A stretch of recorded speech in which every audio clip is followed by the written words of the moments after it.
Marcus Aurelius Antoninus was born on April 26, AD 121. His real name was Marcus Annius Verus, and he was sprung of a noble family which claimed descent from Numa, second king of Rome. Thus the most religious of emperors came of the blood of the most pious of early kings. His father, Annius Verus, had held high office in Rome, and his grandfather, of the same name, had been thrice consul. Both his parents died young, but Marcus held them in loving remembrance. On his father's death, Marcus was adopted by his grandfather, the consular Annius Verus, and there was deep love between these two. On the very first page of his book, Marcus gratefully declares how of his grandfather he had learned to be gentle and meek, and to refrain from all anger and passion. The Emperor Hadrian divined the fine character of the lad, whom he used to call not Verus but Verissimus, more truthful than his own name. He advanced Marcus to equestrian rank when 6 years of age, and at the age of 8 made him a member of the ancient Salian priesthood. The boy's aunt, Annia Galeria Faustina, was married to Antoninus Pius, afterwards emperor. Hence it came about that Antoninus, having no son, adopted Marcus, changing his name to that which he is known by, and betrothed him to his daughter Faustina. His education was conducted with all care. The ablest teachers were engaged for him, and he was trained in the strict doctrine of the Stoic philosophy, which was his great delight. He was taught to dress plainly and to live simply, to avoid all softness and luxury. His body was trained to hardihood by wrestling, hunting, and outdoor games, and though his constitution was weak, he showed great personal courage to encounter the fiercest boars. At the same time, he was kept from the extravagancies of his day. The great excitement in Rome was the strife of the factions, as they were called, in the circus. The racing drivers used to adopt one of 4 colors, red, blue, white, or green, and their partisans showed an eagerness in supporting them which nothing could surpass. Riot and corruption went in the train of the racing chariots, and from all these things Marcus held severely aloof. In 140 Marcus was raised to the consulship, and in 145 his betrothal was consummated by marriage. 2 years later Faustina brought him a daughter, and soon after the tribunate and other imperial honors were conferred upon him. Antoninus Pius died in 161, and Marcus assumed the imperial state. He at once associated with himself L. Sionius Commodus, whom Antoninus had adopted as a younger son at the same time with Marcus, giving him the name of Lucius Aurelius Verus. Henceforth the two are colleagues in the empire, the junior being trained as it were to succeed. No sooner was Marcus settled upon the throne than wars broke out on all sides. In the east, Vologeses III of Parthia began a long-meditated revolt by destroying a whole Roman legion and invading Syria, 162. Verus was sent off in hot haste to quell this rising, and he fulfilled his trust by plunging into drunkenness and debauchery, while the war was left to his officers. Soon after, Marcus had to face a more serious danger at home in the coalition of several powerful tribes on the northern frontier. Chief among those were the Marcomanni or Marchmen, the Quadi, mentioned in this book, the Sarmatians, the Catti, the Jazyges.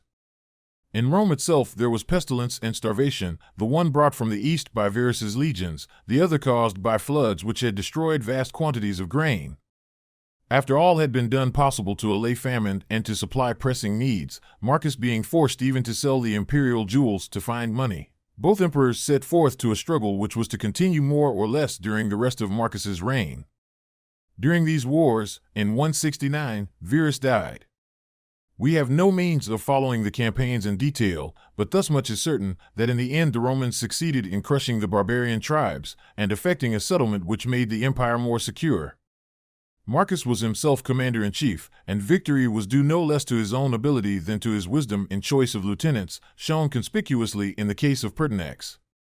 There were several important battles fought in these campaigns, and one of them has become celebrated for the legend of the Thundering Legion.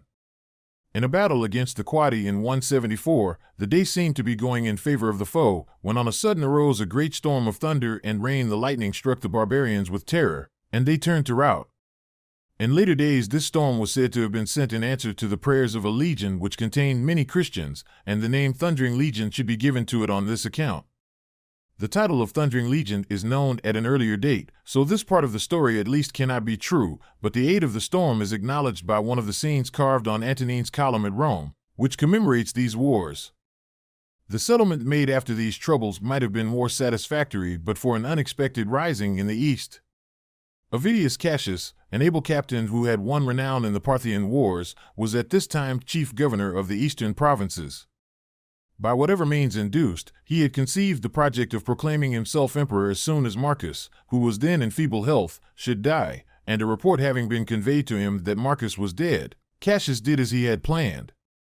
Marcus, on hearing the news, immediately patched up a peace and returned home to meet this new peril. The emperor's great grief was that he must needs engage in the horrors of civil strife. He praised the qualities of Cassius, and expressed a heartfelt wish that Cassius might not be driven to do himself a hurt before he should have the opportunity to grant a free pardon. But before he could come to the east, news had come to Cassius that the emperor still lived, his followers fell away from him, and he was assassinated. Marcus now went to the east, and while there the murderers brought the head of Cassius to him, but the emperor indignantly refused their gift, nor would he admit the men to his presence. On this journey his wife, Faustina, died. At his return the emperor celebrated a triumph, 176. Immediately afterwards he repaired to Germany, and took up once more the burden of war. His operations were followed by complete success, but the troubles of late years had been too much for his constitution, at no time robust, and on March 17, 180, he died in Pannonia. The good emperor was not spared domestic troubles.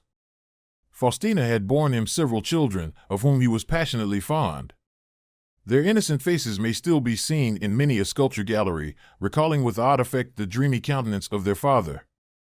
But they died one by one, and when Marcus came to his own end only one of his sons still lived, the weak and worthless Commodus.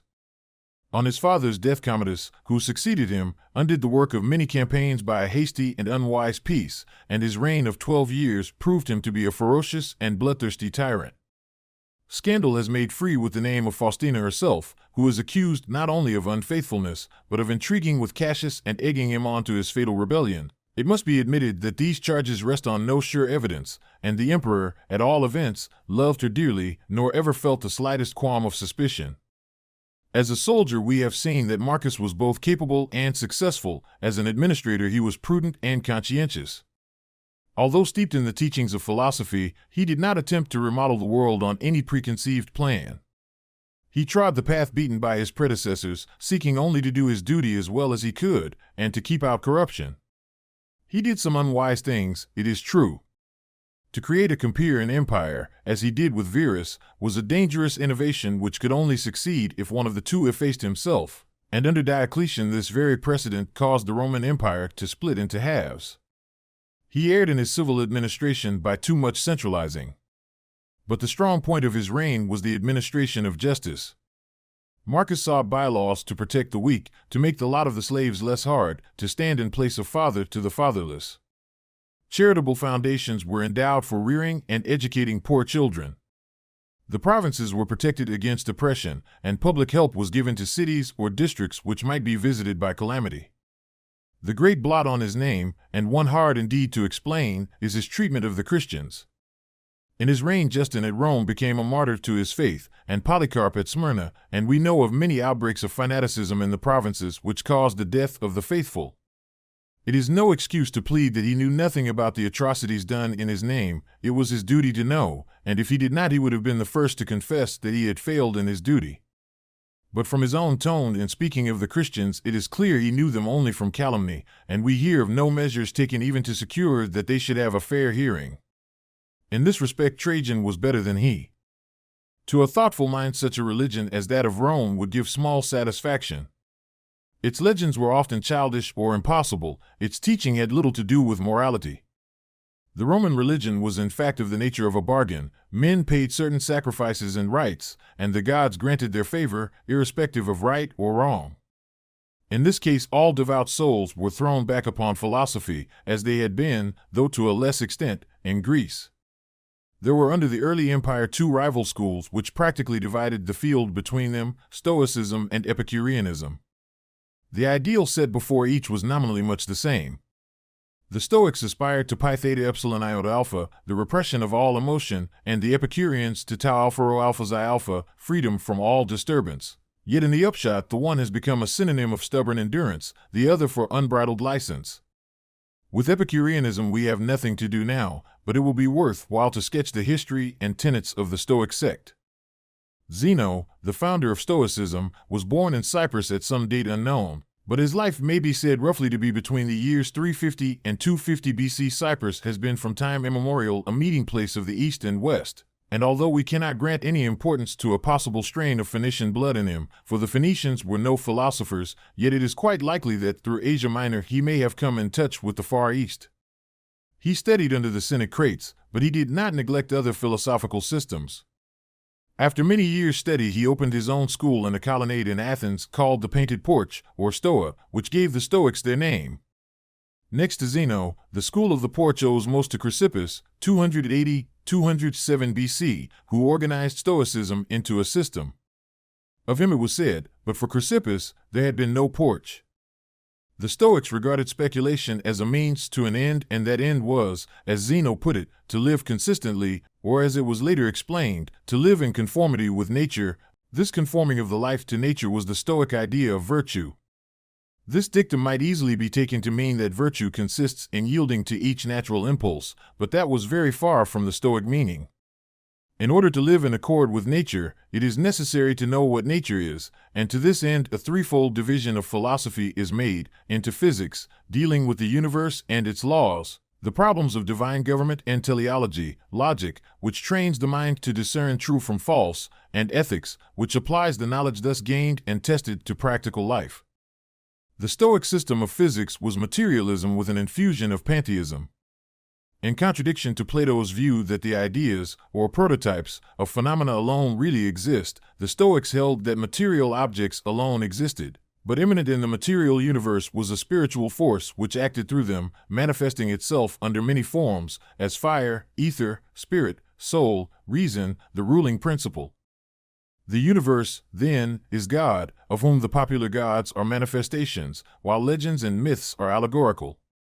The soul of man is thus an emanation from the Godhead, into whom it will eventually be reabsorbed. The divine ruling principle makes all things work together for good, but for the good of the whole.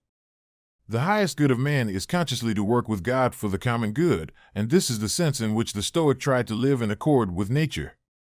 In the individual it is virtue alone which enables him to do this. As providence rules the universe, so virtue in the soul must rule man.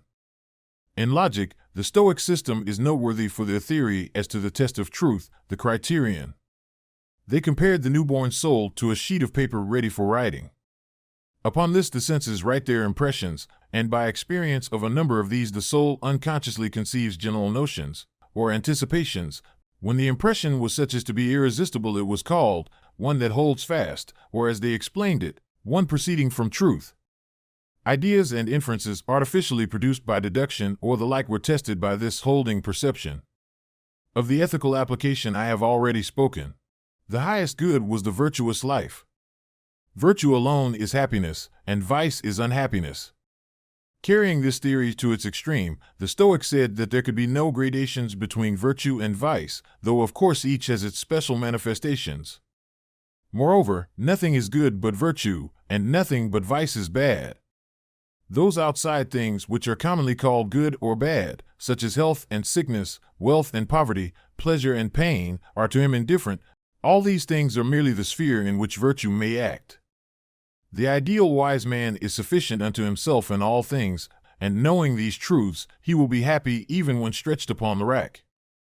It is probable that no Stoic claimed for himself that he was this wise man, but that each strove after it as an ideal much as the Christian strives after a likeness to Christ. The exaggeration in this statement was, however, so obvious that the later Stoics were driven to make a further subdivision of things indifferent into what is preferable and what is undesirable. They also held that for him who had not attained to the perfect wisdom, certain actions were proper. These were neither virtuous nor vicious, but, like the indifferent things, held a middle place. 2 points in the Stoic system deserve special mention. One is a careful distinction between things which are in our power and things which are not. Desire and dislike, opinion and affection, are within the power of the will, whereas health, wealth, honor, and other such are generally not so. The Stoic was called upon to control his desires and affections, and to guide his opinion, to bring his whole being under the sway of the will or leading principle. just as the universe is guided and governed by divine providence. This is a special application of the favorite Greek virtue of moderation, and has also its parallel in Christian ethics. The second point is a strong insistence on the unity of the universe and on man's duty as part of a great whole. Public spirit was the most splendid political virtue of the ancient world, and it is here made cosmopolitan. It is again instructive to note that Christian sages insisted on the same thing.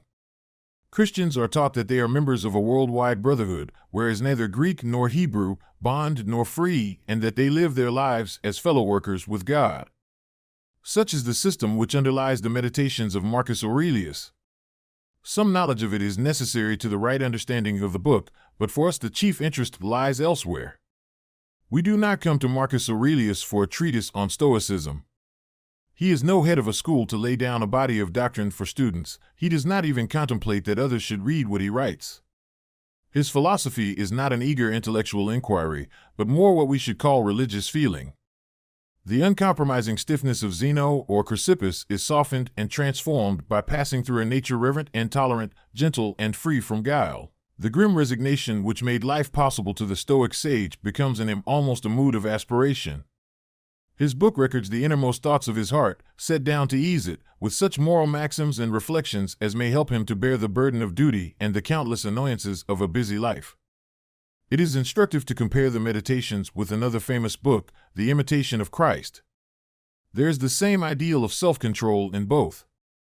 It should be a man's task, says the Imitation, to overcome himself, and every day to be stronger than himself. In withstanding of the passions standeth very peace of heart. Let us set the axe to the root, that we being purged of our passions may have a peaceable mind. To this end there must be continual self-examination. If thou may not continually gather thyself together, namely sometimes do it, at least once a day, the morning or the evening. In the morning purpose, in the evening discuss the manner, what thou hast been this day, in word, work, and thought. But while the Roman's temper is a modest self-reliance, the Christian aims at a more passive mood, humbleness and meekness, and reliance on the presence and personal friendship of God. The Roman scrutinizes his faults with severity, but without the self-contempt which makes the Christian vile in his own sight. The Christian, like the Roman, bids steady to withdraw thine heart from the love of things visible, but it is not the busy life of duty he has in mind so much as the contempt of all worldly things, and the cutting away of all lower delectations. Both rate men's praise or blame at their real worthlessness. Let not thy peace, says the Christian, be in the mouths of men. But it is to God's censure the Christian appeals, the Roman to his own soul. The petty annoyances of injustice or unkindness are looked on by each with the same magnanimity. Why doth a little thing said or done against thee make thee sorry? It is no new thing, it is not the first, nor shall it be the last, if thou live long. At best suffer patiently, if thou canst not suffer joyously. The Christian should sorrow more for other men's malice than for our own wrongs, but the Roman is inclined to wash his hands of the offender. Steady to be patient in suffering and bearing other men's defaults and all manner infirmities, says the Christian, but the Roman would never have thought to add, if all men were perfect, what had we then to suffer of other men for God? The virtue of suffering in itself is an idea which does not meet us in the Meditations. Both alike realize that man is one of a great community. No man is sufficient to himself, says the Christian, we must bear together, help together, comfort together. But while he sees a chief importance in zeal, in exalted emotion that is, and avoidance of lukewarmness, the Roman thought mainly of the duty to be done as well as might be, and less of the feeling which should go with the doing of it. To the saint as to the emperor, the world is a poor thing at best. Verily it is a misery to live upon the earth, says the Christian, few and evil are the days of man's life, which passeth away suddenly as a shadow. But there is one great difference between the two books we are considering. The Imitation is addressed to others, the Meditations by the writer to himself. We learn nothing from the imitation of the author's own life, except in so far as he may be assumed to have practiced his own preachings. The Meditations reflect mood by mood the mind of him who wrote them.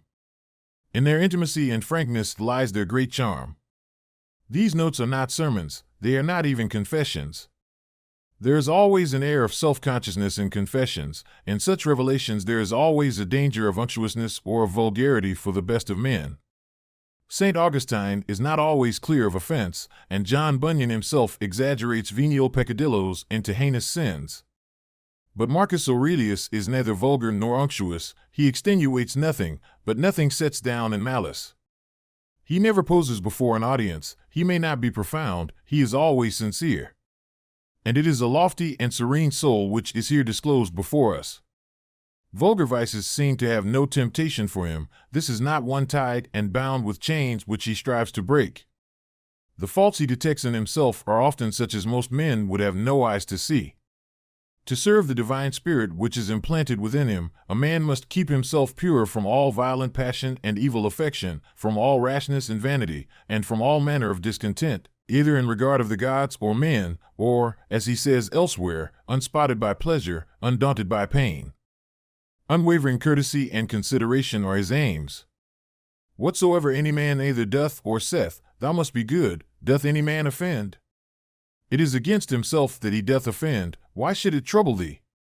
The offender needs pity, not wrath. Those who must needs be corrected should be treated with tact and gentleness, and one must be always ready to learn better. The best kind of revenge is, not to become like unto them. There are so many hints of offense forgiven that we may believe the notes followed sharp on the facts. Perhaps he has fallen short of his aim, and thus seeks to call his principles to mind, and to strengthen himself for the future. That these sayings are not mere talk is plain from the story of Avidius Cassius, who would have usurped his imperial throne. Thus the emperor faithfully carries out his own principle, that evil must be overcome with good. For each fault in others, nature, says he, has given us a counteracting virtue, as, for example, against the unthankful, it hath given goodness and meekness, as an antidote. One so gentle towards a foe was sure to be a good friend, and indeed his pages are full of generous gratitude to those who had served him. In his first book he sets down to account all the debts due to his kinsfolk and teachers. To his grandfather he owed his own gentle spirit, to his father shamefastness and courage, he learned of his mother to be religious and bountiful and single-minded. Rusticus did not work in vain, if he showed his pupil that his life needed amending. Apollonius taught him simplicity, reasonableness, gratitude, a love of true liberty. So the list runs on, every one he had dealings with seems to have given him something good, a sure proof of the goodness of his nature, which thought no evil. If his was that honest and true heart which is the Christian ideal, this is the more wonderful in that he lacked the faith which makes Christians strong. He could say, it is true either there is a God, and then all is well, or if all things go by chance and fortune, yet mayest thou use thine own providence in those things that concern thee properly, and then art thou well. Or again, we must needs grant that there is a nature that doth govern the universe. But his own part in the scheme of things is so small that he does not hope for any personal happiness beyond what a serene soul may win in this mortal life. O my soul, the time I trust will be, when thou shalt be good, simple, more open and visible than that body by which it is enclosed, but this is said of the calm contentment with human lot which he hopes to attain, not of a time when the trammels of the body shall be cast off. For the rest, the world and its fame and wealth, all is vanity. The gods may perhaps have a particular care for him, but their especial care is for the universe at large, thus much should suffice. His gods are better than the Stoic gods, who sit aloof from all human things, untroubled and uncaring, but his personal hope is hardly stronger. On this point he says little, though there are many allusions to death as the natural end. Doubtless he expected his soul one day to be absorbed into the universal soul, since nothing comes out of nothing, and nothing can be annihilated. His mood is one of strenuous weariness. He does his duty as a good soldier, waiting for the sound of the trumpet which shall sound the retreat. He has not that cheerful confidence which led Socrates through a life no less noble, to a death which was to bring him into the company of gods he had worshipped and men whom he had revered. But although Marcus Aurelius may have held intellectually that his soul was destined to be absorbed and to lose consciousness of itself, there were times when he felt, as all who hold it must sometimes feel, how unsatisfying is such a creed. Then he gropes blindly after something less empty and vain. Thou hast taken ship, he says, thou hast sailed, thou art come to land, go out, if to another life, there also shalt thou find gods, who are everywhere. There is more in this than the assumption of a rival theory for argument's sake. If worldly things be but as a dream, the thought is not far off that there may be an awakening to what is real. When he speaks of death as a necessary change, and points out that nothing useful and profitable can be brought about without change, did he perhaps think of the change in a corn of wheat, which is not quickened except it die? Nature's marvelous power of recreating out of corruption is surely not confined to bodily things. Many of his thoughts sound like far-off echoes of St. Paul, and it is strange indeed that this most Christian of emperors has nothing good to say of the Christians. To him they are only sectaries violently and passionately set upon opposition. Profound as philosophy these meditations certainly are not, but Marcus Aurelius was too sincere not to see the essence of such things as came within his experience. Ancient religions were for the most part concerned with outward things. Do the necessary rites, and you propitiate the gods, and these rites were often trivial, sometimes violated right feeling or even morality. Even when the gods stood on the side of righteousness, they were concerned with the act more than with the intent. But Marcus Aurelius knows that what the heart is full of, the man will do. Such as thy thoughts and ordinary cogitations are, he says, such will thy mind be in time. And every page of the book shows us that he knew thought was sure to issue an act. He drills his soul, as it were, in right principles, that when the time comes, it may be guided by them. To wait until the emergency is to be too late. He sees also the true essence of happiness. If happiness did consist in pleasure, how came notorious robbers, impure abominable livers, parricides, and tyrants, in so large a measure to have their part of pleasures? He who had all the world's pleasures at command can write thus: a happy lot and portion is, good inclinations of the soul, good desires, good actions. By the irony of fate this man, so gentle and good, so desirous of quiet joys and a mind free from care, was set at the head of the Roman Empire when great dangers threatened from east and west. For several years he himself commanded his armies in chief. Encamped before the Quadi, he dates the first book of his meditations, and shows how he could retire within himself amid the coarse clangor of arms. The pomps and glories which he despised were all his. What to most men is an ambition or a dream, to him was a round of weary tasks which nothing but the stern sense of duty could carry him through. And he did his work well. His wars were slow and tedious, but successful. With a statesman's wisdom he foresaw the danger to Rome of the barbarian hordes from the north, and took measures to meet it. As it was, his settlement gave 2 centuries of respite to the Roman Empire. Had he fulfilled the plan of pushing the imperial frontiers to the Elbe, which seems to have been in his mind, much more might have been accomplished. But death cut short his designs. Truly a rare opportunity was given to Marcus Aurelius of showing what the mind can do in despite of circumstances. Most peaceful of warriors, a magnificent monarch whose ideal was quiet happiness in home life, bent to obscurity yet born to greatness, the loving father of children who died young or turned out hateful, his life was one paradox. That nothing might lack, it was encamped before the face of the enemy that he passed away and went to his own place. Of my grandfather Verus I have learned to be gentle and meek, and to refrain from all anger and passion. From the fame and memory of him that begot me I have learned both shamefastness and manlike behavior. Of my mother I have learned to be religious and bountiful, and to forbear, not only to do, but to intend any evil, to content myself with a spare diet, and to fly all such excess as is incidental to great wealth. Of my great-grandfather, both to frequent public schools and auditories, and to get me good and able teachers at home, and that I ought not to think much, if upon such occasions I were at excessive charges. Of him that brought me up, not to be fondly addicted to either of the 2 great factions of the coursers in the circus, called Persini and Veneti, nor in the amphitheater partially to favor any of the gladiators or fencers as either the Parmularii or the Secutors. Moreover, to endure labor, nor to need many things, when I have anything to do it myself rather than by others, not to meddle with many businesses, and not easily to admit of any slander.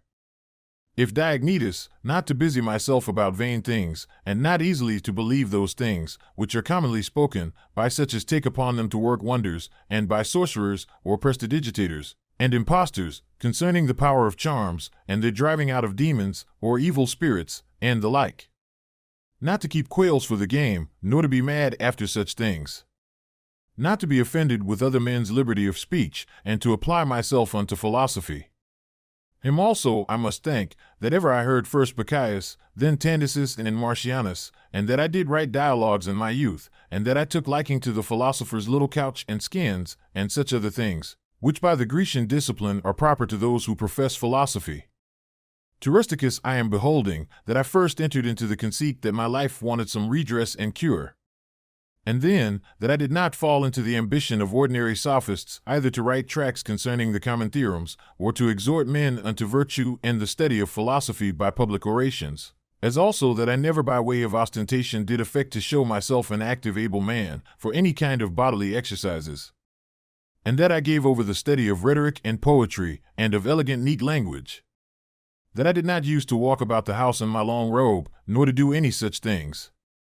Moreover, I learned of him to write letters without any affectation or curiosity, such as that was, which by him was written to my mother from Sinuessa, and to be easy and ready to be reconciled, and well pleased again with them that had offended me, as soon as any of them would be content to seek unto me again.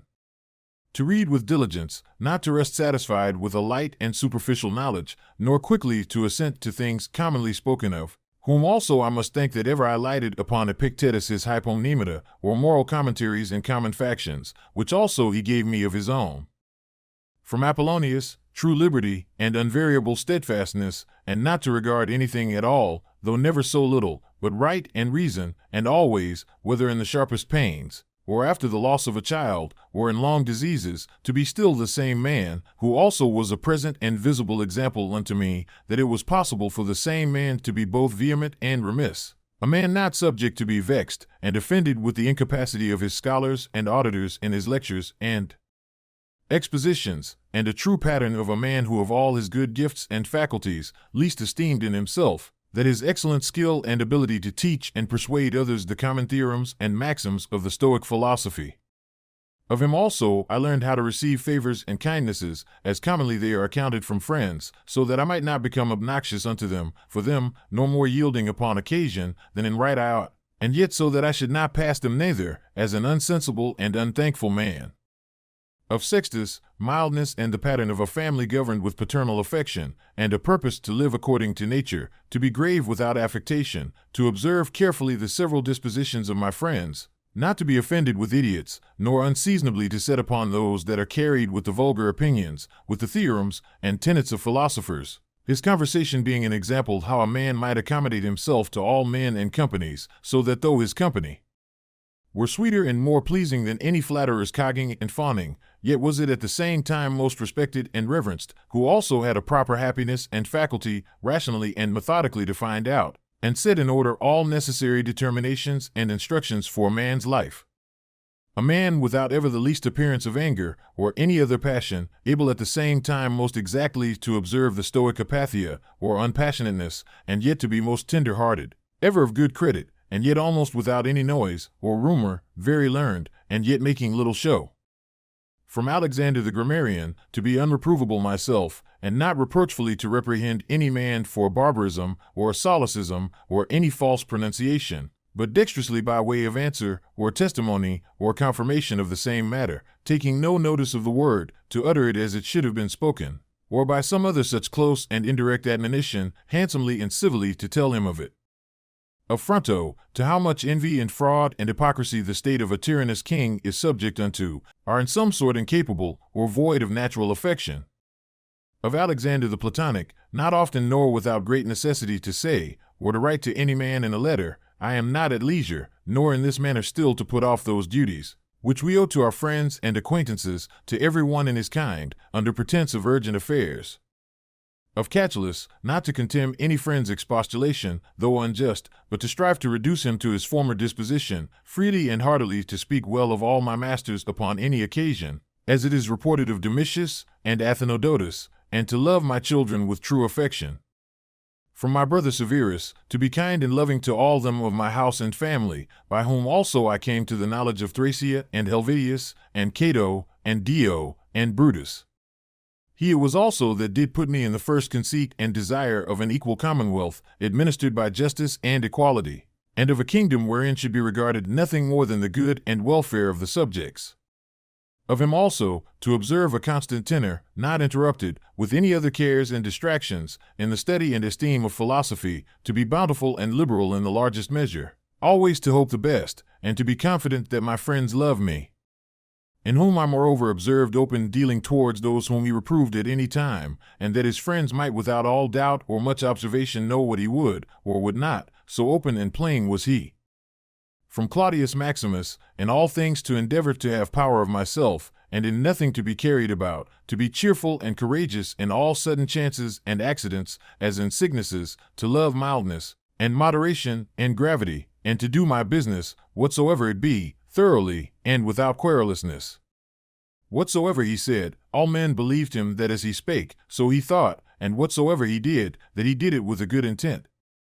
His manner was, never to wonder at anything, never to be in haste, and yet never slow, nor to be perplexed, or dejected, or at any time unseemly, or excessively to laugh, nor to be angry, or suspicious, but ever ready to do good, and to forgive, and to speak truth, and all this, as one that seemed rather of himself to have been straight and right, than ever to have been rectified or redressed.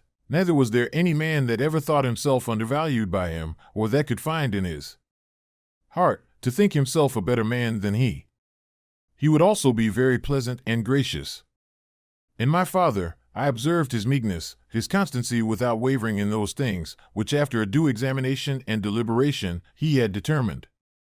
How free from all vanity he carried himself in matter of honor and dignity, as they are esteemed his laboriousness and assiduity, his readiness to hear any man that had aught to say tending to any common good. How generally and impartially he would give every man his due, his skill and knowledge, when rigor or extremity, or when remissness or moderation was in season, how he did abstain from all unchaste love of youths, his moderate condescending to other men's occasions as an ordinary man, neither absolutely requiring of his friends that they should wait upon him at his ordinary meals, nor that they should of necessity accompany him in his journeys, and that whensoever any business upon some necessary occasions was to be put off and omitted before it could be ended, he was ever found, when he went about it again, the same man that he was before.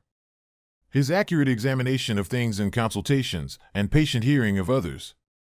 He would not hastily give over the search of the matter, as one easy to be satisfied with sudden notions and apprehensions. His care to preserve his friends, how neither at any time he would carry himself towards them with disdainful neglect, and grow weary of them, nor yet at any time be madly fond of them. His contented mind in all things, his cheerful countenance, his care to foresee things afar off, and to take order for the least, without any noise or clamor.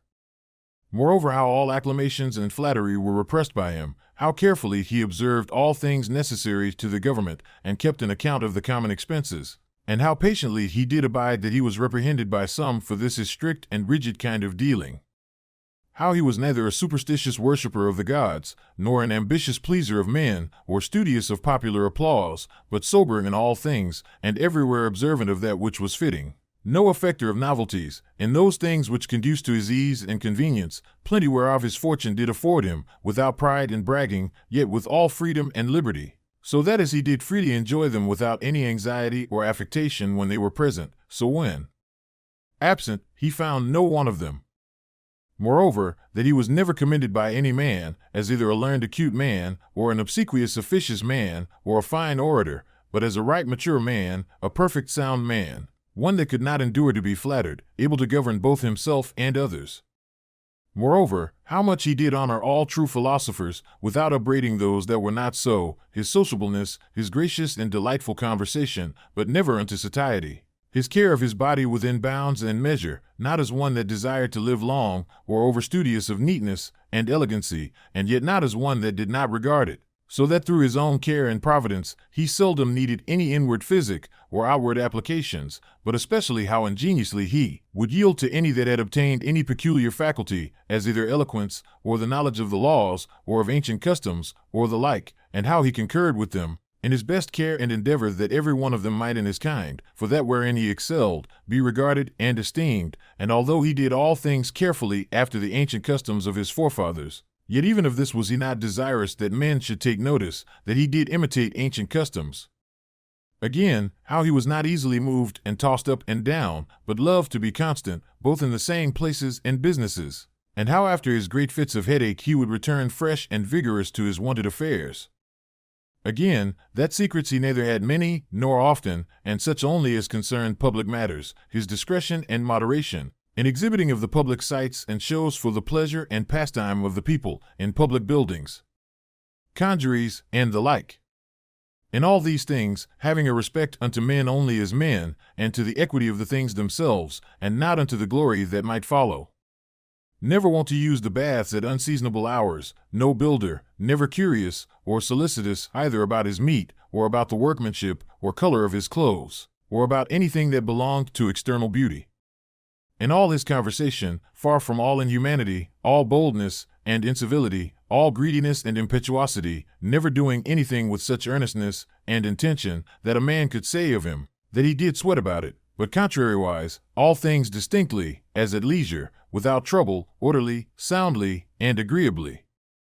A man might have applied that to him, which is recorded of Socrates, that he knew how to want, and to enjoy those things, in the want whereof most men show themselves weak, and in the fruition, intemperate, but to hold out firm and constant, and to keep within the compass of true moderation and sobriety in either estate, is proper to a man who hath a perfect and invincible soul, such as he showed himself in the sickness of Maximus.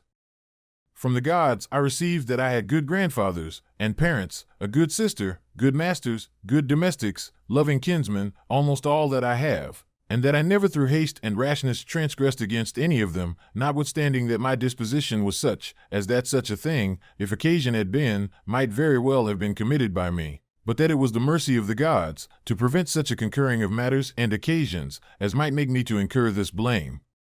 That I was not long brought up by the concubine of my father, that I preserved the flower of my youth. That I took not upon me to be a man before my time, but rather put it off longer than I needed. That I lived under the government of my Lord and Father, who would take away from me all pride and vainglory, and reduce me to that conceit and opinion that it was not impossible for a prince to live in the court without a troop of guards and followers, extraordinary apparel, such and such torches and statues, and other like particulars of state and magnificence, but that a man may reduce and contract himself almost to the state of a private man, and yet for all that not to become the more base and remiss in those public matters and affairs wherein power and authority is requisite. That I have had such a brother, who by his own example might stir me up to think of myself, and by his respect and love, delight and please me. That I have got ingenuous children, and that they were not born distorted, nor with any other natural deformity. That I was no great proficient in the study of rhetoric and poetry, and of other faculties, which perchance I might have dwelt upon, if I had found myself to go on in them with success. That I did by times prefer those, by whom I was brought up, to such places and dignities, which they seemed unto me most to desire, and that I did not put them off with hope and expectation, that, since that they were yet but young, I would do the same hereafter. That I ever knew Apollonius and Rusticus and Maximus. That I have had occasion often and effectually to consider and meditate with myself, concerning that life which is according to nature, what the nature and manner of it is, so that as for the gods and such suggestions, helps and inspirations, as might be expected from them, nothing did hinder, but that I might have begun long before to live according to nature, or that even now that I was not yet partaker and in present possession of that life, that I myself, and that I did not observe those inward motions and suggestions, yea, and almost plain and apparent instructions and admonitions of the gods, was the only cause of it. That my body in such a life hath been able to hold out so long. That I never had to do with Benedicta and Theodotus, yea, and afterwards when I fell into some fits of love, I was soon cured. That having been often displeased with Rusticus, I never did him anything for which afterwards I had occasion to repent. That it being so that my mother was to die young, yet she lived with me all her latter years. That as often as I had a purpose to help and succor any that either were poor or fallen into some present necessity, I never was answered by my officers that there was not ready money enough to do it, and that I myself never had occasion to require the like succor from any other. That I have such a wife, so obedient, so loving, so ingenuous. That I had choice of fit and able men, to whom I might commit the bringing up of my children. That by dreams I have received help, as for other things, so in particular, how I might stay my casting of blood, and cure my dizziness, as that also that happened to the Incageta, as unto Chryses when he prayed by the seashore. And when I did first apply myself to philosophy, that I did not fall into the hands of some sophists, or spent my time either in reading the manifold volumes of ordinary philosophers, nor in practicing myself in the solution of arguments and fallacies, nor dwelt upon the studies of the meteors and other natural curiosities. All these things without the assistance of the gods and fortune could not have been. In the country of the Quadi at Granua, these Betimes in the morning say to thyself, This day I shalt have to do with an idle curious man, with an unthankful man, a railer, a crafty, false, or an envious man, an unsociable, uncharitable man. All these ill qualities have happened unto them, through ignorance of that which is truly good and truly bad. But I that understand the nature of that which is good, that it only is to be desired, and of that which is bad, that it only is truly odious and shameful, who know, moreover, that this transgressor, whosoever he be, is my kinsman, not by the same blood and seed, but by participation of the same reason, and of the same divine particle. How can I either be hurt by any of those, since it is not in their power to make me incur anything that is truly reproachful? Or angry and ill-affected towards him, who by nature is so near unto me? For we are all born to be fellow workers, as the feet, the hands, and the eyelids, as the rows of the upper and under teeth. For such therefore to be in opposition is against nature, and what is it to chafe at, and to be averse from, but to be in opposition?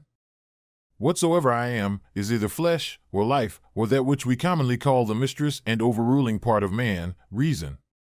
Away with thy books, suffer not thy mind any more to be distracted, and carried to and fro, for it will not be, but is even now ready to die. Think little of thy flesh, blood, bones, and a skin, a pretty piece of knit and twisted work, consisting of nerves, veins, and arteries. Think no more of it than so. And as for thy life, consider what it is, a wind, not one constant wind neither, but every moment of an hour let out, and sucked in again.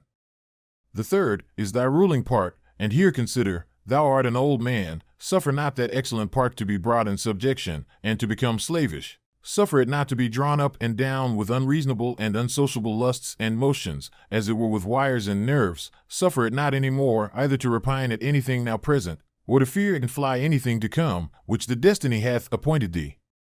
Whatsoever proceeds from the gods immediately, that any man will grant totally depends from their divine providence.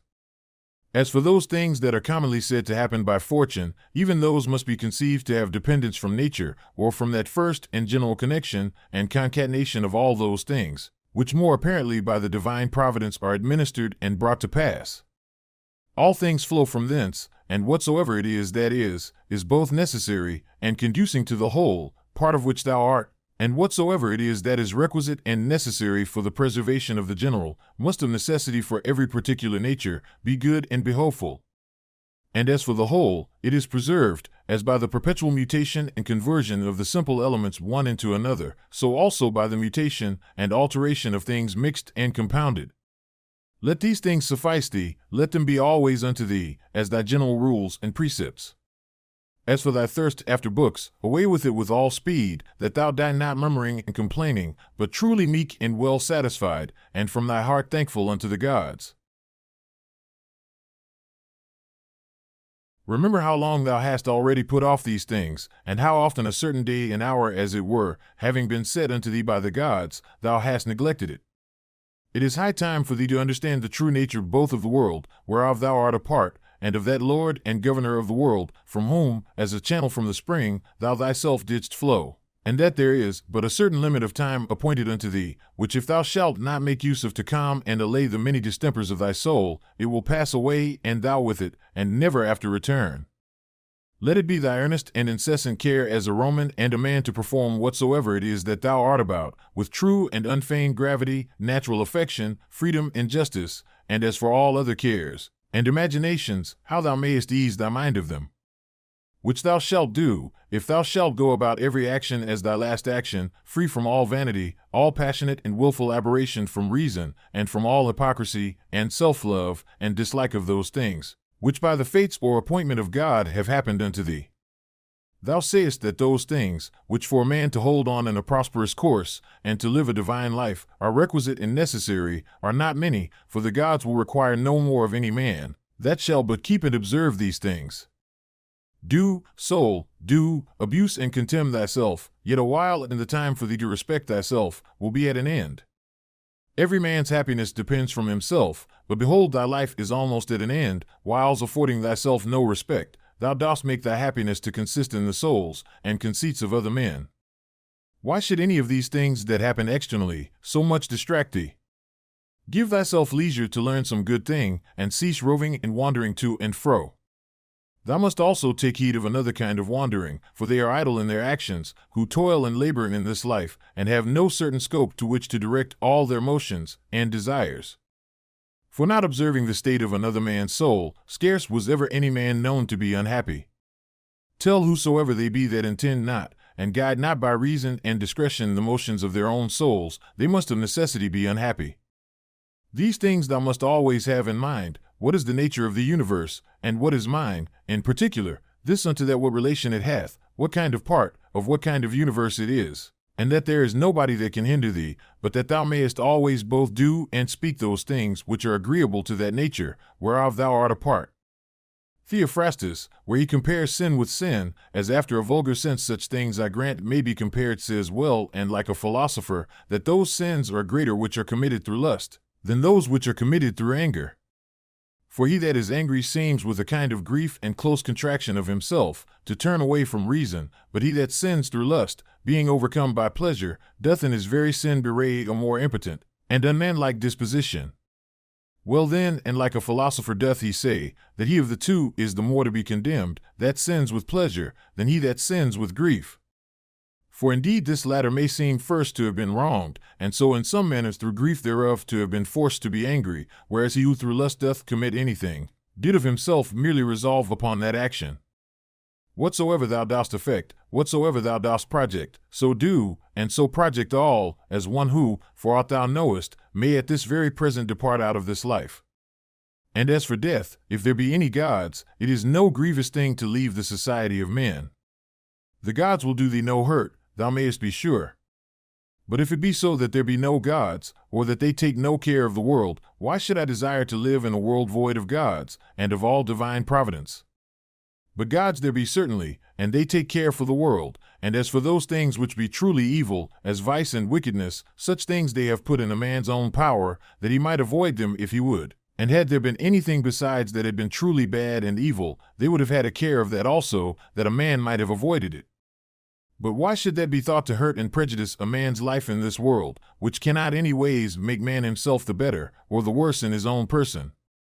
Neither must we think that the nature of the universe did either through ignorance pass these things, or if not as ignorant of them, yet as unable either to prevent, or better to order and dispose them.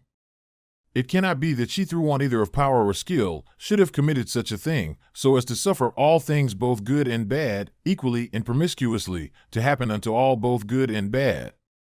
As for life therefore, and death, honor and dishonor, labor and pleasure, riches and poverty, all these things happen unto men indeed, both good and bad, equally, but as things which of themselves are neither good nor bad, because of themselves, neither shameful nor praiseworthy. Consider how quickly all things are dissolved and resolved, the bodies and substances themselves, into the matter and substance of the world, and their memories into the general age and time of the world. Consider the nature of all worldly sensible things, of those especially, which either ensnare by pleasure, or for their irksomeness are dreadful, or for their outward luster and show are in great esteem and request. How vile and contemptible, how base and corruptible, how destitute of all true life and being they are. It is the part of a man endowed with a good understanding faculty, to consider what they themselves are in very deed, from whose bare conceits and voices, honor and credit do proceed, as also what it is to die. And how if a man shall consider this by itself alone, to die, and separate from it in his mind all those things which with it usually represent themselves unto us, he can conceive of it no otherwise, than as of a work of nature, and he that fears any work of nature is a very child. Now death, it is not only a work of nature, but also conducing to nature. Consider with thyself how man, and by what part of his, is joined unto God, and how that part of man is affected, when it is said to be diffused. There is nothing more wretched than that soul, which in a kind of circuit compasseth all things, searching, as he saith, even the very depths of the earth, and by all signs and conjectures prying into the very thoughts of other men's souls, and yet of this is not sensible, that it is sufficient for a man to apply himself wholly, and to confine all his thoughts and cares to the tendance of that spirit which is within him, and truly and really to serve him. His service doth consist in this, that a man keep himself pure from all violent passion and evil affection, from all rashness and vanity, and from all manner of discontent, either in regard of the gods or men. For indeed whatsoever proceeds from the gods deserves respect for their worth and excellency, and whatsoever proceeds from men, as they are our kinsmen, should by us be entertained with love, always, sometimes, as proceeding from their ignorance of that which is truly good and bad, a blindness no less than that by which we are not able to discern between white and black, with a kind of pity and compassion also. If thou shouldst live 3,000, or as many as 10,000 of years, yet remember this, that man can part with no life properly, save with that little part of life which he now lives, and that which he lives is no other than that which at every instant he parts with. That then which is longest of duration, and that which is shortest, come both to one effect. For although in regard of that which is already past there may be some inequality, yet that time which is now present and in being is equal unto all men. And that being it which we part with whensoever we die, it doth manifestly appear that it can be but a moment of time that we then part with. For as for that which is either past or to come, a man cannot be said properly to part with it. For how should a man part with that which he hath not? These two things therefore thou must remember. First, that all things in the world from all eternity, by a perpetual revolution of the same times and things ever continued and renewed, are of one kind in nature. So that whether for 100 or 200 years only, or for an infinite space of time, a man see those things which are still the same, it can be no matter of great moment. And secondly, that life which any the longest liver, or the shortest liver parts with, is for length and duration the very same, for that only which is present, is that which either of them can lose, as being that only which they have, for that which he hath not, no man can truly be said to lose. Remember that all is but opinion and conceit, for those things are plain and apparent, which were spoken unto Monimus the Cynic, and as plain and apparent is the use that may be made of those things, if that which is true and serious in them be received as well as that which is sweet and pleasing. A man's soul doth wrong and disrespect itself first, and especially, when as much as in itself lies it becomes an aposteme, and as it were an excrescency of the world. For to be grieved and displeased with anything that happens in the world is direct apostasy from the nature of the universe, part of which all particular natures of the world are. Secondly, when she either is averse from any man, or led by contrary desires or affections, tending to his hurt and prejudice, such as are the souls of them that are angry. Thirdly, when she is overcome by any pleasure or pain. Fourthly, when she doth dissemble, and covertly and falsely either doth or saith anything. Fifthly, when she doth either affect or endeavor anything to no certain end, but rashly and without due ratiocination and consideration, how consequent or inconsequent it is to the common end. For even the least things ought not to be done without relation unto the end, and the end of the reasonable creatures is to follow and obey him, who is the reason as it were, and the law of this great city, and ancient commonwealth. The time of a man's life is as a point, the substance of it ever flowing, the sense obscure, and the whole composition of the body tending to corruption.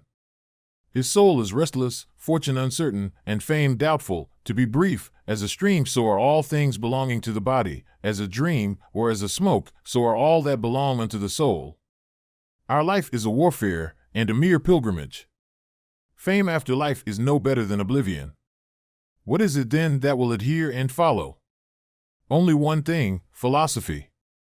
And philosophy doth consist in this, for a man to preserve that spirit which is within him from all manner of contumelies and injuries, and above all pains or pleasures, never to do anything either rashly, or feignedly, or hypocritically, wholly to depend from himself and his own proper actions, all things that happen unto him to embrace contentedly, as coming from him from whom he himself also came, and above all things, with all meekness and a calm cheerfulness, to expect death, as being nothing else but the resolution of those elements of which every creature is composed. And if the elements themselves suffer nothing by this their perpetual conversion of one into another, that dissolution and alteration, which is so common unto all, why should it be feared by any? Is not this according to nature?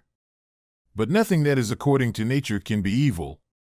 Whilst I was at Carnuntum, a man must not only consider how daily his life wasteth and decreaseth, but this also, that if he live long, he cannot be certain whether his understanding shall continue so able and sufficient, for either discreet consideration, in matter of businesses, or for contemplation, it being the thing, whereon true knowledge of things both divine and human, doth depend. For if once he shall begin to dote, his respiration, nutrition, his imaginative and appetitive and other natural faculties may still continue the same, he shall find no want of them. But how to make that right use of himself that he should, how to observe exactly in all things that which is right and just, how to redress and rectify all wrong, or sudden apprehensions and imaginations, and even of this particular, whether he should live any longer or no, to consider duly, for all such things, wherein the best strength and vigor of the mind is most requisite, his power and ability will be past and gone. Thou must hasten, therefore, not only because thou art every day nearer unto death than other, but also because that intellective faculty in thee, whereby thou art enabled to know the true nature of things, and to order all thy actions by that knowledge, doth daily waste and decay, or may fail thee before thou die. This also thou must observe, that whatsoever it is that naturally doth happen to things natural, hath somewhat in itself that is pleasing and delightful, as a great loaf when it is baked. Some parts of it cleave as it were, and part asunder, and make the crust of it rugged and unequal, and yet those parts of it, though in some sort it be against the art and intention of baking itself, that they are thus cleft and parted, which should have been and were first made all even and uniform, they become it well nevertheless, and have a certain peculiar property, to stir the appetite. So figs are accounted fairest and ripest then, when they begin to shrink and wither as it were. So ripe olives, when they are next to putrefaction, then are they in their proper beauty. The hanging down of grapes, the brow of a lion, the froth of a foaming wild boar, and many other like things, though by themselves considered, they are far from any beauty, yet because they happen naturally, they both are comely and delightful, so that if a man shall with a profound mind and apprehension consider all things in the world, even among all those things which are but mere accessories and natural appendices as it were, there will scarce appear anything unto him, wherein he will not find matter of pleasure and delight. So will he behold with as much pleasure the true rictus of wild beasts, as those which by skillful painters and other artificers are imitated. So will he be able to perceive the proper ripeness and beauty of old age, whether in man or woman, and whatsoever else it is that is beautiful and alluring in whatsoever is. With chaste and continent eyes he will soon find out and discern. Those and many other things will he discern, not credible unto every one, but unto them only who are truly and familiarly acquainted, both with nature itself, and all natural things. Hippocrates, having cured many sicknesses, fell sick himself and died. The Chaldeans and astrologians, having foretold the deaths of divers, were afterwards themselves surprised by the fates. Alexander and Pompeius, and Caius Caesar, having destroyed so many towns, and cut off in the field so many thousands both of horse and foot, yet they themselves at last were fain to part with their own lives. Heraclitus, having written so many natural tracts concerning the last and general conflagration of the world, died afterwards all filled with water within, and all bedaubed with dirt and dung without. Lice killed Democritus, and Socrates, another sort of vermin, wicked ungodly men. How then stands the case? Thou hast taken ship, thou hast sailed, thou art come to land, go out, if to another life, there also shalt thou find gods, who are everywhere. If all life and sense shall cease, then shalt thou cease also to be subject to either pains or pleasures, and to serve and tend this vile cottage, so much the viler, by how much that which ministers unto it doth excel, the one being a rational substance, and a spirit, the other nothing but earth and blood. Spend not the remnant of thy days in thoughts and fancies concerning other men, when it is not in relation to some common good, when by it thou art hindered from some other better work. That is, spend not thy time in thinking what such a man doth, and to what end, what he saith, and what he thinks, and what he is about, and such other things were curiosities, which make a man to rove and wander from the care and observation of that part of himself, which is rational and overruling. See therefore in the whole series and connection of thy thoughts, that thou be careful to prevent whatsoever is idle and impertinent, but especially whatsoever is curious and malicious. And thou must use thyself to think only of such things, of which if a man upon a sudden should ask thee, what it is that thou art now thinking, thou mayest answer this, and that, freely and boldly, that so by thy thoughts it may presently appear that in all thee is sincere and peaceable, as becometh one that is made for society, and regards not pleasures, nor gives way to any voluptuous imaginations at all, free from all contentiousness, envy, and suspicion, and from whatsoever else thou wouldest blush to confess thy thoughts were set upon. He that is such, is he surely that doth not put off to lay hold on that which is best indeed, a very priest and minister of the gods, well acquainted and in good correspondence with him, especially that is seated and placed within himself, as in a temple and sacrary, to whom also he keeps and preserves himself unspotted by pleasure, undaunted by pain, free from any manner of wrong or contumely, by himself offered unto himself, not capable of any evil from others, a wrestler of the best sort, and for the highest prize, that he may not be cast down by any passion or affection of his own, deeply dyed and drenched in righteousness, embracing and accepting with his whole heart whatsoever either happeneth or is allotted unto him. One who not often, nor without some great necessity tending to some public good, mendeth what any other either speaks, or doth, or purposeth, for those things only that are in his own power, or that are truly his own, are the objects of his employments, and his thoughts are ever taken up with those things, which of the whole universe are by the fates or providence destinated and appropriated unto himself.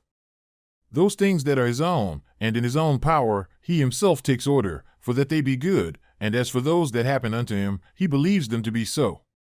For that lot and portion which is assigned to every one, as it is unavoidable and necessary, so is it always profitable. He remembers besides that whatsoever partakes of reason is akin unto him, and that to care for all men generally is agreeing to the nature of a man, but as for honor and praise, that they ought not generally to be admitted and accepted of from all, but from such only who live according to nature. As for them that do not, what manner of men they be at home, or abroad, day or night, how condition themselves with what manner of conditions, or with men of what conditions they moil and pass away the time together, he knoweth, and remembers right well. He therefore regards not such praise and approbation as proceeding from them who cannot like and approve themselves. Do nothing against thy will, nor contrary to the community, nor without due examination, nor with reluctancy. Affect not to set out thy thoughts with curious neat language. Be neither a great talker, nor a great undertaker. Moreover, let thy God that is in thee to rule over thee, find by thee, that he hath to do with a man, an aged man, a sociable man, a Roman, a prince, one that hath ordered his life, as one that expecteth, as it were, nothing but the sound of the trumpet, sounding a retreat to depart out of this life with all expedition. One who for his word or actions neither needs an oath, nor any man to be a witness. To be cheerful, and to stand in no need either of other men's help or attendance, or of that rest and tranquillity which thou must be beholding to others for. Rather like one that is straight of himself, or hath ever been straight, than one that hath been rectified. If thou shalt find anything in this mortal life better than righteousness, than truth, temperance, fortitude, and in general better than a mind contented both with those things which according to right and reason she doth, and in those which without her will and knowledge happen unto thee by the providence, if I say, thou canst find out anything better than this, apply thyself unto it with thy whole heart, and that which is best wheresoever thou dost find it, enjoy freely.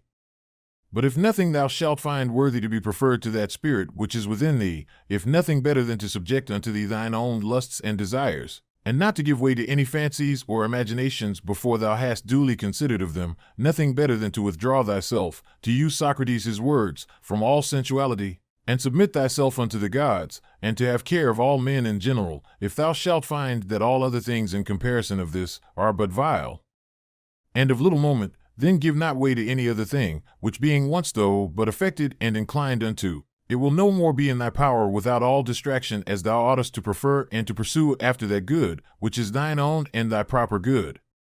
For it is not lawful that anything that is of another and inferior kind and nature, be it what it will, as either popular applause, or honor, or riches, or pleasures, should be suffered to confront and contest, as it were, with that which is rational and operatively good. For all these things, if once though but for a while they begin to please, they presently prevail, and pervert a man's mind, or turn a man from the right way. Do thou therefore, I say, absolutely and freely make choice of that which is best, and stick unto it. Now, that they say is best, which is most profitable. If they mean profitable to man as he is a rational man, stand thou to it, and maintain it, but if they mean profitable as he is a creature, only reject it. And from this thy tenet and conclusion keep off carefully all plausible shows and colors of external appearance, that thou mayest be able to discern things rightly. Never esteem of anything as profitable, which shall ever constrain thee either to break thy faith, or to lose thy modesty, to hate any man, to suspect, to curse, to dissemble, to lust after anything that requireth the secret of walls or veils. But he that prefereth before all things his rational part and spirit, and the sacred mysteries of virtue which issueth from it, he shall never lament and exclaim, never sigh. He shall never want either solitude or company, and which is chiefest of all, he shall live without either desire or fear. And as for life, whether for a long or short time he shall enjoy his soul thus compassed about with a body, he is altogether indifferent. For if even now he were to depart, he is as ready for it as for any other action, which may be performed with modesty and decency. For all his life long, this is his only care, that his mind may always be occupied in such intentions and objects as are proper to a rational sociable creature. In the mind that is once truly disciplined and purged, thou canst not find anything either foul or impure, or as it were festered, nothing that is either servile or affected, no partial tie, no malicious averseness, nothing obnoxious, nothing concealed. The life of such an one, death can never surprise as imperfect, as of an actor, that should die before he had ended, or the play itself were at an end, a man might speak. Use thine opinative faculty with all honor and respect, for in her indeed is all, that thy opinion do not beget in thy understanding anything contrary to either nature, or the proper constitution of a rational creature. The end and object of a rational constitution is, to do nothing rashly, to be kindly affected towards men, and in all things willingly to submit unto the gods. Casting therefore all other things aside, keep thyself to these few, and remember withal that no man properly can be said to live more than that which is now present, which is but a moment of time. Whatsoever is besides either is already past, or uncertain. The time therefore that any man doth live is but a little, and the place where he liveth is but a very little corner of the earth, and the greatest fame that can remain of a man after his death, even that is but little, and that too, such as it is whilst it is by the succession of silly mortal men preserved, who likewise shall shortly die, and even whiles they live know not what in very deed they themselves are, and much less can no one, who long before is dead and gone. To these ever-present helps and mementos, let one more be added, ever to make a particular description and delineation as it were of every object that presents itself to thy mind, that thou mayest wholly and truly contemplate it, in its own proper nature, bare and naked, wholly and severally, divided into its several parts and quarters, and then by thyself in thy mind, to call both it, and those things of which it doth consist, and in which it shall be resolved, by their own proper true names and appellations. For there is nothing so effectual to beget true magnanimity, as to be able truly and methodically to examine and consider all things that happen in this life, and so to penetrate into their natures, that at the same time, this also may concur in our apprehensions, what is the true use of it?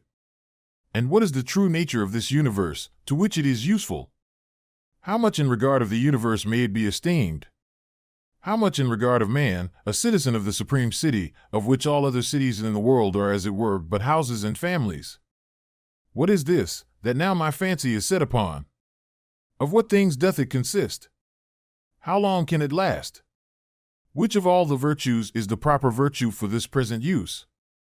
As whether meekness, fortitude, truth, faith, sincerity, contentation, or any of the rest? Of everything therefore thou must use thyself to say, this immediately comes from God, this by that fatal connection and concatenation of things, or, which almost comes to one, by some coincidental casualty. And as for this, it proceeds from my neighbor, my kinsman, my fellow, through his ignorance indeed, because he knows not what is truly natural unto him, but I know it, and therefore carry myself towards him according to the natural law of fellowship, that is kindly and justly. As for those things that of themselves are altogether indifferent, as in my best judgment I conceive everything to deserve more or less, so I carry myself towards it. If thou shalt intend that which is present, following the rule of right and reason carefully, solidly, meekly, and shalt not intermix any other businesses, but shall study this only to preserve thy spirit unpolluted and pure, and shall cleave unto him without either hope or fear of anything, in all things that thou shalt either do or speak, contenting thyself with heroical truth, thou shalt live happily, and from this there is no man that can hinder thee. As physicians and chirurgeons have always their instruments ready at hand for all sudden cures, so have thou always thy dogmata in a readiness for the knowledge of things, both divine and human, and whatsoever thou dost. Even in the smallest things that thou dost, thou must ever remember that mutual relation and connection that is between these two things divine and things human. For without relation unto God, thou shalt never speed in any worldly actions, nor on the other side in any divine, without some respect had to things human. Be not deceived, for thou shalt never live to read thy moral commentaries, nor the acts of the famous Romans and Grecians, nor those excerpta from several books, all which thou hadst provided and laid up for thyself against thine old age. Hasten therefore to an end, and giving over all vain hopes, help thyself in time if thou carest for thyself, as thou oughtest to do. To steal, to sow, to buy, to be at rest, to see what is to be done, which is not seen by the eyes, but by another kind of sight what these words mean, and how many ways to be understood, they do not understand. The body, the soul, the understanding. As the senses naturally belong to the body, and the desires and affections to the soul, so do the dogmata to the understanding. To be capable of fancies and imaginations is common to man and beast. To be violently drawn and moved by the lusts and desires of the soul is proper to wild beasts and monsters, such as Phalaris and Nero were.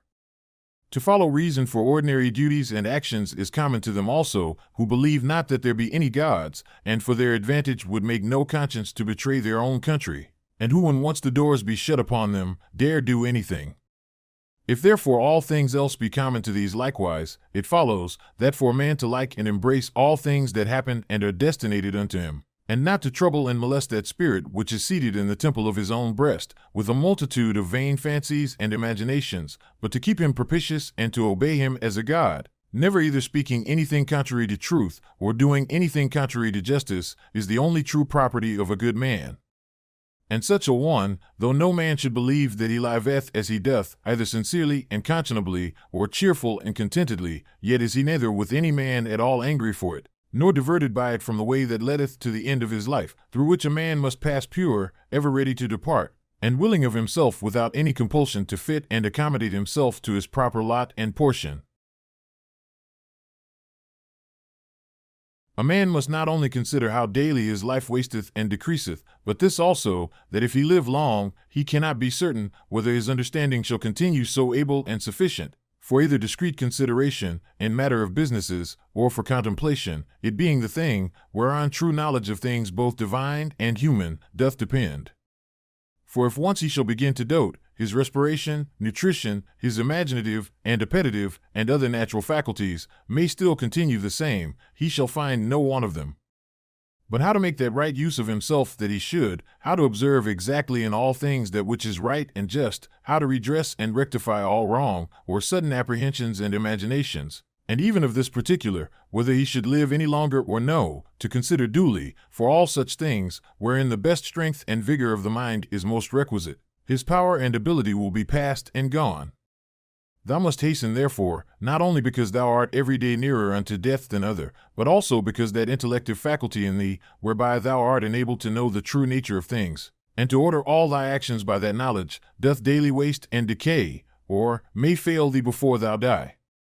This also thou must observe, that whatsoever it is that naturally doth happen to things natural, hath somewhat in itself that is pleasing and delightful, as a great loaf when it is baked. Some parts of it cleave as it were, and part asunder, and make the crust of it rugged and unequal, and yet those parts of it, though in some sort it be against the art and intention of baking itself, that they are thus cleft and parted, which should have been and were first made all even and uniform, they become it well nevertheless, and have a certain peculiar property, to stir the appetite. So figs are accounted fairest and ripest then, when they begin to shrink and wither as it were. So ripe olives, when they are next to putrefaction, then are they in their proper beauty. The hanging down of grapes, the brow of a lion, the froth of a foaming wild boar, and many other like things, though by themselves considered, they are far from any beauty, yet because they happen naturally, they both are comely and delightful, so that if a man shall with a profound mind and apprehension consider all things in the world, even among all those things which are but mere accessories and natural appendices as it were, there will scarce appear anything unto him wherein he will not find matter of pleasure and delight. So will he behold with as much pleasure the true rictus of wild beasts as those which by skillful painters and other artificers are imitated. So will he be able to perceive the proper ripeness and beauty of old age, whether in man or woman, and whatsoever else it is that is beautiful and alluring in whatsoever is. With chaste and continent eyes he will soon find out and discern. Those and many other things will he discern, not credible unto every one, but unto them only who are truly and familiarly acquainted, both with nature itself, and all natural things. Hippocrates, having cured many sicknesses, fell sick himself and died. The Chaldeans and astrologians, having foretold the deaths of divers, were afterwards themselves surprised by the fates. Alexander and Pompeius, and Caius Caesar, having destroyed so many towns, and cut off in the field so many thousands both of horse and foot, yet they themselves at last were fain to part with their own lives. Heraclitus, having written so many natural tracts concerning the last and general conflagration of the world, died afterwards all filled with water within, and all bedaubed with dirt and dung without. Lice killed Democritus, and Socrates, another sort of vermin, wicked ungodly men. How then stands the case? Thou hast taken ship, thou hast sailed, thou art come to land, go out, if to another life, there also shalt thou find gods, who are everywhere. If all life and sense shall cease, then shalt thou cease also to be subject to either pains or pleasures, and to serve and tend this vile cottage, so much the viler, by how much that which ministers unto it doth excel, the one being a rational substance, and a spirit, the other nothing but earth and blood. Spend not the remnant of thy days in thoughts and fancies concerning other men, when it is not in relation to some common good, when by it thou art hindered from some other better work. That is, spend not thy time in thinking, what such a man doth, and to what end, what he saith, and what he thinks, and what he is about, and such other things were curiosities, which make a man to rove and wander from the care and observation of that part of himself, which is rational and overruling. See therefore in the whole series and connection of thy thoughts, that thou be careful to prevent whatsoever is idle and impertinent, but especially whatsoever is curious and malicious. And thou must use thyself to think only of such things, of which if a man upon a sudden should ask thee, what it is that thou art now thinking, thou mayest answer this, and that, freely and boldly, that so by thy thoughts it may presently appear that in all thee is sincere and peaceable, as becometh one that is made for society, and regards not pleasures, nor gives way to any voluptuous imaginations at all, free from all contentiousness, envy, and suspicion, and from whatsoever else thou wouldest blush to confess thy thoughts were set upon. He that is such, is he surely that doth not put off to lay hold on that which is best indeed, a very priest and minister of the gods, well acquainted and in good correspondence with him, especially that is seated and placed within himself, as in a temple and sacrary, to whom also he keeps and preserves himself unspotted by pleasure, undaunted by pain, free from any manner of wrong or contumely, by himself offered unto himself, not capable of any evil from others, a wrestler of the best sort, and for the highest prize, that he may not be cast down by any passion or affection of his own, deeply dyed and drenched in righteousness, embracing and accepting with his whole heart whatsoever either happeneth or is allotted unto him. One who not often, nor without some great necessity tending to some public good, mendeth what any other either speaks, or doth, or purposeth, for those things only that are in his own power, or that are truly his own, are the objects of his employments, and his thoughts are ever taken up with those things, which of the whole universe are by the fates or providence destinated and appropriated unto himself. Those things that are his own, and in his own power, he himself takes order, for that they be good, and as for those that happen unto him, he believes them to be so. For that lot and portion which is assigned to every one, as it is unavoidable and necessary, so is it always profitable. He remembers besides that whatsoever partakes of reason is akin unto him, and that to care for all men generally is agreeing to the nature of a man, but as for honor and praise, that they ought not generally to be admitted and accepted of from all, but from such only who live according to nature. As for them that do not, what manner of men they be at home, or abroad, day or night, how conditioned themselves with what manner of conditions, or with men of what conditions they moil and pass away the time together, he knoweth, and remembers right well. He therefore regards not such praise and approbation as proceeding from them who cannot like and approve themselves. Do nothing against thy will, nor contrary to the community, nor without due examination, nor with reluctancy. Affect not to set out thy thoughts with curious neat language. Be neither a great talker, nor a great undertaker. Moreover, let thy God that is in thee to rule over thee, find by thee, that he hath to do with a man, an aged man, a sociable man, a Roman, a prince, one that hath ordered his life, as one that expecteth, as it were, nothing but the sound of the trumpet, sounding a retreat to depart out of this life with all expedition.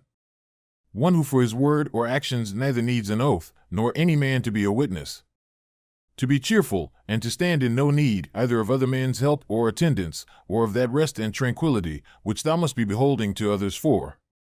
Rather like one that is straight of himself, or hath ever been straight, than one that hath been rectified. If thou shalt find anything in this mortal life better than righteousness, than truth, temperance, fortitude, and in general better than a mind contented both with those things which according to right and reason she doth, and in those which without her will and knowledge happen unto thee by the providence, if I say, thou canst find out anything better than this, apply thyself unto it with thy whole heart, and that which is best wheresoever thou dost find it, enjoy freely. But if nothing thou shalt find worthy to be preferred to that spirit which is within thee, if nothing better than to subject unto thee thine own lusts and desires, and not to give way to any fancies or imaginations before thou hast duly considered of them, nothing better than to withdraw thyself, to use Socrates his words, from all sensuality, and submit thyself unto the gods, and to have care of all men in general, if thou shalt find that all other things in comparison of this are but vile, and of little moment, then give not way to any other thing, which being once though but affected and inclined unto, it will no more be in thy power without all distraction as thou oughtest to prefer and to pursue after that good, which is thine own and thy proper good.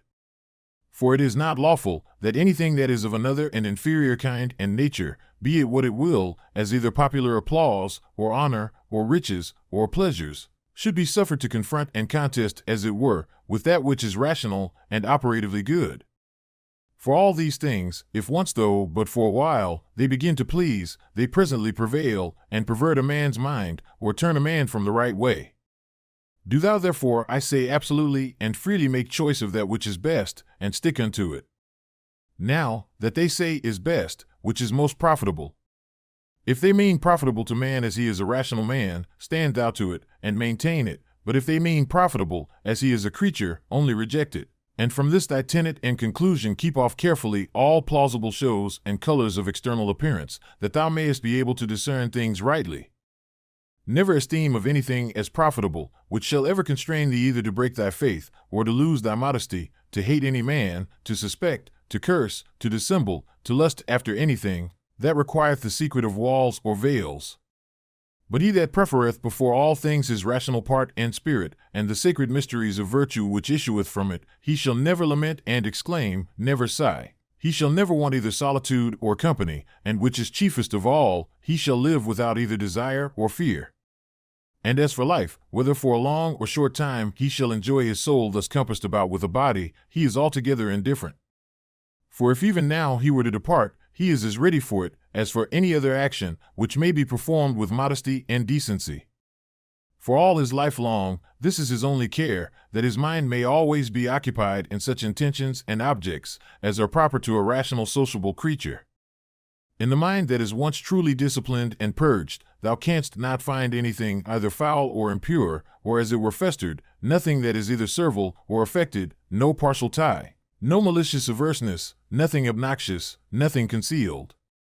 The life of such an one, death can never surprise as imperfect, as of an actor, that should die before he had ended, or the play itself were at an end, a man might speak. Use thine opinative faculty with all honor and respect, for in her indeed is all, that thy opinion do not beget in thy understanding anything contrary to either nature, or the proper constitution of a rational creature. The end and object of a rational constitution is, to do nothing rashly, to be kindly affected towards men, and in all things willingly to submit unto the gods. Casting therefore all other things aside, keep thyself to these few, and remember withal that no man properly can be said to live more than that which is now present, which is but a moment of time. Whatsoever is besides either is already past, or uncertain. The time therefore that any man doth live is but a little, and the place where he liveth is but a very little corner of the earth, and the greatest fame that can remain of a man after his death, even that is but little, and that too, such as it is whilst it is by the succession of silly mortal men preserved, who likewise shall shortly die, and even whiles they live know not what in very deed they themselves are, and much less can no one, who long before is dead and gone. To these ever-present helps and mementos, let one more be added, ever to make a particular description and delineation as it were of every object that presents itself to thy mind, that thou mayest wholly and thoroughly contemplate it, in its own proper nature, bare and naked, wholly, and severally, divided into its several parts and quarters, and then by thyself in thy mind, to call both it, and those things of which it doth consist, and in which it shall be resolved, by their own proper true names and appellations. For there is nothing so effectual to beget true magnanimity, as to be able truly and methodically to examine and consider all things that happen in this life, and so to penetrate into their natures, that at the same time, this also may concur in our apprehensions, what is the true use of it?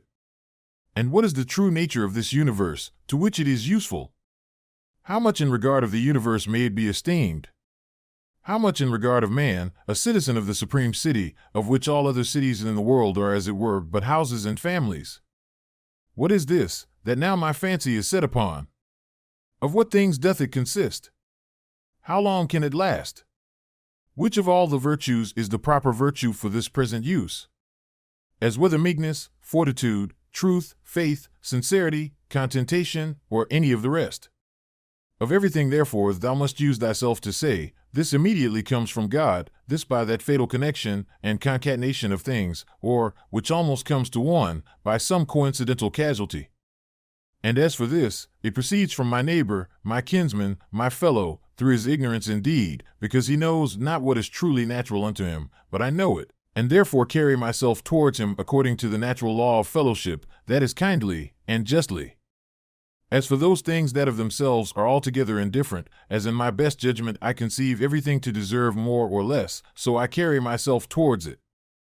If thou shalt intend that which is present, following the rule of right and reason carefully, solidly, meekly, and shalt not intermix any other businesses, but shall study this only to preserve thy spirit unpolluted and pure, and shall cleave unto him without either hope or fear of anything, in all things that thou shalt either do or speak, contenting thyself with heroical truth, thou shalt live happily, and from this there is no man that can hinder thee. As physicians and chirurgeons have always their instruments ready at hand for all sudden cures, so have thou always thy dogmata in a readiness for the knowledge of things, both divine and human, and whatsoever thou dost. Even in the smallest things that thou dost, thou must ever remember that mutual relation and connection that is between these two things divine and things human. For without relation unto God, thou shalt never speed in any worldly actions, nor on the other side in any divine, without some respect had to things human. Be not deceived, for thou shalt never live to read thy moral commentaries, nor the acts of the famous Romans and Grecians, nor those excerpta from several books, all which thou hadst provided and laid up for thyself against thine old age. Hasten therefore to an end, and giving over all vain hopes, help thyself in time if thou carest for thyself, as thou oughtest to do. To steal, to sow, to buy, to be at rest, to see what is to be done, which is not seen by the eyes, but by another kind of sight what these words mean, and how many ways to be understood, they do not understand. The body, the soul, the understanding. As the senses naturally belong to the body, and the desires and affections to the soul, so do the dogmata to the understanding. To be capable of fancies and imaginations is common to man and beast. To be violently drawn and moved by the lusts and desires of the soul is proper to wild beasts and monsters, such as Phalaris and Nero were.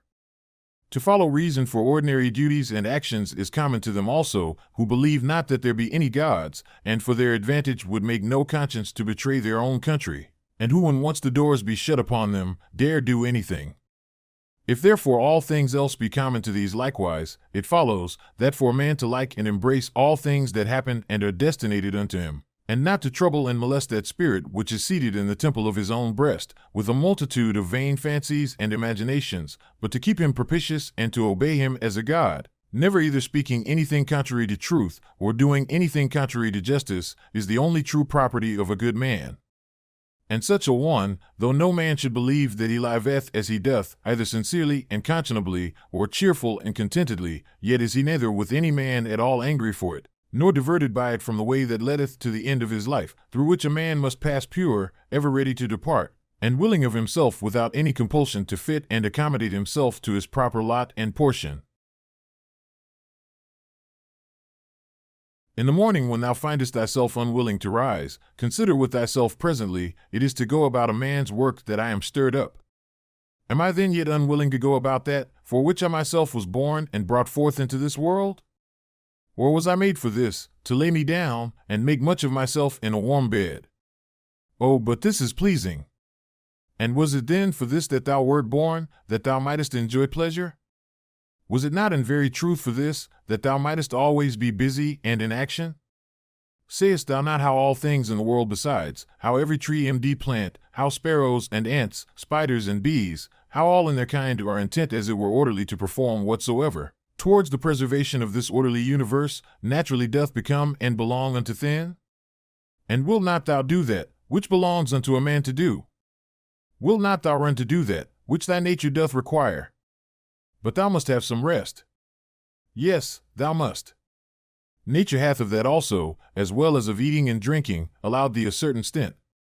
But thou gest beyond thy stint, and beyond that which would suffice, and in matter of action, that thou comest short of that which thou mayest.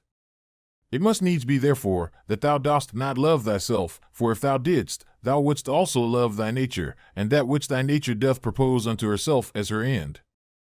Others, as many as take pleasure in their trade and profession, can even pine themselves at their works, and neglect their bodies and their food for it, and doest thou less honor thy nature, than an ordinary mechanic his trade, or a good dancer his art? Than a covetous man his silver, and vainglorious man applause? These to whatsoever they take in affection, can be content to want their meat and sleep, to further that every one which he affects, and shall actions tending to the common good of human society, seem more vile unto thee, or worthy of less respect and intention. How easy a thing is it for a man to put off from him all turbulent adventitious imaginations, and presently to be in perfect rest and tranquillity. Think thyself fit and worthy to speak, or to do anything that is according to nature, and let not the reproach, or report of some that may ensue upon it, ever deter thee. If it be right and honest to be spoken or done, undervalue not thyself so much as to be discouraged from it. As for them, they have their own rational overruling part, and their own proper inclination, which thou must not stand and look about to take notice of, but go on straight, whither both thine own particular, and the common nature do lead thee, and the way of both these is but one. I continue my course by actions according to nature, until I fall and cease, breathing out my last breath into that air, by which continually breathed in I did live, and falling upon that earth, out of whose gifts and fruits my father gathered his seed, my mother her blood, and my nurse her milk, out of which for so many years I have been provided, both of meat and drink. And lastly, which beareth me that tread upon it, and beareth with me that so many ways do abuse it, or so freely make use of it, so many ways to so many ends. No man can admire thee for thy sharp acute language, such is thy natural disability that way. Be it so, yet there be many other good things, for the want of which thou canst not plead the want or natural ability. Let them be seen in thee, which depend wholly from thee, sincerity, gravity, laboriousness, contempt of pleasures, be not querulous, be content with little, be kind, be free, avoid all superfluity, all vain prattling, be magnanimous. Doest not thou perceive how many things there be, which notwithstanding any pretense of natural indisposition and unfitness, thou mightest have performed and exhibited, and yet still thou doest voluntarily continue drooping downwards? Or wilt thou say that it is through defect of thy natural constitution that thou art constrained to murmur, to be base and wretched to flatter, now to accuse, and now to please, and pacify thy body, to be vainglorious, to be so giddy-headed and unsettled in thy thoughts? Nay, witnesses be the gods, of all these thou mightest have been rid long ago, only, this thou must have been contented with, to have borne the blame of one that is somewhat slow and dull, wherein thou must so exercise thyself, as one who neither doth much take to heart this his natural defect, nor yet pleaseth himself in it. Such there be, who when they have done a good turn to any, are ready to set them on the score for it, and to require retaliation. Others there be, who though they stand not upon retaliation, to require any, yet they think with themselves nevertheless, that such a one is their debtor, and they know as their word is what they have done. Others again there be, who when they have done any such thing, do not so much as know what they have done, but are like unto the vine, which beareth her grapes, and when once she hath borne her own proper fruit, is contented and seeks for no further recompense. As a horse after a race, and a hunting dog when he hath hunted, and a bee when she hath made her honey, look not for applause and commendation, so neither doth that man that rightly doth understand his own nature when he hath done a good turn, but from one doth proceed to do another, even as the vine after she hath once borne fruit in her own proper season, is ready for another time. Thou therefore must be one of them, who what they do, barely do it without any further thought, and are in a manner insensible of what they do. Nay, but, will some reply perchance, this very thing a rational man is bound unto, to understand what it is that he doeth. For it is the property, say they, of one that is naturally sociable, to be sensible that he doth operate sociably, nay, and to desire that the party himself that is sociably dealt with should be sensible of it too. I answer, that which thou sayest is true indeed, but the true meaning of that which is said thou dost not understand. And therefore art thou one of those first, whom I mentioned. For they also are led by a probable appearance of reason. But if thou dost desire to understand truly what it is that is said, fear not that thou shalt therefore give over any sociable action. The form of the Athenians' prayer did run thus: O rain, rain, good Jupiter, upon all the grounds and fields that belong to the Athenians. Either we should not pray at all, or thus absolutely and freely, and not every one for himself in particular alone. As we say commonly, the physician hath prescribed unto this man riding, unto another cold baths, unto a third to go barefoot, so it is alike to say, the nature of the universe hath prescribed unto this man sickness, or blindness, or some loss, or damage, or some such thing. For as there, when we say of a physician that he hath prescribed anything, our meaning is that he hath appointed this for that, as subordinate and conducing to health, so here, whatsoever doth happen unto any, is ordained unto him as a thing subordinate unto the fates, and therefore do we say of such things, that is, happen, or fall together, as of square stones, when either in walls or pyramids in a certain position they fit one another, and agree as it were in an harmony, the masons say, as if thou shouldest say, fall together, so that in the general, though the things be divers that make it, yet the consent or harmony itself is but one. And as the whole world is made up of all the particular bodies of the world, one perfect and complete body, of the same nature that particular bodies, so is the destiny of particular causes and events one general one, of the same nature that particular causes are. What I now say, even they that are mere idiots are not ignorant of, this his destiny hath brought upon him. This therefore is by the fates properly and particularly brought upon this, as that unto this in particular is by the physician prescribed. These therefore let us accept of in like manner, as we do those that are prescribed unto us our physicians. For them also in themselves shall we find to contain many harsh things, but we nevertheless, in hope of health and recovery, accept of them. Let the fulfilling and accomplishment of those things which the common nature hath determined be unto thee as thy health. Accept then, and be pleased with whatsoever doth happen, though otherwise harsh and unpleasing, as tending to that end, to the health and welfare of the universe, and to Jove's happiness and prosperity. For this whatsoever it be, should not have been produced, had it not conduced to the good of the universe. For neither doth any ordinary particular nature bring anything to pass, that is not to whatsoever is within the sphere of its own proper administration and government agreeable and subordinate. For these two considerations then thou must be well pleased with anything that doth happen unto thee. First, because that for thee properly it was brought to pass, and unto thee it was prescribed, and that from the very beginning by the series and connection of the first causes, it hath ever had a reference unto thee. And secondly, because the good success and perfect welfare, and indeed the very continuance of him, that is the administrator of the whole, doth in a manner depend on it. For the whole, because whole, therefore entire and perfect, is maimed and mutilated, if thou shalt cut off anything at all, whereby the coherence and contiguity as of parts, so of causes, is maintained and preserved. Of which certain it is, that thou doest, as much as lieth in thee, cut off, and in some sort violently take somewhat away, as often as thou art displeased with anything that happeneth. Be not discontented, be not disheartened, be not out of hope, if often it succeed not so well with thee punctually and precisely to do all things according to the right dogmata, but being once cast off, return unto them again, and as for those many and more frequent occurrences, either of worldly distractions or human infirmities, which as a man thou canst not but in some measure be subject unto, be not thou discontented with them, but however, love and affect that only which thou dost return unto a philosopher's life and proper occupation after the most exact manner.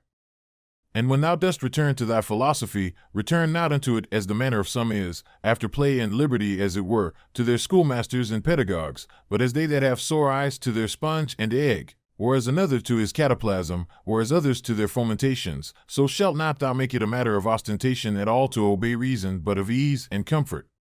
And remember that philosophy requireth nothing of thee, but what thy nature requireth, and wouldest thou thyself desire anything that is not according to nature? For which of these sayest thou, that which is according to nature or against it, is of itself more kind and pleasing?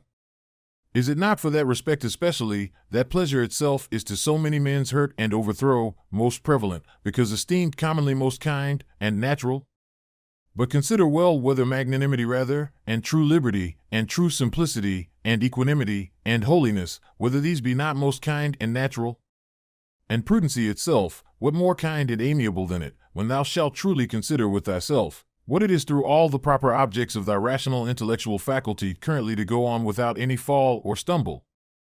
As for the things of the world, their true nature is in a manner so involved with obscurity, that unto many philosophers, and those no mean ones, they seemed altogether incomprehensible, and the Stoics themselves, though they judged them not altogether incomprehensible, yet scarce, and not without much difficulty, comprehensible, so that all assent of ours is fallible, for who is he that is infallible in his conclusions? From the nature of things, pass now unto their subjects and matter. How temporary, how vile are they, such as may be in the power and possession of some abominable loose liver, of some common strumpet, of some notorious oppressor and extortioner. Pass from thence to the dispositions of them that thou doest ordinarily converse with. How hardly do we bear, even with the most loving and amiable? That I may not say, how hard it is for us to bear even with our own selves, in such obscurity and impurity of things, and such and so continual a flux both of the substances and time, both of the motions themselves, and things moved, what it is that we can fasten upon either to honor, and respect especially, or seriously, and studiously to seek after, I cannot so much as conceive, for indeed they are things contrary. Thou must comfort thyself in the expectation of thy natural dissolution, and in the meantime not grieve at the delay, but rest contented in those two things. First, that nothing shall happen unto thee, which is not according to the nature of the universe. Secondly, that it is in thy power to do nothing against thine own proper God and inward spirit. For it is not in any man's power to constrain thee to transgress against him. What is the use that now at this present I make of my soul? Thus from time to time and upon all occasions thou must put this question to thyself: what is now that part of mine which they call the rational mistress part, employed about? Whose soul do I now properly possess? A child's? Or a youth's? A woman's? Or a tyrant's? Some brute or some wild beast's soul? What those things are in themselves, which by the greatest part are esteemed good, thou mayest gather even from this. For if a man shall hear things mentioned as good, which are really good indeed, such as are prudence, temperance, justice, fortitude, after so much heard and conceived, he cannot endure to hear of any more, for the word good is properly spoken of them. But as for those which by the vulgar are esteemed good, if he shall hear them mentioned as good, he doth hearken for more. He is well contented to hear that what is spoken by the comedian is but familiarly and popularly spoken, so that even the vulgar apprehend the difference. For why is it else that this offends not and needs not to be excused, when virtues are styled good, but that which is spoken in commendation of wealth, pleasure, or honor, we entertain it only as merrily and pleasantly spoken? Proceed therefore, and inquire further, whether it may not be that those things also which being mentioned upon the stage were merrily, and with great applause of the multitude, scoffed at with this jest, that they that possessed them had not in all the world of their own, such was their affluence and plenty, so much as a place where to avoid their excrements. Whether, I say, those ought not also in very deed to be much respected, and esteemed of, as the only things that are truly good. All that I consist of is either form or matter. No corruption can reduce either of these unto nothing, for neither did I of nothing become a subsistent creature. Every part of mine then will by mutation be disposed into a certain part of the whole world, and that in time into another part, and so in infinitum, by which kind of mutation I also became what I am, and so did they that begot me, and they before them, and so upwards in infinitum. For so we may be allowed to speak, though the age and government of the world be to some certain periods of time limited and confined. Reason and rational power are faculties which content themselves with themselves and their own proper operations. And as for their first inclination and motion, that they take from themselves. But their progress is right to the end and object, which is in their way, as it were, and leath just before them, that is, which is feasible and possible, whether it be that which at the first they propose to themselves, or no. Nothing must be thought to belong to a man, which doth not belong unto him as he is a man. These, the event of purposes, are not things required in a man. The nature of man doth not profess any such things. The final ends and consummations of actions are nothing at all to a man's nature. The end, therefore, of a man, or the summum bonum whereby that end is fulfilled, cannot consist in the consummation of actions purposed and intended. Again, concerning these outward worldly things, were it so that any of them did properly belong unto man, then would it not belong unto man, to condemn them and to stand in opposition with them. Neither would he be praiseworthy that can live without them, or he good, if these were good indeed, who of his own accord doth deprive himself of any of them. But we see contrariwise, that the more a man doth withdraw himself from these wherein external pomp and greatness doth consist, or any other like these, or the better he doth bear with the loss of these, the better he is accounted. Such as thy thoughts and ordinary cogitations are, such will thy mind be in time. For the soul doth as it were receive its tincture from the fancies and imaginations. Dye it therefore, and thoroughly soak it with the assiduity of these cogitations. As for example, wheresoever thou mayest live, there it is in thy power to live well and happy. But thou mayest live at the court, there then also mayest thou live well and happy.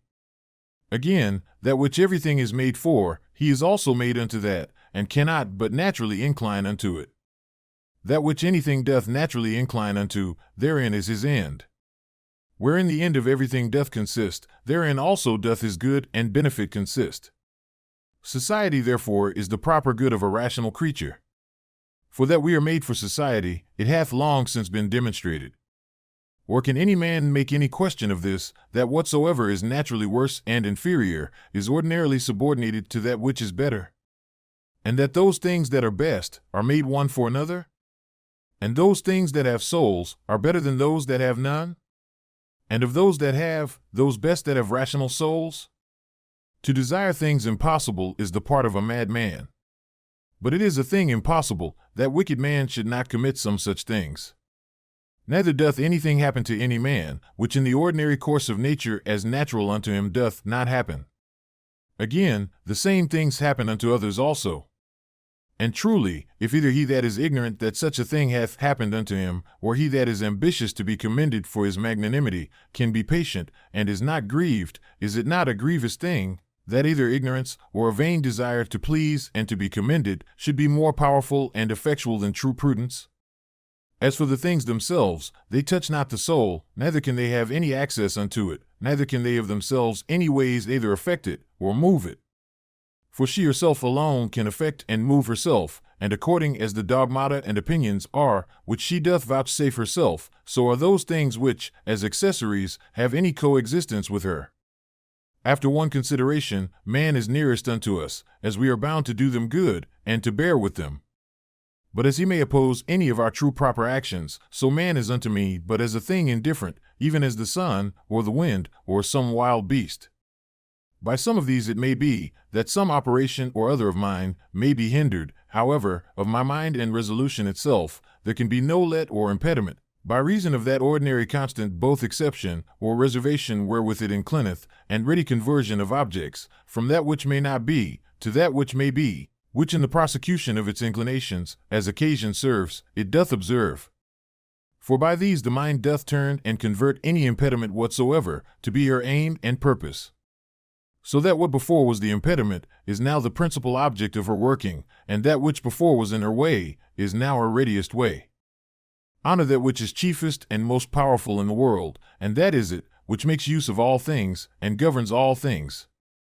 So also in thyself, honor that which is chiefest and most powerful, and is of one kind and nature with that which we now spake of. For it is the very same, which being in thee, turneth all other things to its own use, and by whom also thy life is governed. That which doth not hurt the city itself, cannot hurt any citizen. This rule thou must remember to apply and make use of upon every conceit and apprehension of wrong. If the whole city be not hurt by this, neither am I certainly. And if the whole be not, why should I make it my private grievance? Consider rather what it is wherein he is overseen that is thought to have done the wrong. Again, often meditate how swiftly all things that subsist, and all things that are done in the world, are carried away, and as it were conveyed out of sight, for both the substance themselves, we see as a flood, are in a continual flux, and all actions in a perpetual change, and the causes themselves, subject to 1,000 alterations, neither is there anything almost, that may ever be said to be now settled and constant. Next unto this, and which follows upon it, consider both the infiniteness of the time already past, and the immense vastness of that which is to come, wherein all things are to be resolved and annihilated. Art not thou then a very fool, who for these things art either puffed up with pride, or distracted with cares, or canst find in thy heart to make such moans as for a thing that would trouble thee for a very long time? Consider the whole universe whereof thou art but a very little part, and the whole age of the world together, whereof but a short and very momentary portion is allotted unto thee, and all the fates and destinies together, of which how much is it that comes to thy part and share? Again, another doth trespass against me. Let him look to that.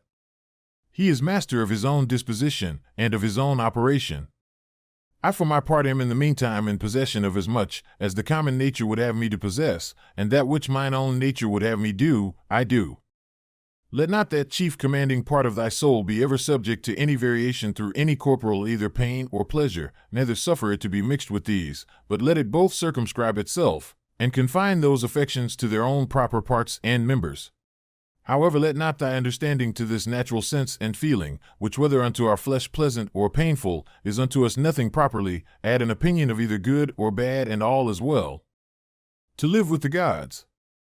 He liveth with the gods, who at all times affords unto them the spectacle of a soul, both contented and well pleased with whatsoever is afforded or allotted unto her, and performing whatsoever is pleasing to that spirit, whom, being part of himself, Jove hath appointed to every man as his overseer and governor.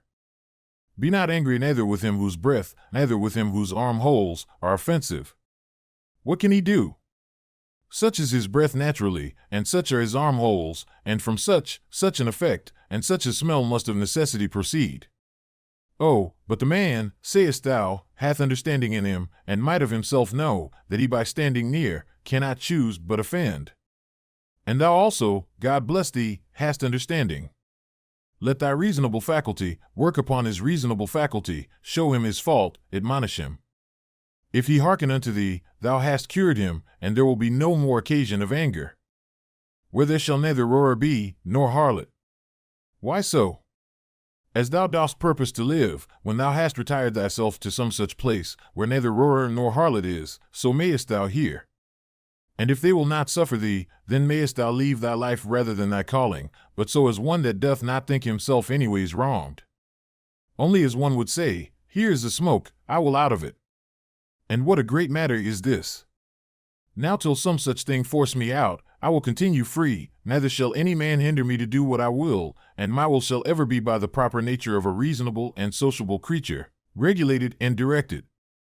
That rational essence by which the universe is governed is for community and society, and therefore hath it both made the things that are worse for the best, and hath allied and knit together those which are best, as it were in harmony. Sayest thou not how it hath subordinated and coordinated? And how it hath distributed unto everything according to its worth? And those which have the preeminency and superiority above all, hath it united together into a mutual consent and agreement. How hast thou carried thyself hitherto towards the gods? Towards thy parents? Towards thy brethren? Towards thy wife? Towards thy children? Towards thy masters? Thy foster fathers? Thy friends? Thy domestics? Thy servants? Is it so with thee, that hitherto thou hast neither by word or deed wronged any of them? Remember withal through how many things thou hast already passed, and how many thou hast been able to endure, so that now the legend of thy life is full, and thy charge is accomplished. Again, how many truly good things have certainly by thee been discerned? How many pleasures, how many pains hast thou passed over with contempt? How many things eternally glorious hast thou despised? Towards how many perverse unreasonable men hast thou carried thyself kindly and discreetly? Why should imprudent unlearned souls trouble that which is both learned and prudent? And which is that is so?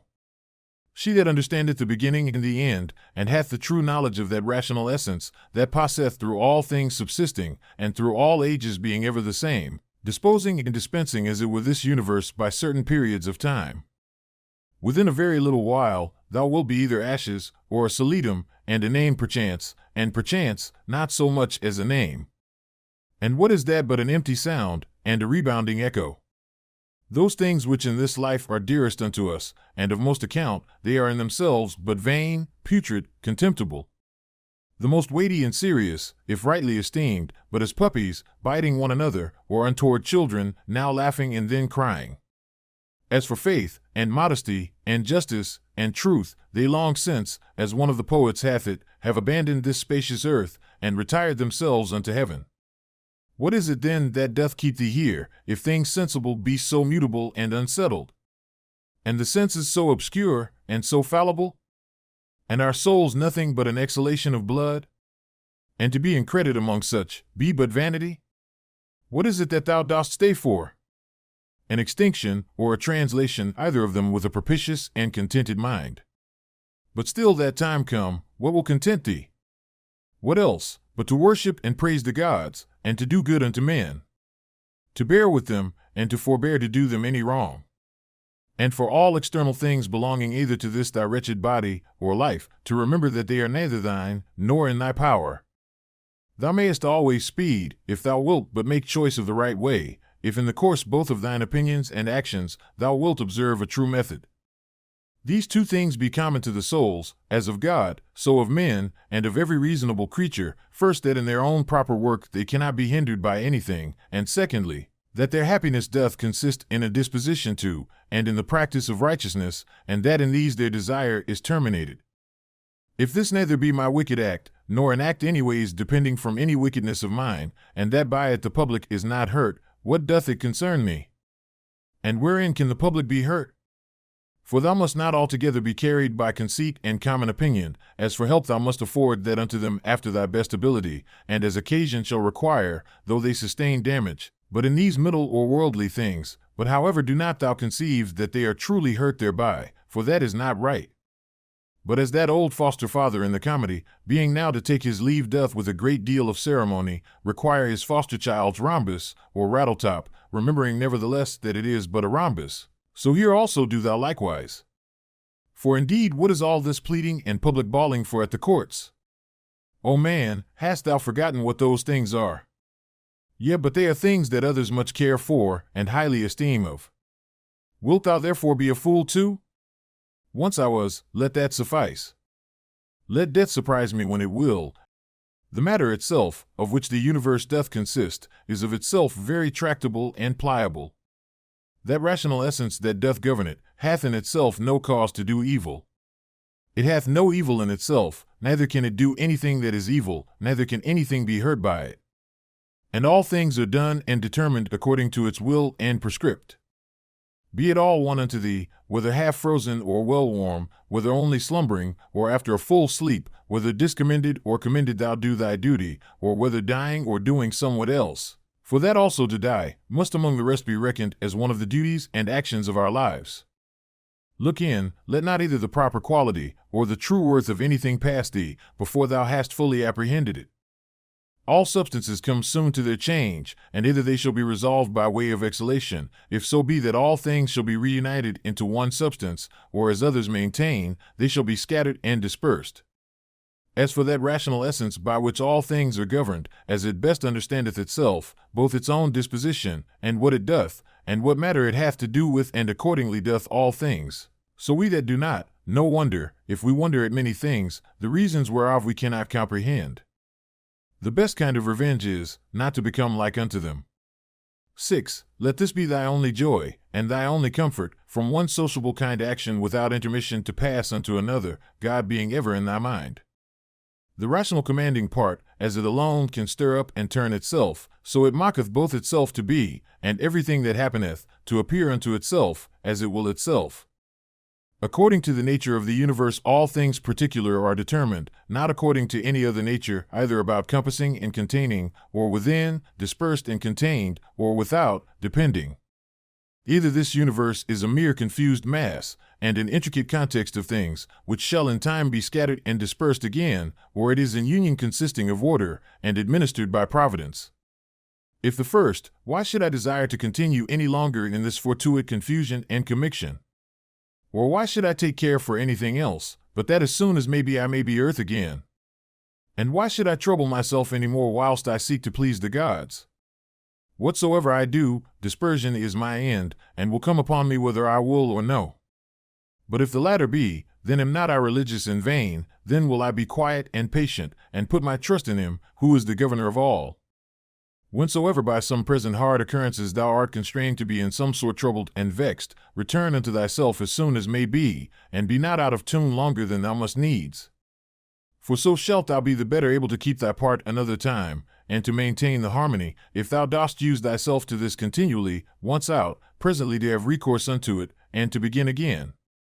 If it were that thou hadst at one time both a stepmother and a natural mother living, thou wouldst honor and respect her also, nevertheless to thine own natural mother would thy refuge and recourse be continually. So let the court and thy philosophy be unto thee. Have recourse unto it often, and comfort thyself in her, by whom it is that those other things are made tolerable unto thee, and thou also in those things not intolerable unto others. How marvelous useful it is for a man to represent unto himself meats, and all such things that are for the mouth, under a right apprehension and imagination. As for example, this is the carcass of a fish, this of a bird, and this of a hog. And again more generally, this falernum, this excellent highly commended wine, is but the bare juice of an ordinary grape. This purple robe, but sheep's hairs, dyed with the blood of a shellfish. So for coitus, it is but the attrition of an ordinary base entrail, and the excretion of a little vile snivel, with a certain kind of convulsion, according to Hippocrates his opinion. How excellent useful are these lively fancies and representations of things, thus penetrating and passing through the objects, to make their true nature known and apparent. This must thou use all thy life long, and upon all occasions, and then especially, when matters are apprehended as of great worth and respect, thy art and care must be to uncover them, and to behold their vileness, and to take away from them all those serious circumstances and expressions, under which they made so grave a show. For outward pomp and appearance is a great juggler, and then especially art thou most in danger to be beguiled by it, when, to a man's thinking, thou most seemest to be employed about matters of moment. See what Crates pronounceth concerning Xenocrates himself. 13. Those things which the common sort of people do admire are most of them such things as are very general, and may be comprehended under things merely natural or naturally affected and qualified, as stones, wood, figs, vines, olives. Those that be admired by them that are more moderate and restrained are comprehended under things animated, as flocks and herds. Those that are yet more gentle and curious, their admiration is commonly confined to reasonable creatures only, not in general as they are reasonable, but as they are capable of art, or of some craft and subtle invention, or perchance barely to reasonable creatures, as they that delight in the possession of many slaves. But he that honors a reasonable soul in general, as it is reasonable and naturally sociable, doth little regard anything else, and above all things is careful to preserve his own, in the continual habit and exercise both of reason and sociableness, and thereby doth cooperate with him, of whose nature he doth also participate, God. Some things hasten to be, and others to be no more. And even whatsoever now is, some part thereof hath already perished.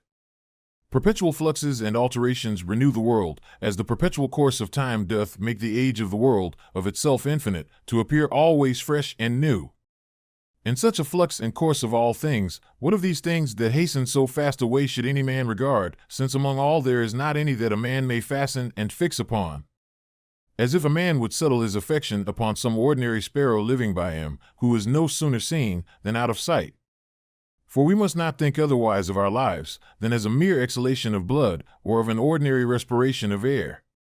For what in our common apprehension is, to breathe in the air and to breathe it out again, which we do daily, so much is it and no more, at once to breathe out all thy respirative faculty into that common air from whence but lately, as being but from yesterday, and today, thou didst first breathe it in, and with it, life. Not vegetative spiration, it is not surely, which plants have, that in this life should be so dear unto us, nor sensitive respiration, the proper life of beasts, both tame and wild. nor this our imaginative faculty, nor that we are subject to be led and carried up and down by the strength of our sensual appetites, or that we can gather and live together, or that we can feed, for that in effect is no better than that we can void the excrements of our food. What is it then that should be dear unto us? To hear a clattering noise? If not that, then neither to be applauded by the tongues of men. For the praises of many tongues is in effect no better than the clattering of so many tongues. If then neither applause, what is there remaining that should be dear unto thee? This I think, that in all thy motions and actions thou be moved, and restrained according to thine own true natural constitution and construction only. And to this even ordinary arts and professions do lead us. For it is that which every art doth aim at, that whatsoever it is, that is by art affected and prepared, may be fit for that work that it is prepared for. This is the end that he that dresseth the vine, and he that takes upon him either to tame colts, or to train up dogs, doth aim at. What else doth the education of children, and all learned professions, tend unto? Certainly then it is that, which should be dear unto us also. If in this particular it go well with thee, care not for the obtaining of other things. But is it so, that thou canst not but respect other things also? Then canst not thou truly be free? Then canst thou not have self-content, then wilt thou ever be subject to passions.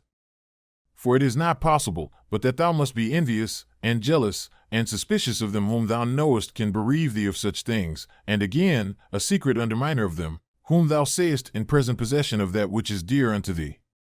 To be short, he must of necessity be full of confusion within himself, and often accuse the gods, whosoever stands in need of these things. But if thou shalt honor and respect thy mind only, that will make thee acceptable towards thyself, towards thy friends very tractable, and conformable and concordant with the gods, that is, accepting with praises whatsoever they shall think good to appoint and allot unto thee. Under, above, and about are the motions of the elements, but the motion of virtue is none of those motions, but is somewhat more excellent and divine.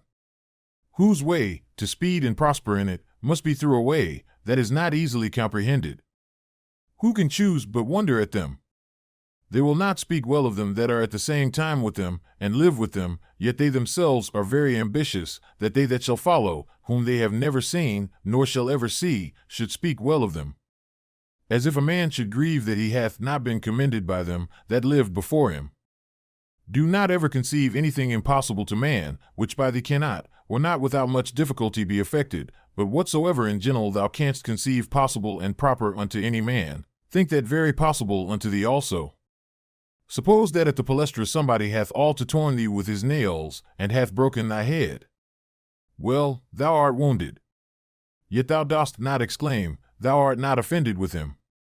Thou dost not suspect him for it afterwards, as one that watcheth to do thee a mischief. Yea, even then, though thou dost thy best to save thyself from him, yet not from him as an enemy. It is not by way of any suspicious indignation, but by way of gentle and friendly declination.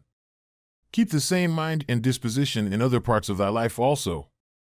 For many things there be, which we must conceit and apprehend, as though we had had to do with an antagonist at the palestra. For as I said, it is very possible for us to avoid and decline, though we neither suspect nor hate. If anybody shall reprove me, and shall make it apparent unto me, that in any either opinion or action of mine I do err, I will most gladly retract. For it is the truth that I seek after, by which I am sure that never any man was hurt, and as sure that he is hurt that continueth in any error or ignorance whatsoever. I for my part will do what belongs unto me, as for other things, whether things unsensible or things irrational, or if rational, yet deceived and ignorant of the true way, they shall not trouble or distract me. For as for those creatures which are not endued with reason and all other things and matters of the world whatsoever I freely and generously, as one endued with reason, of things that have none, make use of them. And as for men, towards them as naturally partakers of the same reason, my care is to carry myself sociably. But whatsoever it is that thou art about, remember to call upon the gods. And as for the time how long thou shalt live to do these things, let it be altogether indifferent unto thee, for even 3 such hours are sufficient. Alexander of Macedon, and he that dressed his mules, when once dead both came to one.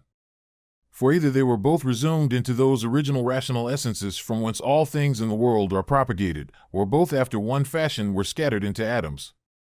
Consider how many different things, whether they concern our bodies or our souls, in a moment of time come to pass in every one of us, and so thou wilt not wonder if many more things, or rather all things that are done, can at one time subsist and coexist in that both one and general, which we call the world.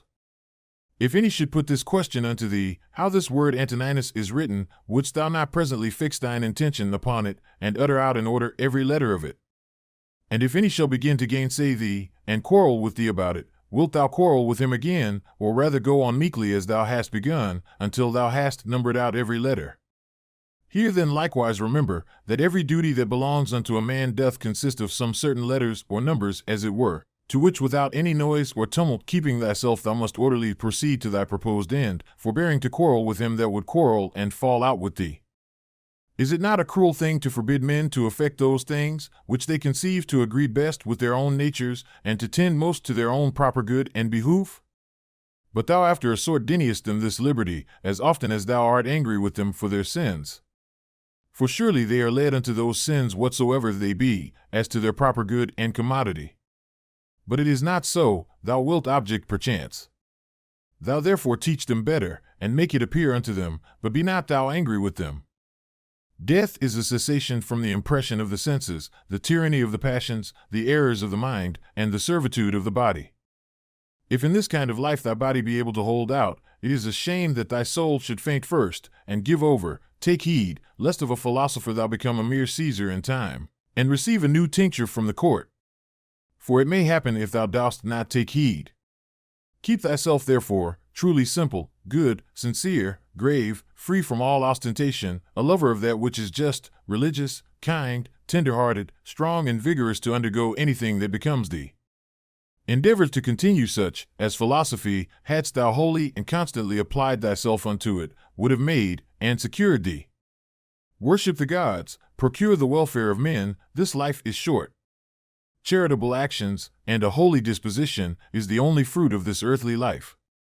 Do all things as becometh the disciple of Antoninus Pius. Remember his resolute constancy in things that were done by him according to reason, his equability in all things, his sanctity, the cheerfulness of his countenance, his sweetness, and how free he was from all vainglory, how careful to come to the true and exact knowledge of matters in hand, and how he would by no means give over till he did fully and plainly understand the whole state of the business, and how patiently, and without any contestation he would bear with them that did unjustly condemn him, how he would never be over hasty in anything, nor give ears to slanders and false accusations, but examine and observe with best diligence the several actions and dispositions of men. Again, how he was no backbiter, nor easily frightened, nor suspicious, and in his language free from all affectation and curiosity, and how easily he would content himself with few things, as lodging, bedding, clothing, and ordinary nourishment and attendance. How able to endure labor, how patient, able through his spare diet to continue from morning to evening without any necessity of withdrawing before his accustomed hours to the necessities of nature, his uniformity and constancy in matter of friendship. How he would bear with them that with all boldness and liberty opposed his opinions, and even rejoice if any man could better advise him, and lastly, how religious he was without superstition. All these things of him remember, that whensoever thy last hour shall come upon thee, it may find thee, as it did him, ready for it in the possession of a good conscience. Stir up thy mind, and recall thy wits again from thy natural dreams and visions, and when thou art perfectly awoken, and canst perceive that they were but dreams that troubled thee, as one newly awakened out of another kind of sleep, look upon these worldly things with the same mind as thou didst upon those that thou sawest in thy sleep. I consist of body and soul. Unto my body all things are indifferent, for of itself it cannot affect one thing more than another with apprehension of any difference. As for my mind, all things which are not within the verge of her own operation are indifferent unto her, and for her own operations, those altogether depend of her, neither does she busy herself about any, but those that are present, for as for future and past operations, those also are now at this present indifferent unto her. As long as the foot doth that which belongeth unto it to do, and the hand that which belongs unto it, their labor, whatsoever it be, is not unnatural.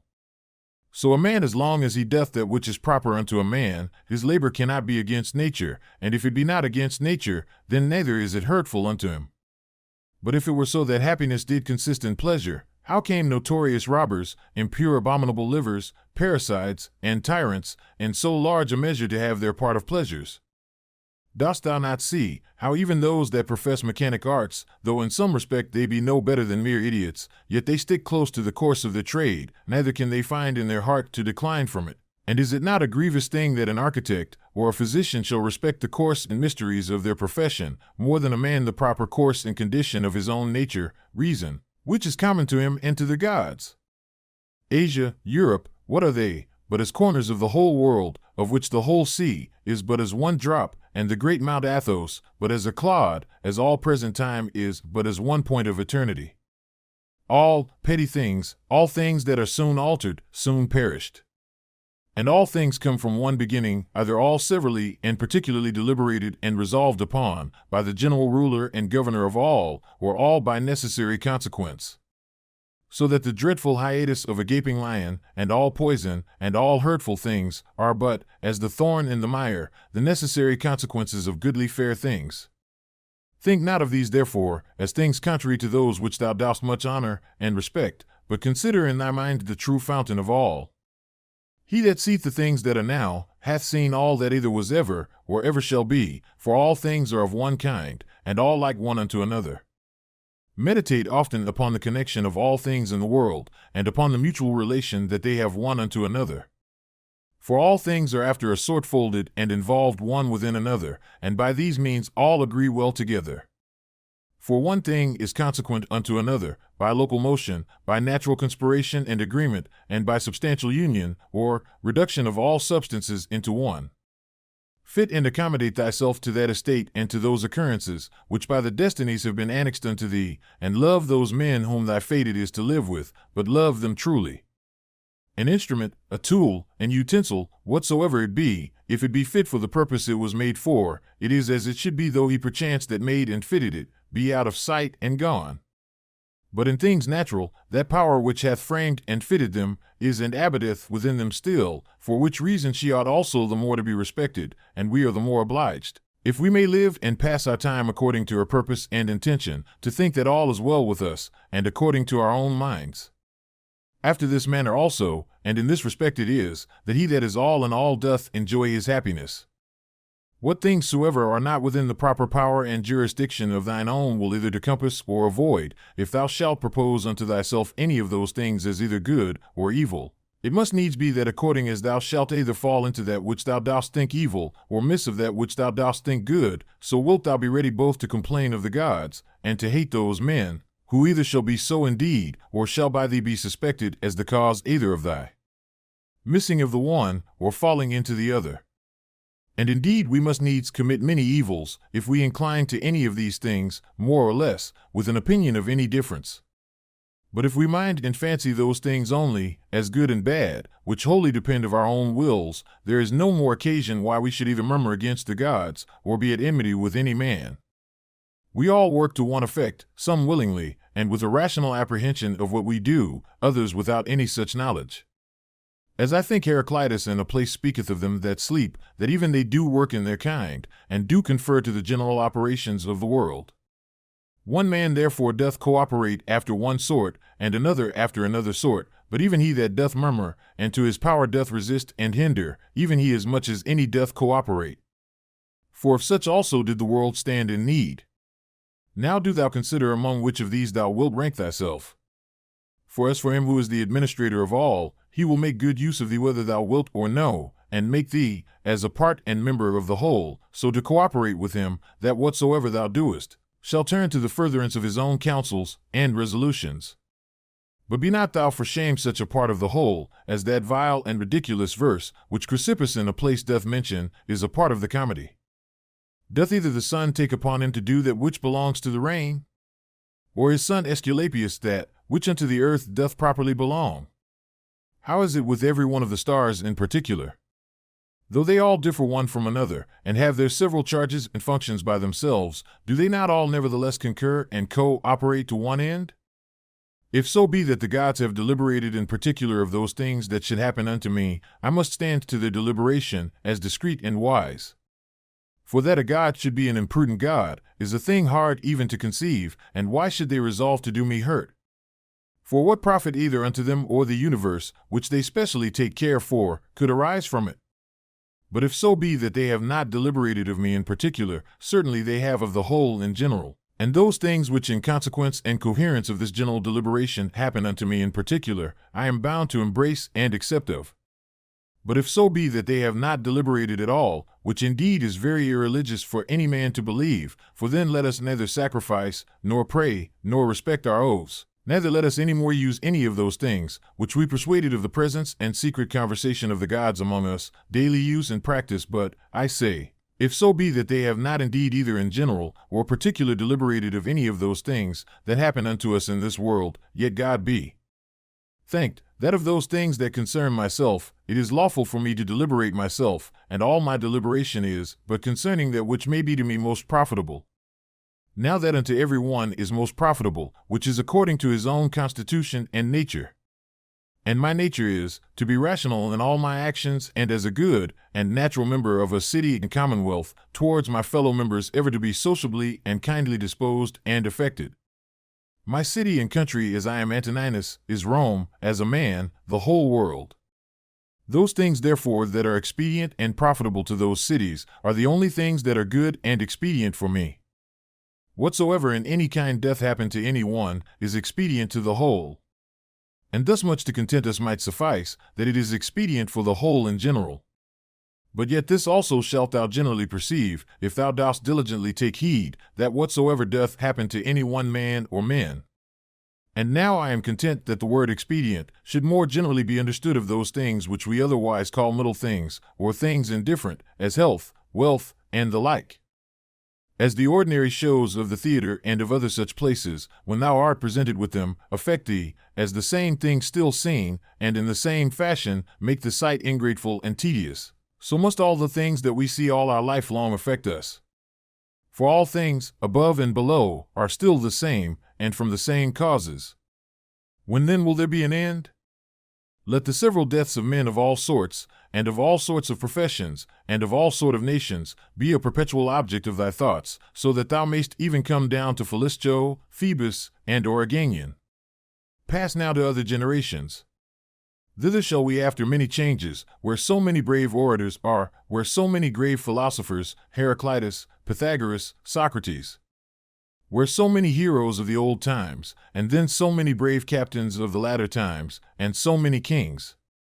After all these, where Eudoxus, Hipparchus, Archimedes, where so many other sharp, generous, industrious, subtle, peremptory dispositions, and among others, even they, that have been the greatest scoffers and deriders of the frailty and brevity of this our human life, as Menippus, and others, as many as there have been such as he.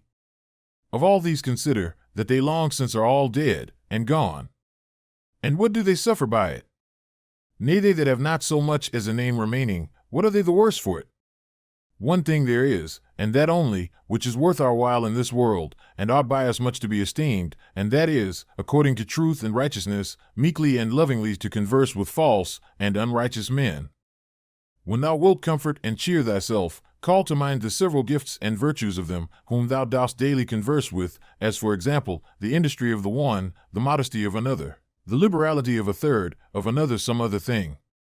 For nothing can so much rejoice thee as the resemblances and parallels of several virtues, visible and eminent in the dispositions of those who live with thee, especially when, all at once, as near as may be, they represent themselves unto thee. And therefore thou must have them always in a readiness. Dost thou grieve that thou dost weigh but so many pounds, and not 300 rather? Just as much reason hast thou to grieve that thou must live but so many years, and not longer. For as for bulk and substance thou dost content thyself with that proportion of it that is allotted unto thee, so shouldst thou for time. Let us do our best endeavors to persuade them, but however, if reason and justice lead thee to it, do it, though they be never so much against it. But if any shall by force withstand thee, and hinder thee in it, convert thy virtuous inclination from one object unto another, from justice to contented equanimity and cheerful patience, so that what in the one is thy hindrance, thou mayst make use of it for the exercise of another virtue, and remember that it was with due exception and reservation that thou didst at first incline and desire. For thou didst not set thy mind upon things impossible. Upon what then? that all thy desires might ever be moderated with this due kind of reservation. And this thou hast, and mayst always obtain, whether the thing desired be in thy power or no. And what do I care for more, if that for which I was born and brought forth into the world, to rule all my desires with reason and discretion, may be? The ambitious supposeth another man's act, praise and applause, to be his own happiness, the voluptuous his own sense and feeling, but he that is wise, his own action.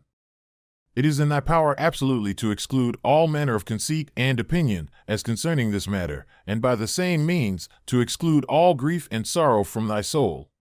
For as for the things and objects themselves, they of themselves have no such power, whereby to beget and force upon us any opinion at all.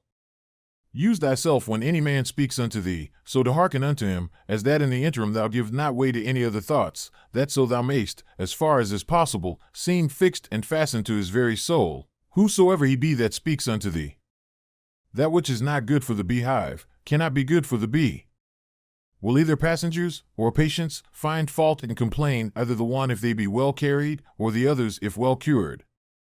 Do they take care for any more than this, the one, that their shipmaster may bring them safe to land, and the other, that their physician may effect their recovery?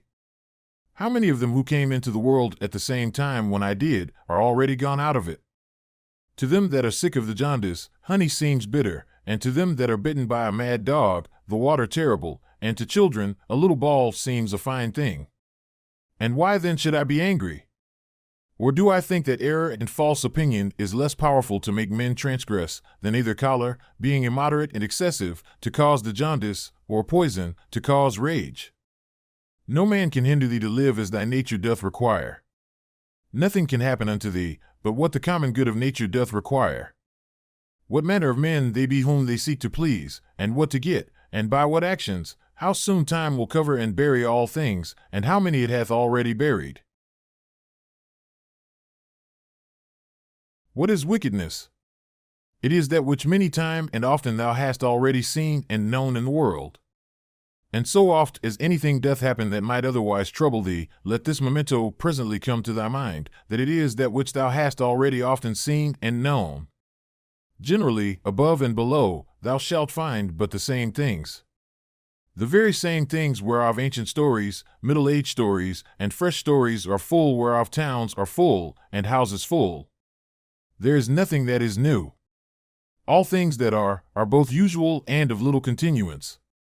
What fear is there that thy dogmata, or philosophical resolutions and conclusions, should become dead in thee, and lose their proper power and efficacy to make thee live happy, as long as those proper and correlative fancies, and representations of things on which they mutually depend, which continually to stir up and revive is in thy power, are still kept fresh and alive?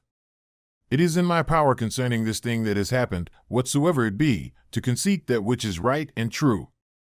If it be, why then am I troubled? Those things that are without my understanding are nothing to it at all, and that is it only, which doth properly concern me. Be always in this mind, and thou wilt be right. That which most men would think themselves most happy for, and would prefer before all things, if the gods would grant it unto them after their deaths, thou mayst whilst thou livest grant unto thyself, to live again. See the things of the world again, as thou hast already seen them. For what is it else to live again?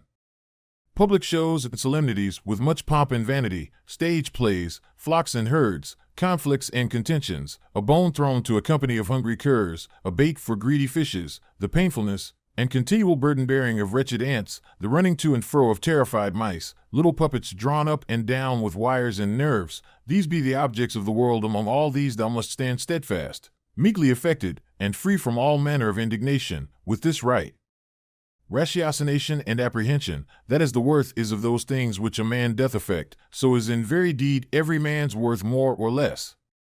Word after word, every one by itself, must the things that are spoken be conceived and understood, and so the things that are done, purpose after purpose, every one by itself likewise.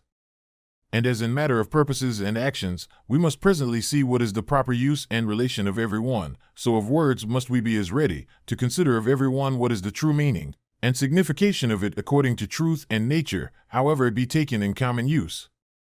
Is my reason and understanding sufficient for this, or no? If it be sufficient, without any private applause or public ostentation as of an instrument, which by nature I am provided of, I will make use of it for the work in hand, as of an instrument, which by nature I am provided of. If it be not, and that otherwise it belong not unto me particularly as a private duty, I will either give it over, and leave it to some other that can better effect it, or I will endeavor it, but with the help of some other, who with the joint help of my reason is able to bring somewhat to pass, that will now be seasonable and useful for the common good. For whatsoever I do either by myself, or with some other, the only thing that I must intend is, that it be good and expedient for the public.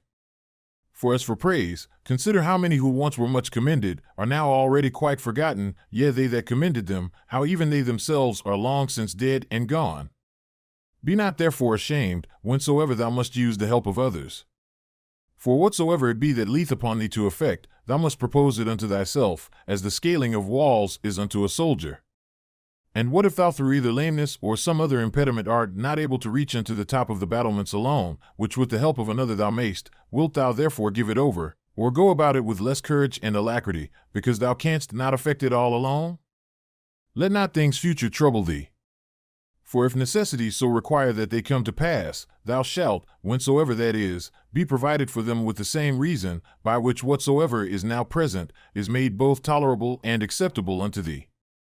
All things are linked and knitted together, and the knot is sacred, neither is there anything in the world that is not kind and natural in regard of any other thing, or that hath not some kind of reference and natural correspondence with whatsoever is in the world besides. For all things are ranked together, and by that decency of its due place and order that each particular doth observe, they all concur together to the making of one and the same or world, as if you said, a comely piece, or an orderly composition. For all things throughout, there is but one and the same order, and through all things, one and the same God, the same substance and the same law. There is one common reason, and one common truth, that belongs unto all reasonable creatures, for neither is there save one perfection of all creatures that are of the same kind, and partakers of the same reason. Whatsoever is material, doth soon vanish away into the common substance of the whole, and whatsoever is formal, or whatsoever doth animate that which is material, is soon resumed into the common reason of the whole, and the fame and memory of anything is soon swallowed up by the general age and duration of the whole. To a reasonable creature, the same action is both according to nature and according to reason. Straight of itself, not made straight. As several members in one body united, so are reasonable creatures in a body divided and dispersed, all made and prepared for one common operation. And this thou shalt apprehend the better, if thou shalt use thyself often to say to thyself, or a member of the mass and body of reasonable substances, the joy that thou takest in the exercise of bounty is not yet grounded upon a due ratiocination and right apprehension of the nature of things. Thou dost exercise it as yet upon this ground barely, as a thing convenient and fitting, not as doing good to thyself, when thou dost good unto others. Of things that are external, happen what will to that which can suffer by external accidents. Those things that suffer let them complain themselves, if they will. As for me, as long as I conceive no such thing, that which has happened is evil, I have no hurt, and it is in my power not to conceive any such thing. Whatsoever any man either doth or saith, thou must be good, not for any man's sake, but for thine own nature's sake, as if either gold, or the emerald, or purple, should ever be saying to themselves, whatsoever any man either doth or saith, I must still be an emerald, and I must keep my color. This may ever be my comfort and security. My understanding, that ruleth over all, will not of itself bring trouble and vexation upon itself. This I say, it will not put itself in any fear, it will not lead itself into any concupiscence. If it be in the power of any other to compel it to fear, or to grieve, it is free for him to use his power. But sure if itself do not of itself, through some false opinion or supposition incline itself to any such disposition, there is no fear. For as for the body, why should I make the grief of my body to be the grief of my mind? If that itself can either fear or complain, let it. But as for the soul, which indeed can only be truly sensible of either fear or grief, to which only it belongs according to its different imaginations and opinions, to admit of either of these, or of their contraries, thou mayst look to that thyself, that it suffer nothing. Induce her not to any such opinion or persuasion. The understanding is of itself sufficient unto itself, and needs not, if itself doth not bring itself to need any other thing besides itself, and by consequent as it needs nothing, so neither can it be troubled or hindered by anything, if itself doth not trouble and hinder itself. What is happiness, a good demon, or spirit? What then dost thou do here, O opinion? By the gods I adjure thee, that thou get thee gone, as thou earnest, for I need thee not. Thou earnest indeed unto me according to thy ancient wonted manner. It is that all men have ever been subject unto. That thou camest, therefore I am not angry with thee, only begone, now that I have found thee what thou art. Is any man so foolish as to fear change, to which all things that once were not owe their being? And what is it that is more pleasing and more familiar to the nature of the universe? How couldst thou thyself use thy ordinary hot baths, should not the wood that heateth them first be changed? How couldst thou receive any nourishment from those things that thou hast eaten, if they should not be changed? Can anything else almost, that is useful and profitable, be brought to pass without change? How then dost not thou perceive, that for thee also, by death, to come to change, is a thing of the very same nature, and as necessary for the nature of the universe? Through the substance of the universe, as through a torrent pass all particular bodies, being all of the same nature, and all joint workers with the universe itself, as in one of our bodies so many members among themselves. How many such as Chrysippus, how many such as Socrates, how many such as Epictetus, hath the age of the world long since swallowed up and devoured? Let this, be it either men or businesses, that thou hast occasion to think of, to the end that thy thoughts be not distracted and thy mind too earnestly set upon anything, upon every such occasion presently come to thy mind. Of all my thoughts and cares, one only thing shall be the object, that I myself do nothing which to the proper constitution of man, either in regard of the thing itself, or in regard of the manner, or of the time of doing, is contrary. The time when thou shalt have forgotten all things is at hand. And that time also is at hand, when thou thyself shalt be forgotten by all. Whilst thou art, apply thyself to that especially which unto man, as he is a mart, is most proper and agreeable, and that is, for a man even to love them that transgress against him. This shall be, if at the same time that any such thing doth happen, thou call to mind that they are thy kinsmen, that it is through ignorance and against their wills that they sin, and that within a very short while after, both thou and he shall be no more. But above all things, that he hath not done thee any hurt, for that by him thy mind and understanding is not made worse or more vile than it was before. The nature of the universe, of the common substance of all things as it were of so much wax, hath now perchance formed a horse, and then, destroying that figure, hath new tempered and fashioned the matter of it into the form and substance of a tree, then that again into the form and substance of a man, and then that again into some other. Now every one of these doth subsist but for a very little while. As for dissolution, if it be no grievous thing to the chest or trunk to be joined together, why should it be more grievous to be put asunder? An angry countenance is much against nature, and it is oftentimes the proper countenance of them that are at the point of death. But were it so, that all anger and passion were so thoroughly quenched in thee, that it were altogether impossible to kindle it any more, yet herein must not thou rest satisfied, but further endeavor by good consequence of true ratiocination, perfectly to conceive and understand that all anger and passion is against reason. For if thou shalt not be sensible of thine innocence, if that also shall be gone from thee, the comfort of a good conscience, that thou doest all things according to reason, what shouldest thou live any longer for? All things that now thou sayest are but for a moment. That nature, by which all things in the world are administered, will soon bring change and alteration upon them, and then of their substances make other things like unto them, and then soon after others again of the matter and substance of these, that so by these means the world may still appear fresh and new. Whensoever any man doth trespass against other, presently consider with thyself what it was that he did suppose to be good, what to be evil, when he did trespass. For this when thou knowest, thou wilt pity him, thou wilt have no occasion either to wonder or to be angry. For either thou thyself dost yet live in that error and ignorance, as that thou dost suppose either that very thing that he doth, or some other like worldly thing, to be good, and so thou art bound to pardon him if he have done that which thou in the like case wouldst have done thyself. Or if so be that thou dost not any more suppose the same things to be good or evil that he doth, how canst thou but be gentle unto him that is in an error? Fancy not to thyself things future, as though they were present, but of those that are present, take some aside, that thou takest most benefit of, and consider of them particularly, how wonderfully thou wouldst want them, if they were not present. But take heed withal, lest that whilst thou dost settle thy contentment in things present, thou grow in time so to overprize them, as that the want of them, whensoever it shall so fall out, should be a trouble and a vexation unto thee. Wind up thyself into thyself. Such is the nature of thy reasonable commanding part, as that if it exercise justice, and have by that means tranquillity within itself, it doth rest fully satisfied with itself without any other thing. Wipe off all opinion, stay the force and violence of unreasonable lusts and affections, circumscribe the present time, examine whatsoever it be that has happened, either to thyself or to another. Divide all present objects, either in that which is formal or material, think of the last hour. That which thy neighbor hath committed, where the guilt of it lieth, there let it rest. Examine in order whatsoever is spoken. Let thy mind penetrate both into the effects and into the causes. Rejoice thyself with true simplicity and modesty, and that all middle things between virtue and vice are indifferent unto thee. Finally, love mankind, obey God. All things, saith he, are by certain order and appointment. And what if the elements only? It will suffice to remember that all things in general are by certain order and appointment, or if it be but few.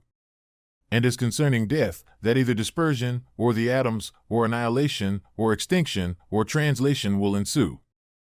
And as concerning pain, that which is intolerable is soon ended by death, and that which holds long must needs be tolerable, and that the mind in the meantime, which is all in all, may by way of interclusion, or interception, by stopping all manner of commerce and sympathy with the body, still retain its own tranquillity. Thy understanding is not made worse by it. As for those parts that suffer, let them, if they can, declare their grief themselves.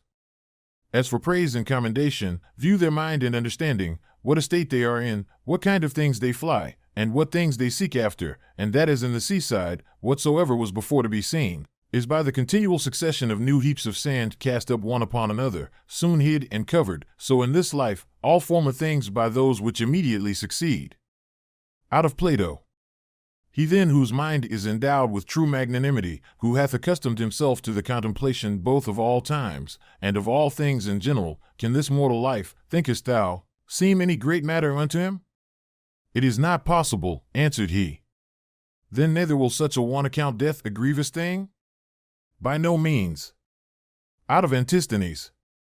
It is a princely thing to do well, and to be ill spoken of.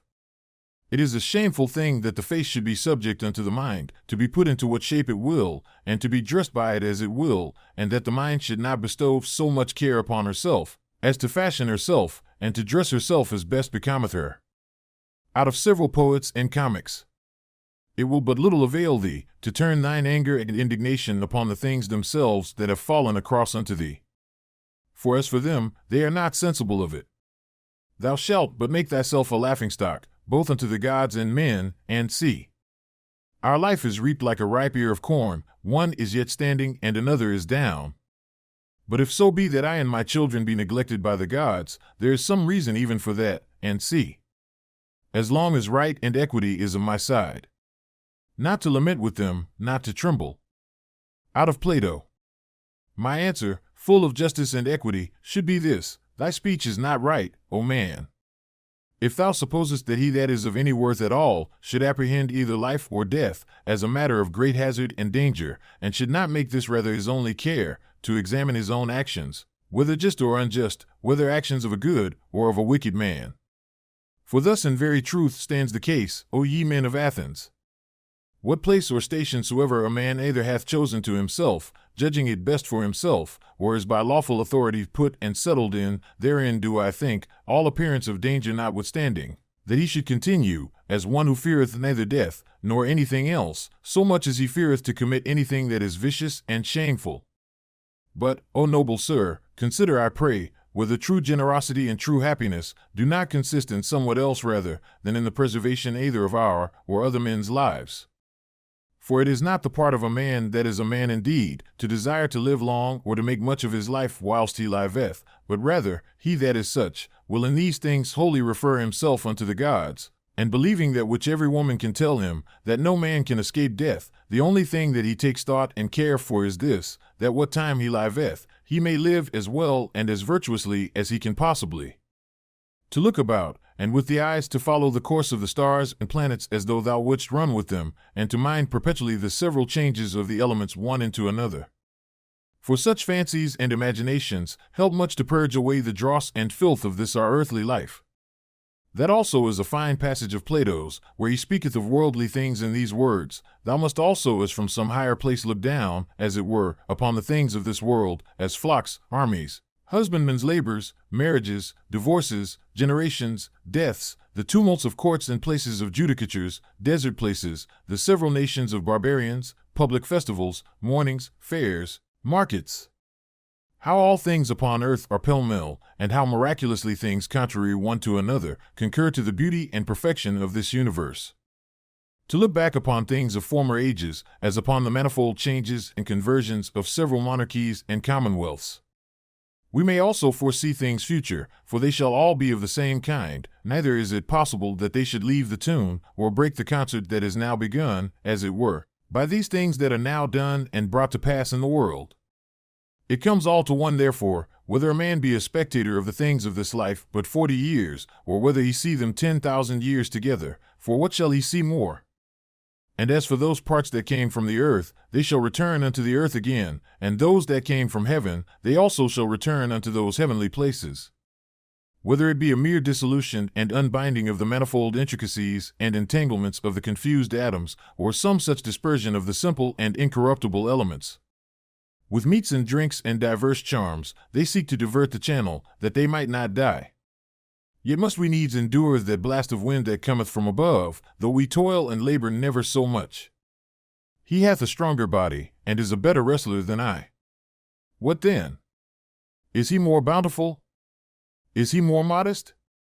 Doth he bear all adverse chances with more equanimity, or with his neighbor's offenses with more meekness and gentleness than I?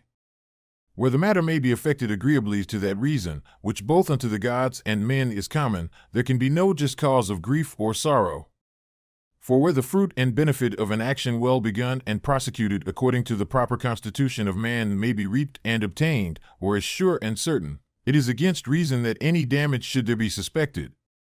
In all places, and at all times, it is in thy power religiously to embrace whatsoever by God's appointment is happened unto thee, and justly to converse with those men whom thou hast to do with, and accurately to examine every fancy that presents itself, that nothing may slip and steal in, before thou hast rightly apprehended the true nature of it. Look not about upon other men's minds and understandings, but look right on forwards with the nature, both that of the universe, in those things that happen unto thee, and thine in particular, in those things that are done by thee, doth lead and direct thee. Now every one is bound to do that, which is consequent and agreeable to that end which by his true natural constitution he was ordained unto. As for all other things, they are ordained for the use of reasonable creatures, as in all things we see that that which is worse and inferior is made for that which is better. Reasonable creatures, they are ordained one for another. That therefore which is chief in every man's constitution is, that he intend the common good. The second is, that he yield not to any lusts and motions of the flesh. For it is the part and privilege of the reasonable and intellective faculty that she can so bound herself, as that neither the sensitive nor the appetitive faculties may not anyways prevail upon her. For both these are brutish. And therefore over both she challengeth mastery, and cannot anyways endure, if in a right temper, to be subject unto either. And this indeed most justly. For by nature she was ordained to command all in the body. The third thing proper to man by his constitution is, to avoid all rashness and precipitancy, and not to be subject to error. To these things then, let the mind apply herself and go straight on, without any distraction about other things, and she hath her end, and by consequent her happiness. As one who had lived, and were now to die by right, whatsoever is yet remaining, bestow that wholly as a gracious overplus upon a virtuous life. Love and affect that only, whatsoever it be that happeneth, and is by the fates appointed unto thee. For what can be more reasonable? And as anything doth happen unto thee by way of cross or calamity, call to mind presently and set before thine eyes the examples of some other men, to whom the selfsame thing did once happen likewise. Well, what did they? They grieved, they wondered, they complained. And where are they now? All dead and gone. Wilt thou also be like one of them? Or rather leaving to men of the world, whose life both in regard of themselves and them that they converse with is nothing but mere mutability, or men of as fickle minds, as fickle bodies, ever changing and soon change themselves, let it be thine only care and study, how to make a right use of all such accidents. For there is good use to be made of them, and they will prove fit matter for thee to work upon, if it shall be both thy care and thy desire, that whatsoever thou doest, thou thyself mayst like and approve thyself for it. And both these, see, that thou remember well, according as the diversity of the matter of the action that thou art about shall require. Look within is the fountain of all good. Such a fountain, where springing waters can never fail, so thou dig still deeper and deeper. Thou must use thyself also to keep thy body fixed and steady, free from all loose fluctuant either motion or posture. And as upon thy face and looks, thy mind hath easily power over them to keep them to that which is grave and decent, so let it challenge the same power over the whole body also. But so observe all things in this kind, as that it be without any manner of affectation. The art of true living in this world is more like a wrestler's than a dancer's practice. For in this they both agree, to teach a man whatsoever falls upon him, that he may be ready for it, and that nothing may cast him down. Thou must continually ponder and consider with thyself what manner of men they be, and for their minds and understandings what is their present estate, whose good word and testimony thou dost desire. For then neither wilt thou see cause to complain of them that offend against their wills, or find any one of their applause, if once thou dost but penetrate into the true force and ground both of their opinions, and of their desires. No soul, saith he, is willingly bereft of the truth, and by consequent, neither of justice, or temperance, or kindness, and mildness, nor of anything that is of the same kind. It is most needful that thou shouldst always remember this. For so shalt thou be far more gentle and moderate towards all men. What pain soever thou art in, let this presently come to thy mind, that it is not a thing whereof thou needest to be ashamed, neither is it a thing whereby thy understanding, that hath the government of all, can be made worse. For neither in regard of the substance of it, nor in regard of the end of it, which is, to intend the common good, can it alter and corrupt it. This also of Epicurus mayst thou in most pains find some help of, that it is neither intolerable nor eternal, so thou keep thyself to the true bounds and limits of reason, and give not way to opinion. This also thou must consider, that many things there be, which oftentimes unsensibly trouble and vex thee, as not armed against them with patience, because they go not ordinarily under the name of pains, which in very deed are of the same nature as pain, as to slumber unquietly, to suffer heat, to want appetite. When therefore any of these things make thee discontented, check thyself with these words: Now hath pain given thee the foil, thy courage hath failed thee. Take heed lest at any time thou stand so affected, though towards unnatural evil men, as ordinary men are commonly one towards another. How know we whether Socrates were so eminent indeed, and of so extraordinary a disposition?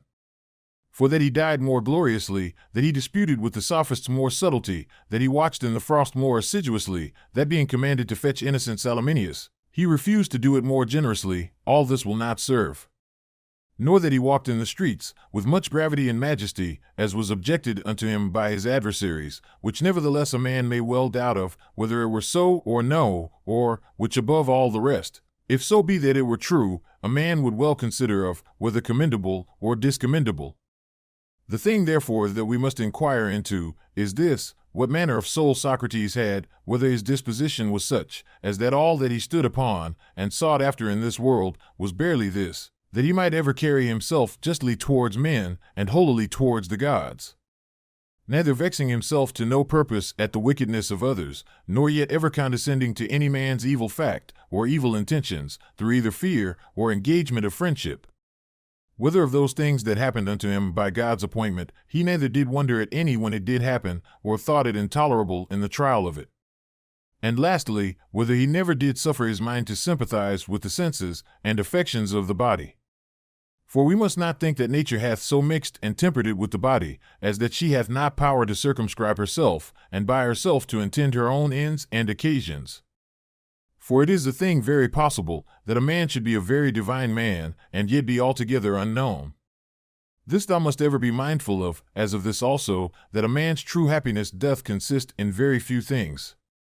And that although thou dost despair, that thou shalt ever be a good either logician or naturalist, yet thou art never the further off by it from being either liberal, or modest, or charitable, or obedient unto God.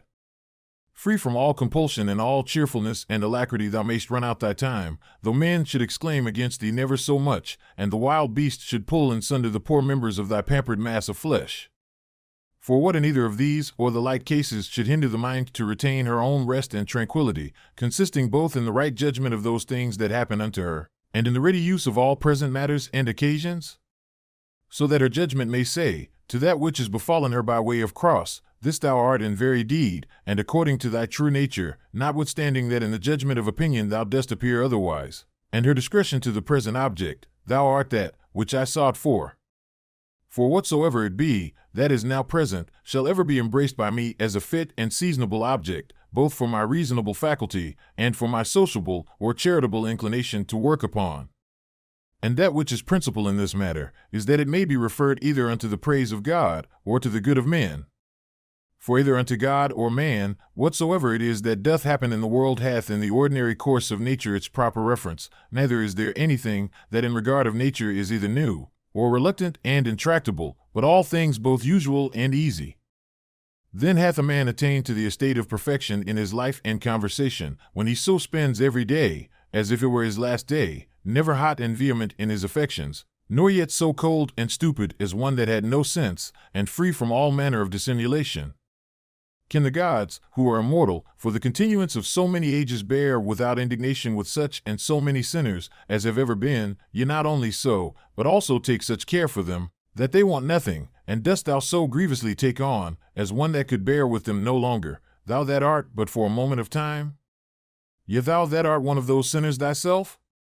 A very ridiculous thing it is, that any man should dispense with vice and wickedness in himself, which is in his power to restrain, and should go about to suppress it in others, which is altogether impossible.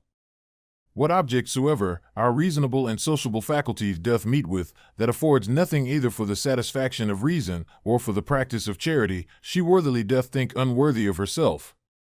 When thou hast done well, and another is benefited by thy action, must thou like a very fool look for a third thing besides, as that it may appear unto others also that thou hast done well, or that thou mayest in time receive one good turn for another? No man useth to be weary of that which is beneficial unto him. But every action according to nature is beneficial. Be not weary then of doing that which is beneficial unto thee, whilst it is so unto others. The nature of the universe did once certainly before it was created, whatsoever it hath done since, deliberate and so resolve upon the creation of the world. Now since that time, whatsoever it is, that is and happens in the world, is either but a consequent of that one and first deliberation, or if so be that this ruling rational part of the world takes any thought and care of things particular, they are surely his reasonable and principal creatures, that are the proper object of his particular care and providence. This often thought upon will much conduce to thy tranquillity.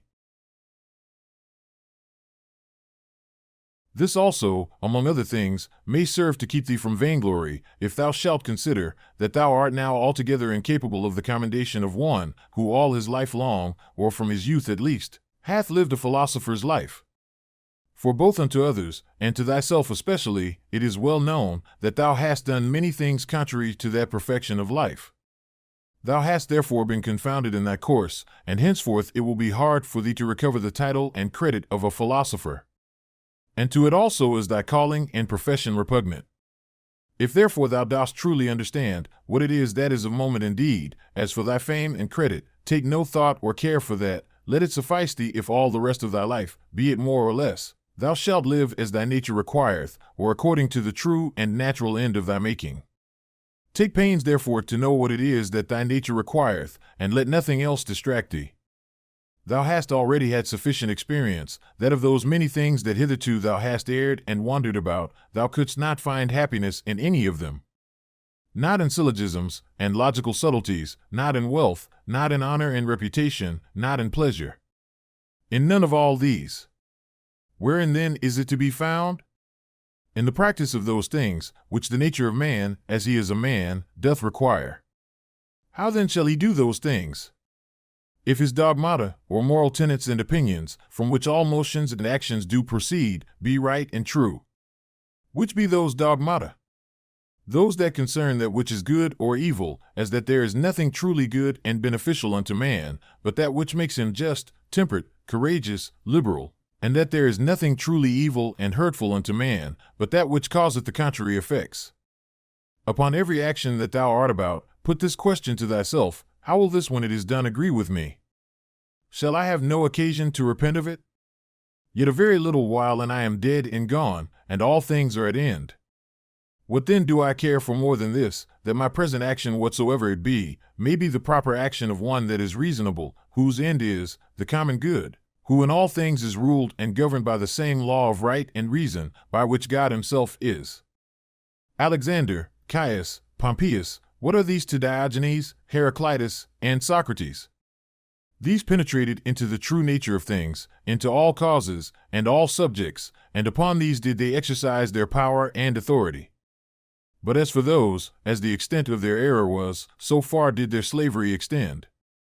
What they have done, they will still do, although thou shouldst hang thyself. First, let it not trouble thee.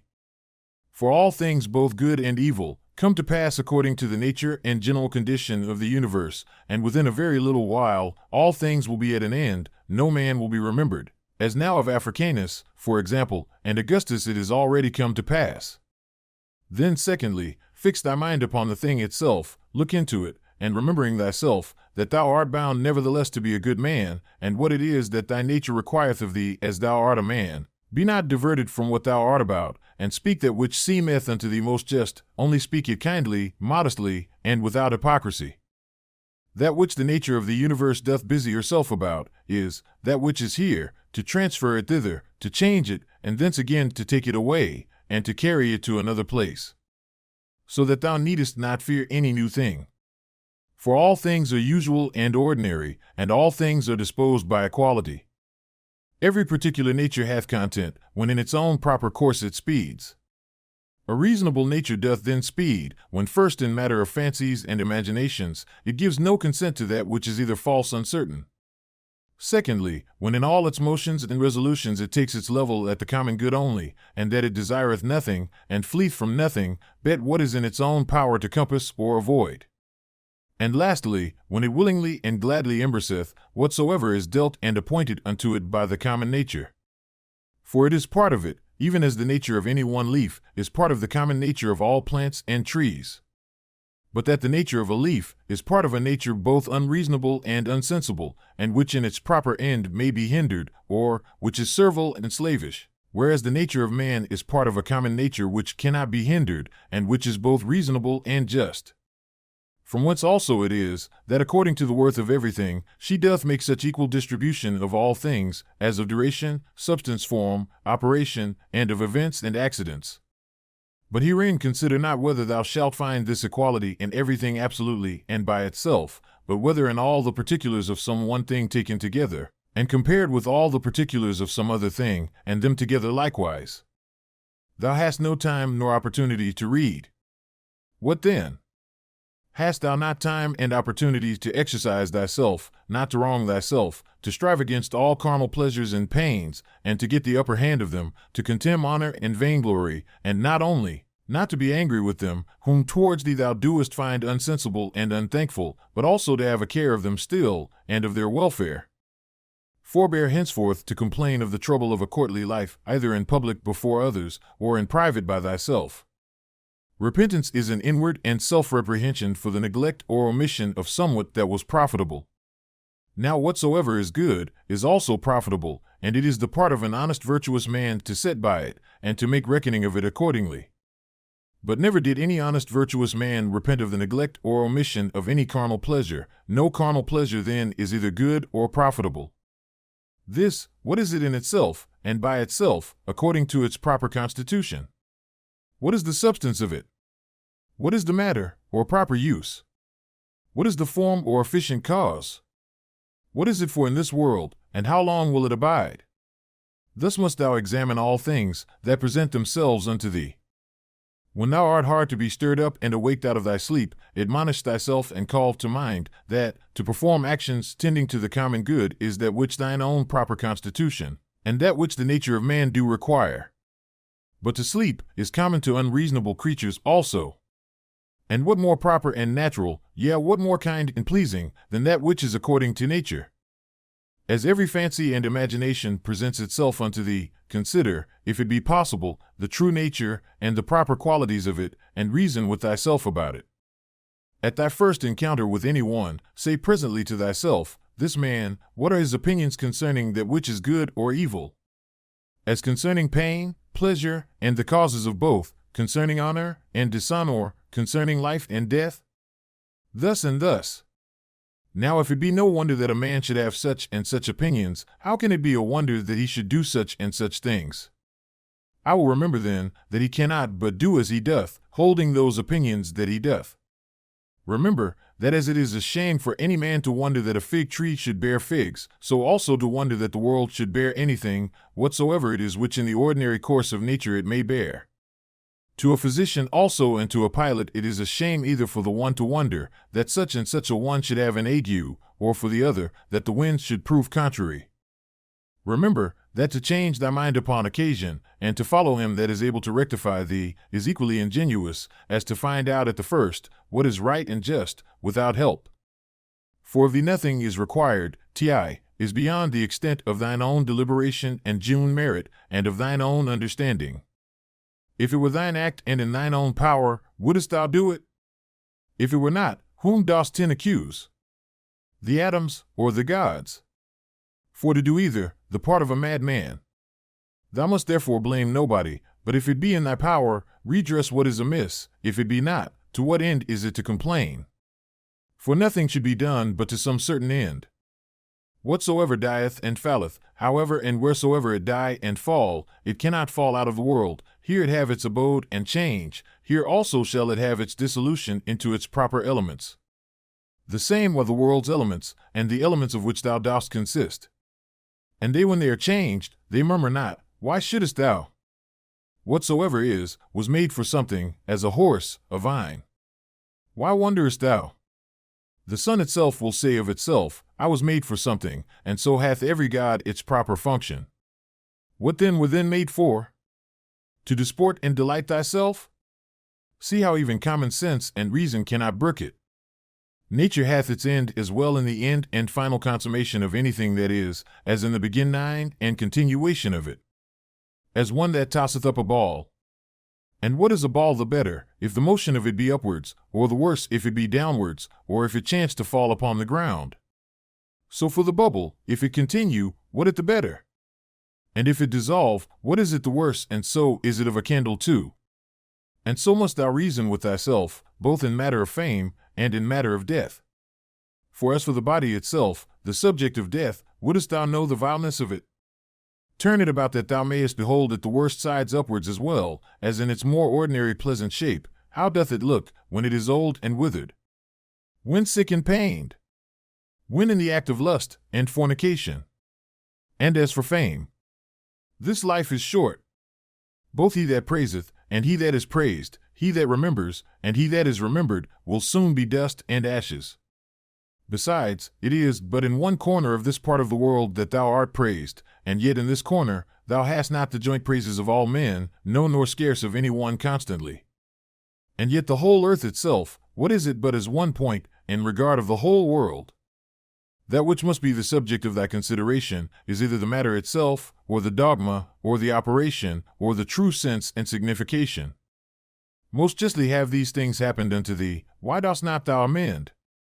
Oh, but thou hadst rather become good tomorrow than to be so today. Shall I do it?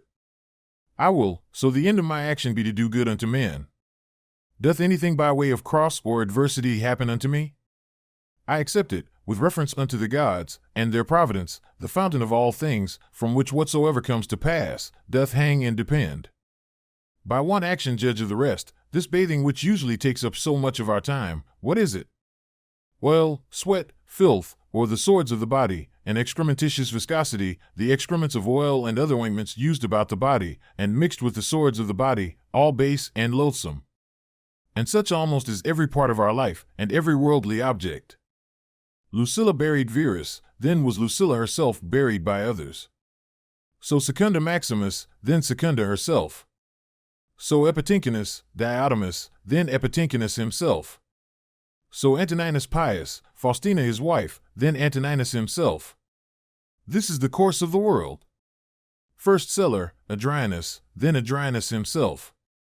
And those austere ones, those that foretold other men's deaths, those that were so proud and stately, where are they now? Those austere ones, I mean, such as Recarix, and Demetrius the Platonic, and Eudaemon, and others like unto those. They were all but for one day, all dead and gone long since. Some of them no sooner dead than forgotten. Others soon turned into fables. Of others, even that which was fabulous is now long since forgotten. This thereafter thou must remember, that whatsoever thou art compounded of shall soon be dispersed, and that thy life and breath, or thy soul, shall either be no more or shall ranslated, sp. and appointed to some certain place and station. The true joy of a man is to do that which properly belongs unto a man. That which is most proper unto a man is, first, to be kindly affected towards them that are of the same kind and nature as he is himself, to contemn all sensual motions and appetites, to discern rightly all plausible fancies and imaginations, to contemplate the nature of the universe, both it and things that are done in it. In which kind of contemplation three several relations are to be observed: the first, to the apparent secondary cause; the second, to the first original cause, God, from whom originally proceeds whatsoever doth happen in the world; the third and last, to them that we live and converse with, what use may be made of it, to their use and benefit. If pain be an evil, either it is in regard of the body, and that cannot be, because the body of itself is altogether insensible, or in regard of the soul, but it is in the power of the soul, to preserve her own peace and tranquility, and not to suppose that pain is evil. For all judgment and deliberation, all prosecution or aversation is from within, whither the sense of evil, except it be let in by opinion, cannot penetrate. Wipe off all idle fancies, and say unto thyself incessantly, Now if I will, it is in my power to keep out of this my soul all wickedness, all lust and concupiscences, all trouble and confusion. But on the contrary, to behold and consider all things according to their true nature, and to carry myself towards everything according to its true worth. Remember then this thy power that nature hath given thee. Whether thou speak in the Senate, or whether thou speak to any particular, let thy speech in always grave and modest. But thou must not openly and vulgarly observe that sound and exact form of speaking, concerning that which is truly good and truly civil, the vanity of the world, and of worldly men, which otherwise truth and reason doth prescribe. Augustus his court, his wife, his daughter, his nephews, his sons-in-law, his sister, Agrippa, his kinsmen, his domestics, his friends, Arius, Maecenas, his slayers of beasts for sacrifice and divination, that thou hast the death of a whole court together. Proceed now on to the rest that have been since that of Augustus. Hath death dwelt with them otherwise, though so many and so stately whilst they lived, than it doth use to deal with any one particular man? Consider now the death of a whole kindred and family, as of that of the Pompeys, as that also that useth to be written upon some monuments, he was the last of his own kindred. Or what care did his predecessors take, that they might leave a successor, yet behold at last one or other must of necessity be the last. Here again therefore consider the death of a whole kindred. Contract thy whole life to the measure and proportion of one single action. And if in every particular action thou dost perform what is fitting to the utmost of thy power, let it suffice thee. And who can hinder thee, but that thou mayest perform what is fitting?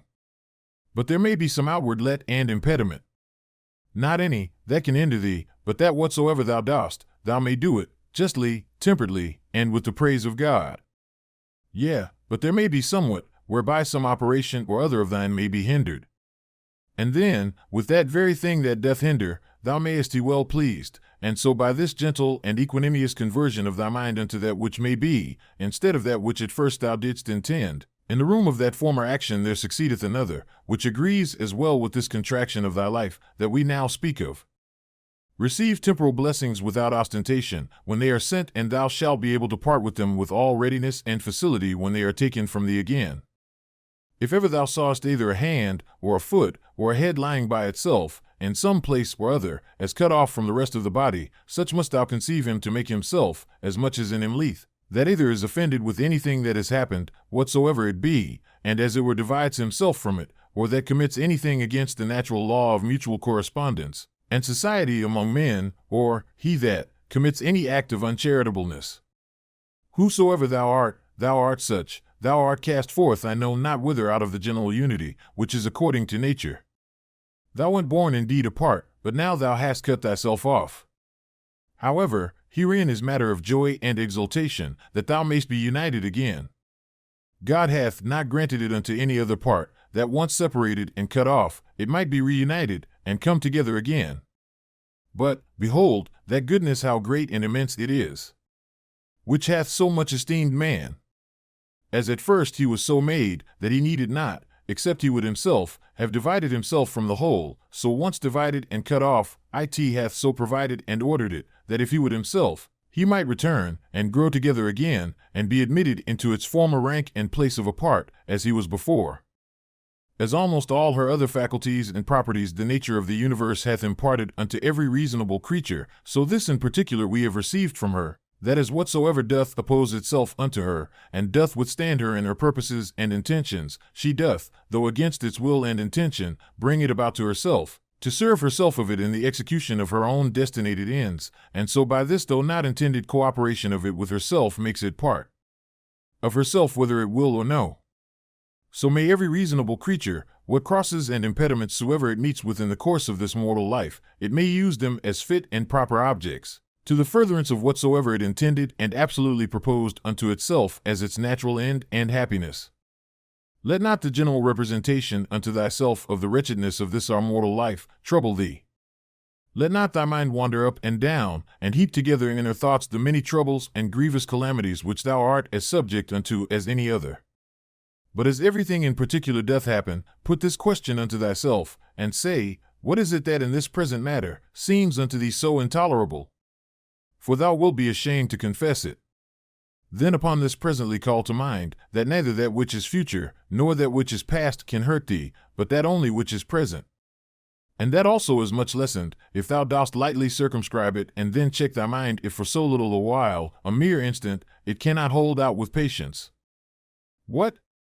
Are either Panthea or Pergamus abiding to this day by their master's tombs? Or either Chabrias or Diotimus by that of Adrianus? O foolery!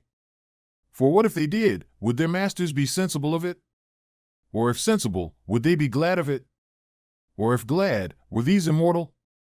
Was not it appointed unto them also, both men and women, to become old in time, and then to die? And these once dead, what would become of these former?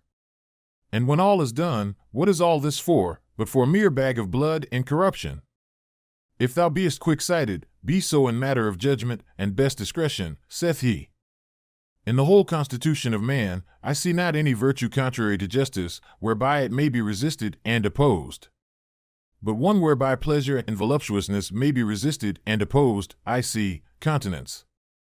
If thou canst but withdraw conceit and opinion concerning that which may seem hurtful and offensive, thou thyself art as safe may be. Thou thyself? And who is that? Thy reason. Yeah, but I am not reason. Well, be it so. However, let not thy reason or understanding admit of grief, and if there be anything in thee that is grieved, let that, whatsoever it be, conceive its own grief, if it can. That which is a hindrance of the senses is an evil to the sensitive nature. That which is a hindrance of the appetitive and prosecutive faculty is an evil to the sensitive nature. As of the sensitive, so of the vegetative constitution, whatsoever is a hindrance unto it is also in that respect an evil unto the same. And so likewise, whatsoever is a hindrance unto the mind and understanding must needs be the proper evil of the reasonable nature. Now apply all those things unto thyself. Do either pain or pleasure seize on thee? Let the senses look to that. Hast thou met with some obstacle or other in thy purpose and intention? If thou didst propose without due reservation and exception, now hath thy reasonable part received a blow indeed, but if in general thou didst propose unto thyself whatsoever might be, thou art not thereby either hurt, nor properly hindered. For in those things that properly belong unto the mind, she cannot be hindered by any man. It is not fire, nor iron, nor the power of a tyrant, nor the power of a slandering tongue, nor anything else that can penetrate into her. If once round and solid, there is no fear that ever it will change. XLI, why should I grieve myself, who never did willingly grieve any other? One thing rejoices one, and another thing another. As for me, this is my joy, if my understanding be right and sound, as neither averse from any man, nor refusing any of those things which as a man I am subject unto. If I can look upon all things in the world meekly and kindly, accept all things, and carry myself towards everything according to the true worth of the thing itself. This time that is now present, bestow thou upon thyself. They that rather hunt for fame after death, do not consider that those men that shall be hereafter will be even such as these whom now they can so hardly bear with. And besides, they also will be mortal men. But to consider the thing in itself, if so many with so many voices shall make such and such a sound, or shall have such and such an opinion concerning thee, what is it to thee? Take me and throw me where thou wilt, I am indifferent. For there also I shall have that spirit which is within me propitious, that is well pleased and fully contented both in that constant disposition, and with those particular actions, which to its own proper constitution are suitable and agreeable. Is this then a thing of that worth, that for it my soul should suffer, and become worse than it was? As either basely dejected, or disordinately affected, or confounded within itself, or terrified. What can there be, that thou shouldest so much esteem? Nothing can happen unto thee, which is not incidental unto thee, as thou art a man. As nothing can happen either to an ox, a vine, or to a stone, which is not incidental unto them, unto every one in his own kind. If therefore nothing can happen unto anything, which is not both usual and natural, why art thou displeased? Sure the common nature of all would not bring anything upon any, that were intolerable. If therefore it be a thing external that causes thy grief, know that it is not that properly that doth cause it, but thine own conceit and opinion concerning the thing, which thou mayest rid thyself of, when thou wilt. But if it be somewhat that is amiss in thine own disposition, that doth grieve thee, mayest thou not rectify thy moral tenets and opinions? But if it grieve thee, that thou doest not perform that which seemeth unto thee right and just, why doest not thou choose rather to perform it than to grieve? But somewhat that is stronger than thyself doth hinder thee. Let it not grieve thee then, if it be not thy fault that the thing is not performed. Yet but it is a thing of that nature, as that thy life is not worth the while, except it may be performed. If it be so, upon condition that thou be kindly and lovingly disposed towards all men, thou mayest be gone. For even then, as much as at any time, art thou in a very good estate of performance, when thou doest die in charity with those that are an obstacle unto thy performance. Remember that thy mind is of that nature as that it becometh altogether unconquerable. When once recollected in herself, she seeks no other content than this, that she cannot be forced, yet though it so fall out, that it be even against reason itself, that it cloth bandy. How much less when by the help of reason she is able to judge of things with discretion? And therefore let thy chief fort and place of defense be a mind free from passions. A stronger place, whereunto to make his refuge, and so to become impregnable, and better fortified than this, hath no man. He that seeth not this is unlearned. He that seeth it, and betacketh not himself to this place of refuge, is unhappy. Keep thyself to the first bare and naked apprehensions of things, as they present themselves unto thee, and add not unto them. It is reported unto thee, that such a one speaketh ill of thee. Well, that he speaketh ill of thee, so much is reported. But that thou art hurt thereby, is not reported, that is the addition of opinion, which thou must exclude. I see that my child is sick. That he is sick, I see, but that he is in danger of his life also, I see it not. Thus thou must use to keep thyself to the first motions and apprehensions of things, as they present themselves outwardly, and add not unto them from within thyself through mere conceit and opinion. Or rather add unto them, Hud as one that understandeth the true nature of all things that happen in the world. Is the cucumber bitter? Set it away. Brambles are in the way? Avoid them. Let this suffice. Add not presently speaking unto thyself, What serve these things for in the world? For this, one that is acquainted with the mysteries of nature will laugh at thee for it, as a carpenter would or a shoemaker, if meeting in either of their shops with some shavings or small remnants of their work, thou shouldest blame them for it.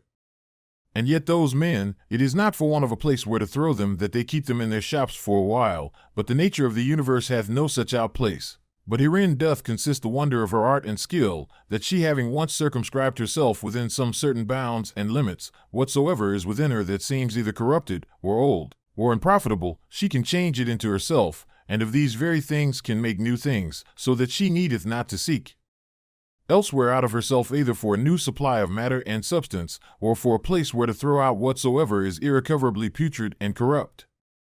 Thus she, as for place, so for matter and art, is herself sufficient unto herself.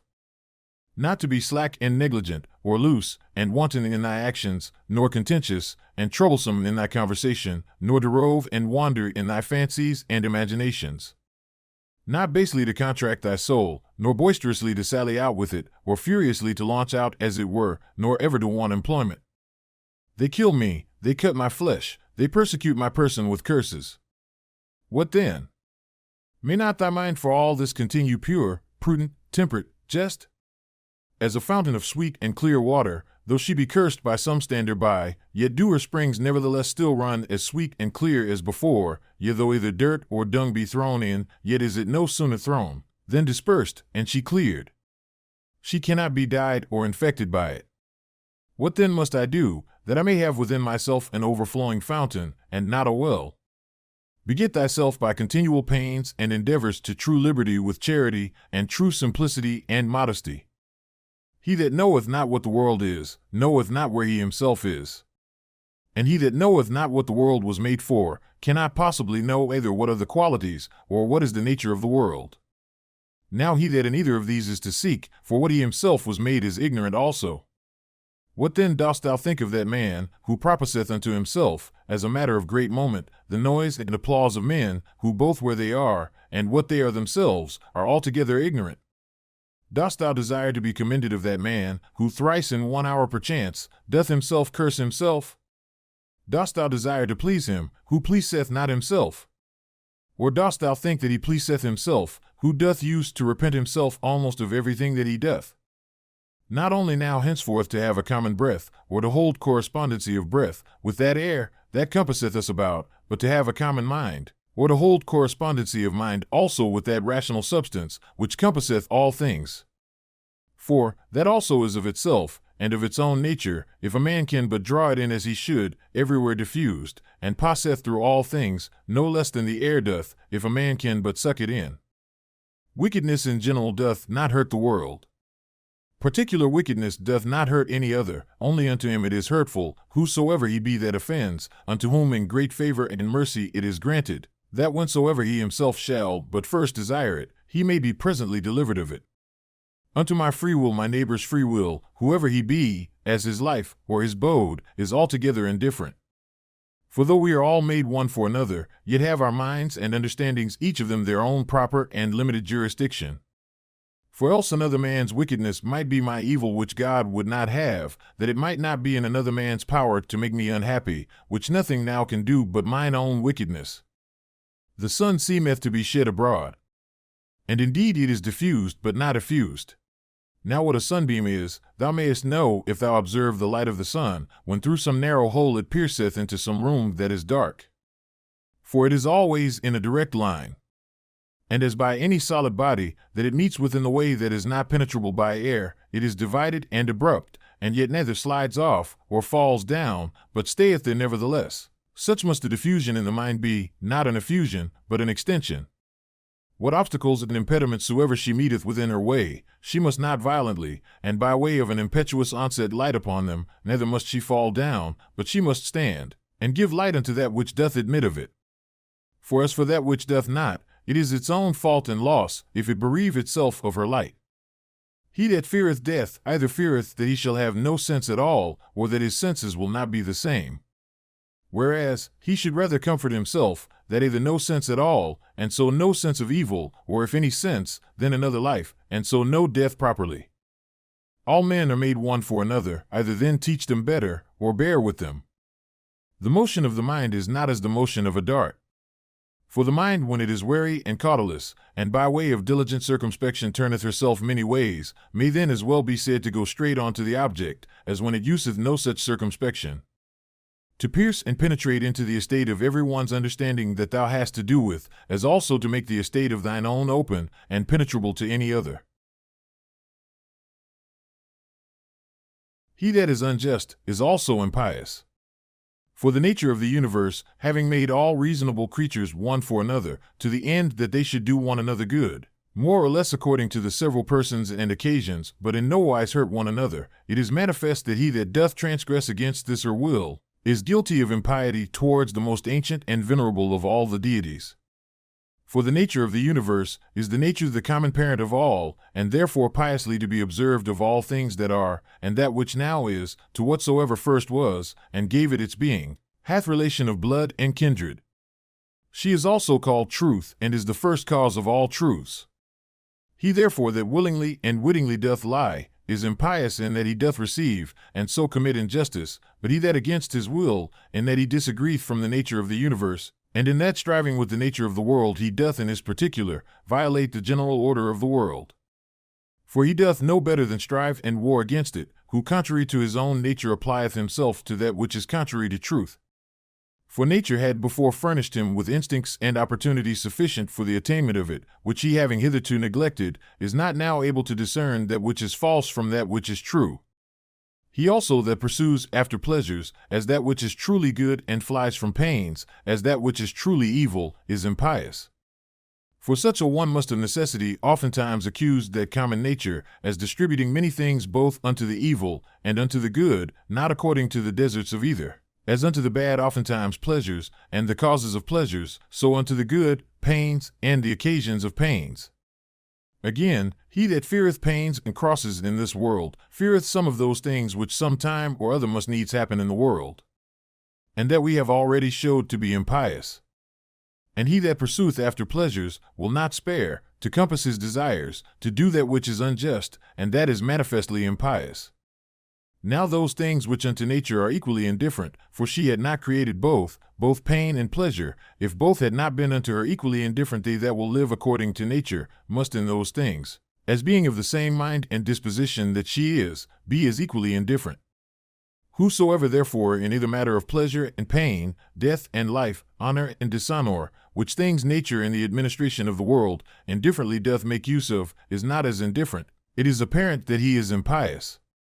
When I say that common nature doth indifferently make use of them, my meaning is, that they happen indifferently in the ordinary course of things, which by a necessary consequence, whether as principal or accessory, come to pass in the world, according to that first and ancient deliberation of Providence, by which she from some certain beginning did resolve upon the creation of such a world, conceiving then in her womb as it were some certain rational generative seeds and faculties of things future, whether subjects, changes, successions, both such, and just so many. It were indeed more happy and comfortable for a man to depart out of this world, having lived all his life long clear from all falsehood, dissimulation, voluptuousness, and pride. But if this cannot be, yet it is some comfort for a man joyfully to depart as weary, and out of love with those, rather than to desire to live, and to continue long in those wicked courses. Hath not yet experience taught thee to fly from the plague?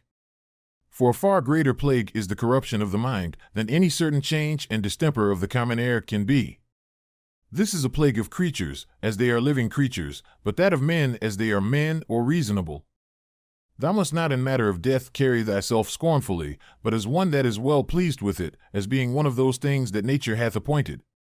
For what thou dost conceive of these, of a boy to become a young man, to wax old, to grow, to ripen, to get teeth, or a beard, or gray hairs to beget, to bear, or to be delivered, or what other action soever it be, that is natural unto man according to the several seasons of his life, such a thing is it also to be dissolved. It is therefore the part of a wise man, in matter of death, not in any wise to carry himself either violently or proudly, but patiently to wait for it, as one of nature's operations. That with the same mind as now thou dost expect when that which yet is but an embryo in thy wife's belly shall come forth, thou mayst expect also when thy soul shall fall off from that outward coat or skin, wherein is a child in the belly at least involved and shut up.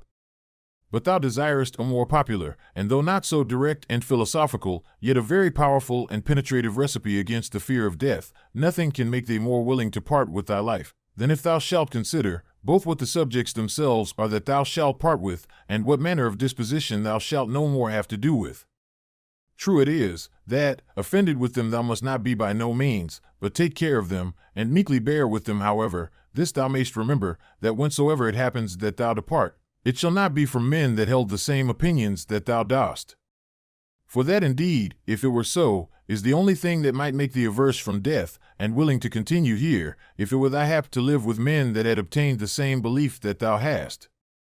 But now, what a toil it is for thee to live with men of different opinions, thou sayest, so that thou hast rather occasion to say, Hasten, I thee pray, O death, lest I also in time forget myself.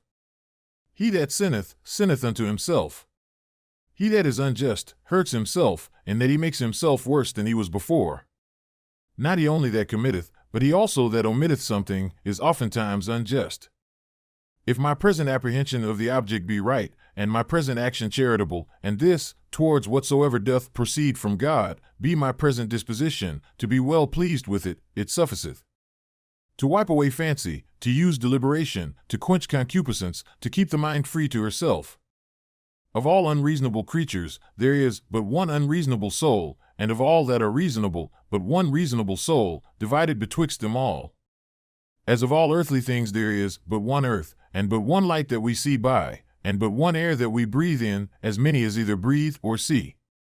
Now whatsoever partakes of some common thing, naturally affects and inclines unto that whereof it is part, being of one kind in nature with it.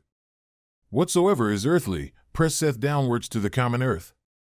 Whatsoever is liquid, would flow together.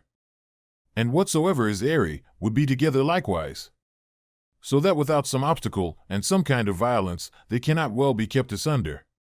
Whatsoever is fiery, doth not only by reason of the elementary fire tend upwards, but here also is so ready to join, and to burn together, that whatsoever doth want sufficient moisture to make resistance, is easily set on fire. Whatsoever therefore is partaker of that reasonable common nature, naturally doth as much and more long after his own kind. For by how much in its own nature it excels all other things, by so much more is it desirous to be joined and united unto that, which is of its own nature. As for unreasonable creatures then, they had not long been, but presently begun among them swarms, and flocks, and broods of young ones, and a kind of mutual love and affection. For though but unreasonable, yet a kind of soul these had, and therefore was that natural desire of union more strong and intense in them, as in creatures of a more excellent nature, than either in plants, or stones, or trees.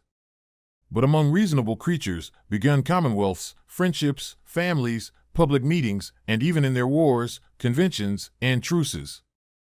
Now among them there were yet of a more excellent nature, as the stars and planets, though by their nature far distant one from another, yet even among them began some mutual correspondency and unity. So proper is it to excellency in a high degree to effect unity, as that even in things so far distant, it could operate unto a mutual sympathy. But now behold, what is now come to pass? Those creatures that are reasonable are now the only creatures that have forgotten their natural affection and inclination of one towards another. Among them alone of all other things that are of one kind, there is not to be found a general disposition to flow together. But though they fly from nature, yet are they stopped in their course, and apprehended. Do they what they can, nature doth prevail. And so shalt thou confess, if thou dost observe it. For sooner mayst thou find a thing earthly, where no earthly thing is, than find a man that naturally can live by himself alone. Man, God, the world, every one in their kind, bear some fruits. All things have their proper time to bear. Though by custom, the word itself is in a manner become proper unto the vine, and the like, yet is it so nevertheless, as we have said. As for reason, that beareth both common fruit for the use of others, and peculiar, which itself doth enjoy. Reason is of a diffusive nature, what itself is in itself, it begets in others, and so doth multiply. Either teach them better if it be in thy power, or if it be not, remember that for this use, to bear with them patiently, was mildness and goodness granted unto thee. The gods themselves are good unto such, yea, and in some things, as in matter of health, of wealth, of honor, are content often to further their endeavors, so good and gracious are they. And mightest thou not be so too? Or, tell me, what doth hinder thee? Labor not as one to whom it is appointed to be wretched, nor as one that either would be pitied or admired, but let this be thine only care and desire, so always and in all things to prosecute or to forbear, as the law of charity or mutual society doth require. This day I did come out of all my trouble. Nay, I have cast out all my trouble. It should rather be for that which troubled thee, whatsoever it was not without anywhere that thou shouldest come out of it, but within in thine own opinions, from whence it must be cast out, before thou canst truly and constantly be at ease. All those things, for matter of experience, are usual and ordinary, for their continuance but for a day, and for their matter, most base and filthy. As they were in the days of those whom we have buried, so are they now also, and no otherwise. The things themselves that affect us, they stand without doors, neither knowing anything themselves, nor able to utter anything unto others concerning themselves. What then is it that passeth verdict on them? The understanding. As virtue and wickedness consist not in passion, but in action, so neither doth the true good or evil of a reasonable charitable man consist in passion, but in operation and action. To the stone that is cast up, when it comes down it is no hurt unto it, as neither benefit, when it doth ascend. Sift their minds and understandings, and behold what men they be, whom thou dost stand in fear of what they shall judge of thee, what they themselves judge of themselves. All things that are in the world are always in the estate of alteration. Thou also art in a perpetual change, yea, and under corruption too, in some part, and so is the whole world. It is not thine, but another man's sin. Why should it trouble thee? Let him look to it, whose sin it is. Of an operation and of a purpose there is an ending, or of an action and of a purpose we say commonly that it is at an end. From opinion also there is an absolute cessation, which is as it were the death of it. In all this there is no hurt. Apply this now to a man's age, as first a child, then a youth, then a young man, then an old man. Every change from one age to another is a kind of death, and all this while here no matter of grief yet. Pass now unto that life first, that which thou livedst under thy grandfather, then under thy mother, then under thy father. And thus when through the whole course of thy life hitherto thou hast found and observed many alterations, many changes, many kinds of endings and cessations, put this question to thyself: what matter of grief or sorrow dost thou find in any of these? Or what doest thou suffer through any of these? If in none of these, then neither in the ending and consummation of thy whole life, which is also but a cessation and change. As occasion shall require, either to thine own understanding, or to that of the universe, or to his, whom thou hast now to do with, let thy refuge be with all speed. To thine own, that it resolve upon nothing against justice. To that of the universe, that thou mayest remember, part of whom thou art. Of his, that thou mayest consider whether in the estate of ignorance or of knowledge. And then also must thou call to mind that he is thy kinsman. As thou thyself, whoever thou art, were made for the perfection and consummation, being a member of it, of a common society, so must every action of thine tend to the perfection and consummation of a life that is truly sociable. What action soever of thine, therefore, that either immediately or afar off hath not reference to the common good, that is an exorbitant and disorderly action, yea, it is seditious, as one among the people who from such and such a consent and unity should factiously divide and separate himself. Children's anger, mere babbles, wretched souls bearing up dead bodies, that they may not have their fall so soon, even as it is in that common dirge song. Go to the quality of the cause from which the effect doth proceed. Behold it by itself bare and naked, separated from all that is material. Then consider the utmost bounds of time that cause, thus and thus qualified, can subsist and abide. Infinite are the troubles and miseries that thou hast already been put to, by reason of this only, because that for all happiness it did not suffice thee, or that thou didst not account it sufficient happiness, that thy understanding did operate according to its natural constitution. When any shall either impeach thee with false accusations, or hatefully reproach thee, or shall use any such carriage towards thee, get thee presently to their minds and understandings, and look in them, and behold what manner of men they be. Thou shalt see that there is no such occasion why it should trouble thee, what such as they are think of thee. Yet must thou love them still, for by nature they are thy friends. And the gods themselves, in those things that they seek from them as matters of great moment, are well content, all manner of ways, as by dreams and oracles, to help them as well as others. Up and down, from one age to another, go the ordinary things of the world, being still the same. And either of everything in particular before it come to pass, the mind of the universe doth consider with itself and deliberate, and if so, then submit for shame unto the determination of such an excellent understanding, or once for all it did resolve upon all things in general, and since that whatsoever happens, happens by a necessary consequence, and all things indivisibly in a manner and inseparably hold one of another. In sum, either there is a God, and then all is well, or if all things go by chance and fortune, yet mayest thou use thine own providence in those things that concern thee properly, and then art thou well. Within a while the earth shall cover us all, and then she herself shall have her change. And then the course will be, from one period of eternity unto another, and so a perpetual eternity.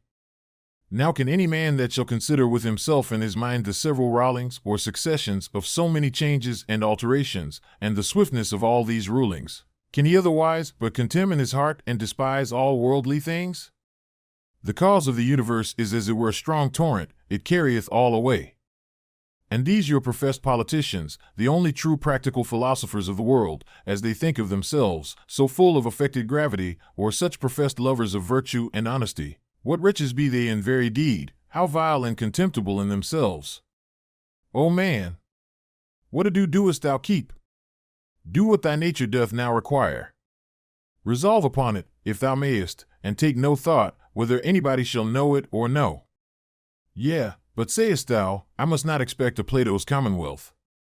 If they profit though never so little, I must be content, and think much even of that little progress. Doth then any of them forsake their former false opinions, that I should think they profit? For without a change of opinions, alas! What is all that ostentation, but mere wretchedness of slavish minds, that groan privately, and yet would make a show of obedience to reason and truth? Go to now and tell me of Alexander and Philippus and Demetrius Phalereus.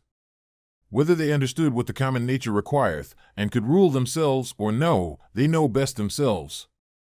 But if they kept a life and swaggered, I, God be thanked, am not bound to imitate them. The effect of true philosophy is unaffected simplicity and modesty. Persuade me not to ostentation and vainglory. From some high place as it were to look down, and to behold here flocks, and their sacrifices, without number, and all kind of navigation, some in a rough and stormy sea, and some in a calm, the general differences, or different estates of things, some that are now first upon being, the several and mutual relations of those things that are together, and some other things that are at their last. Their lives also, who were long ago, and theirs who shall be hereafter, and the present estate and life of those many nations of barbarians that are now in the world, thou must likewise consider in thy mind. And how many there be, who never so much as heard of thy name, how many that will soon forget it, how many who but even now did commend thee, within a very little while perchance will speak ill of thee. So that neither fame, nor honor, nor anything else that this world doth afford, is worth the while. The sum then of all, whatsoever doth happen unto thee, whereof God is the cause, to accept it contentedly, whatsoever thou doest, whereof thou thyself art the cause, to do it justly, which will be, if both in thy resolution and in thy action thou have no further end than to do good unto others, as being that, which by thy natural constitution, as a man, thou art bound unto. Many of those things that trouble and straiten thee, it is in thy power to cut off, as wholly depending from mere conceit and opinion, and then thou shalt have room enough to comprehend the whole world together in thy mind, and the whole course of this present age to represent it unto thyself, and to fix thy thoughts upon the sudden change of every particular object. How short the time is from the generation of anything unto the dissolution of the same, but how immense and infinite both that which was before the generation, and that which after the generation of it shall be. All things that thou sayest will soon be perished, and they that see their corruptions will soon vanish away themselves. He that dieth 100 years old, and he that dieth young, shall come all to one. What are their minds and understandings, and what the things that they apply themselves unto? What do they love, and what do they hate for? Fancy to thyself the estate of their souls openly to be seen. When they think they hurt them shrewdly, whom they speak ill of, and when they think they do them a very good turn, whom they commend and extol, oh how full are they then of conceit and opinion! Loss and corruption is in very deed nothing else but change and alteration, and that is it, which the nature of the universe doth most delight in, by which, and according to which, whatsoever is done, is well done. For that was the estate of worldly things from the beginning, and so shall it ever be. Or wouldst thou rather say, that all things in the world have gone ill from the beginning for so many ages, and shall ever go ill? And then amongst so many deities, could no divine power be found all this while that could rectify the things of the world? Or is the world, to incessant woes and miseries, forever condemned? How base and putrid every common matter is! Water, dust, and from the mixture of these bones, and all that loathsome stuff that our bodies do consist of, so subject to be infected and corrupted. And again those other things that are so much prized and admired, as marble stones, what are they, but as it were the kernels of the earth? Gold and silver, what are they, but as the more gross feces of the earth? Thy most royal apparel, for matter, it is but as it were the hair of a silly sheep, and for color, the very blood of a shellfish. Of this nature are all other things. Thy life itself is some such thing too, a mere exhalation of blood, and it also apt to be changed into some other common thing. Will this querulousness, this murmuring, this complaining and dissembling never be at an end? What then is it that troubleth thee? Doth any new thing happen unto thee? What doest thou so wonder at? At the cause, or the matter? Behold, either by itself is either of that weight and moment indeed? And besides these, there is not anything. But thy duty towards the gods also, it is time thou shouldst acquit thyself of it with more goodness and simplicity. It is all one to see these things for 100 of years together, or but for 3 years. If he have sinned, his is the harm, not mine.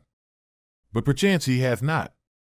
Either all things by the providence of reason happen unto every particular, as a part of one general body, and then it is against reason that a part should complain of anything that happens for the good of the whole. Or if, according to Epicurus, atoms be the cause of all things, and that life be nothing else but an accidentary confusion of things, and death nothing else but a mere dispersion and so of all other things, what doest thou trouble thyself for?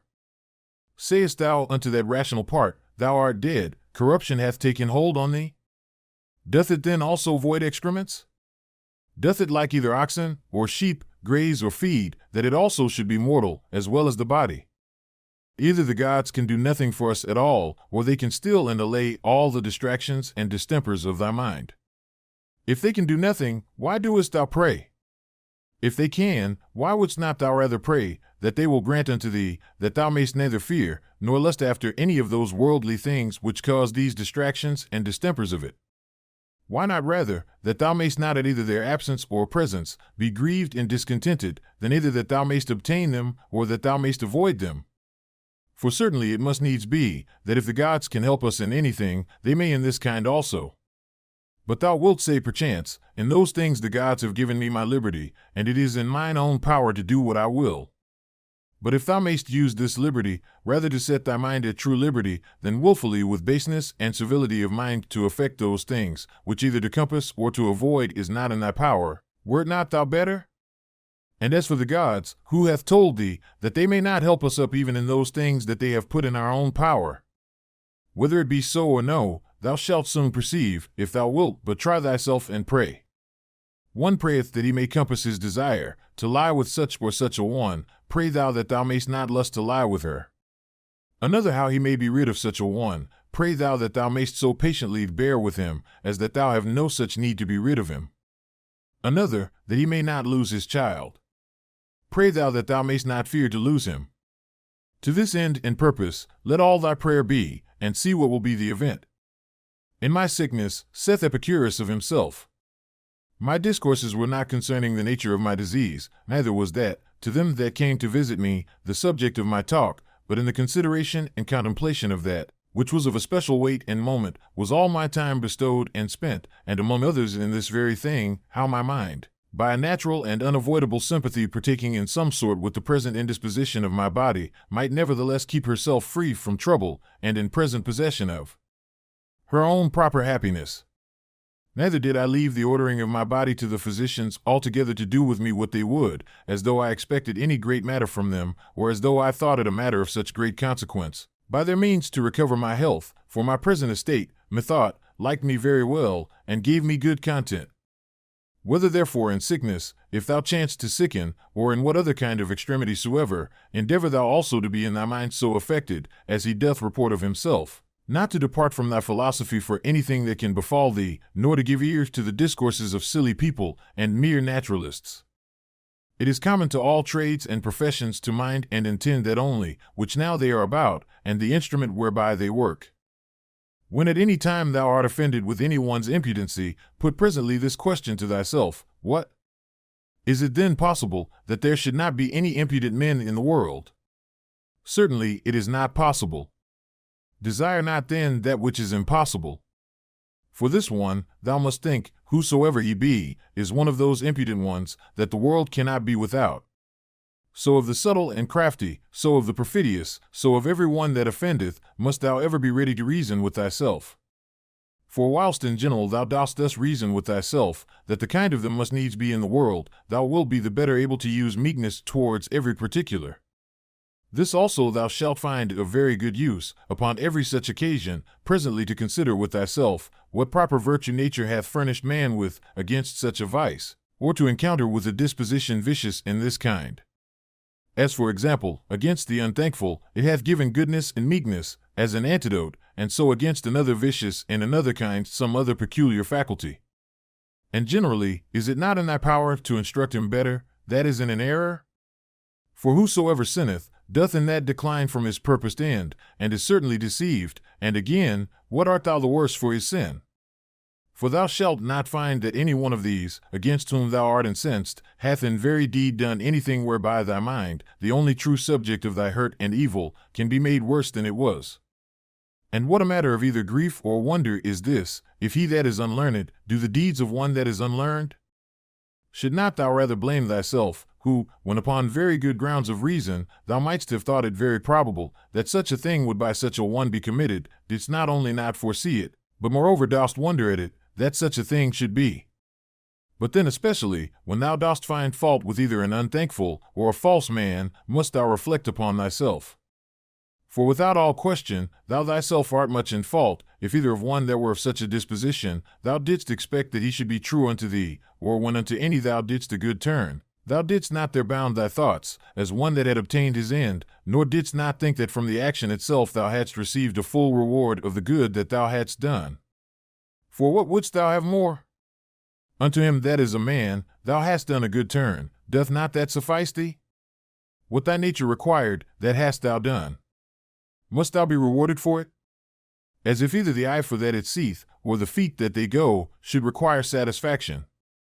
For as these being by nature appointed for such an use, can challenge no more, than that they may work according to their natural constitution, so man being born to do good unto others whensoever he doth a real good unto any by helping them out of error, or though but in middle things, as in matter of wealth, life, preferment, and the like, doth help to further their desires, he doth that for which he was made, and therefore can require no more. O my soul, the time I trust will be, when thou shalt be good, simple, single, more open and visible than that body by which it is enclosed.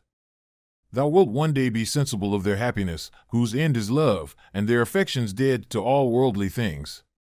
Thou shalt one day be full, and in want of no external thing, not seeking pleasure from anything, either living or insensible, that this world can afford, neither wanting time for the continuation of thy pleasure, nor place and opportunity, nor the favor either of the weather or of men.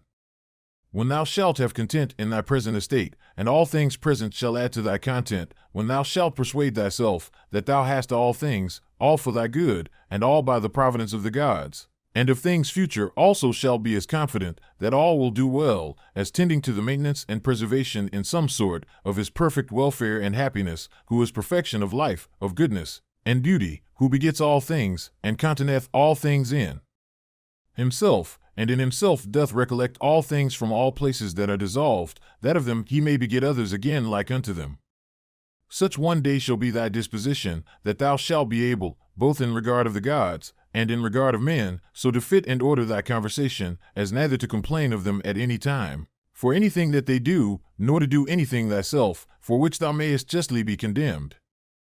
As one who is altogether governed by nature, let it be thy care to observe what it is that thy nature in general doth require. That done, if thou find not that thy nature, as thou art a living sensible creature, will be the worse for it, thou mayest proceed. Next then thou must examine what thy nature as thou art a living sensible creature doth require.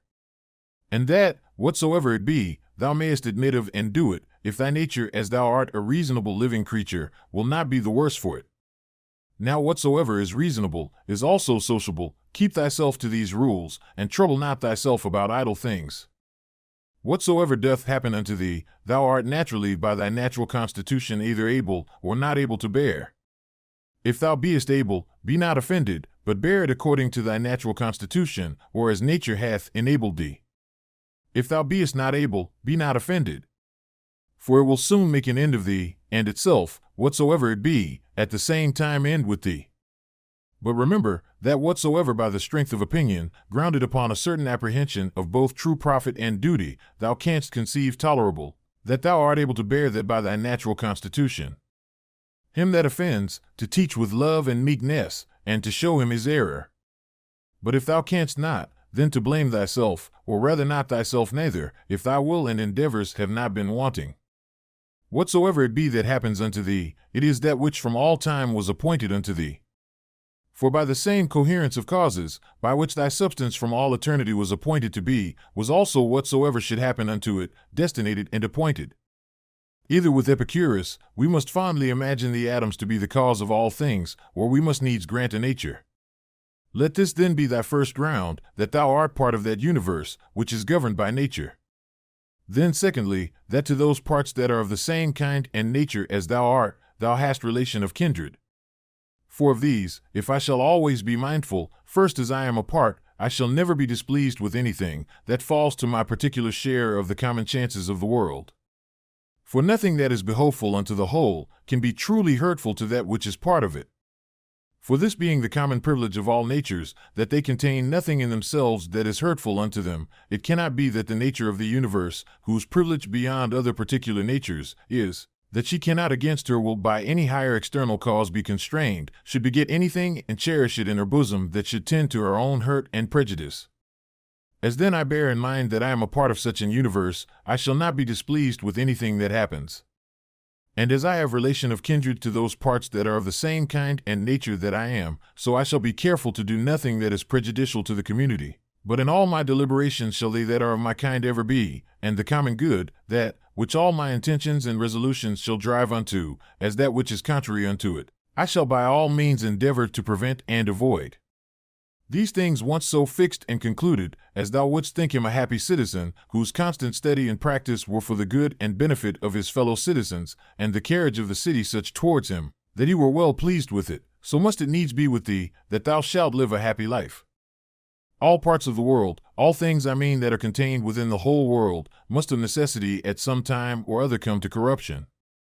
Alteration I should say, to speak truly and properly, but that I may be the better understood, I am content at this time to use that more common word.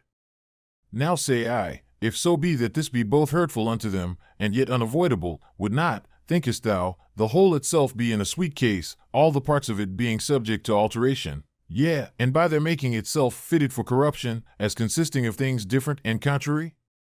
And did nature then either of herself thus project and purpose the affliction and misery of her parts, and therefore of purpose so made them, not only that haply they might, but of necessity that they should fall into evil, or did not she know what she did, when she made them? For either of these two to say, is equally absurd.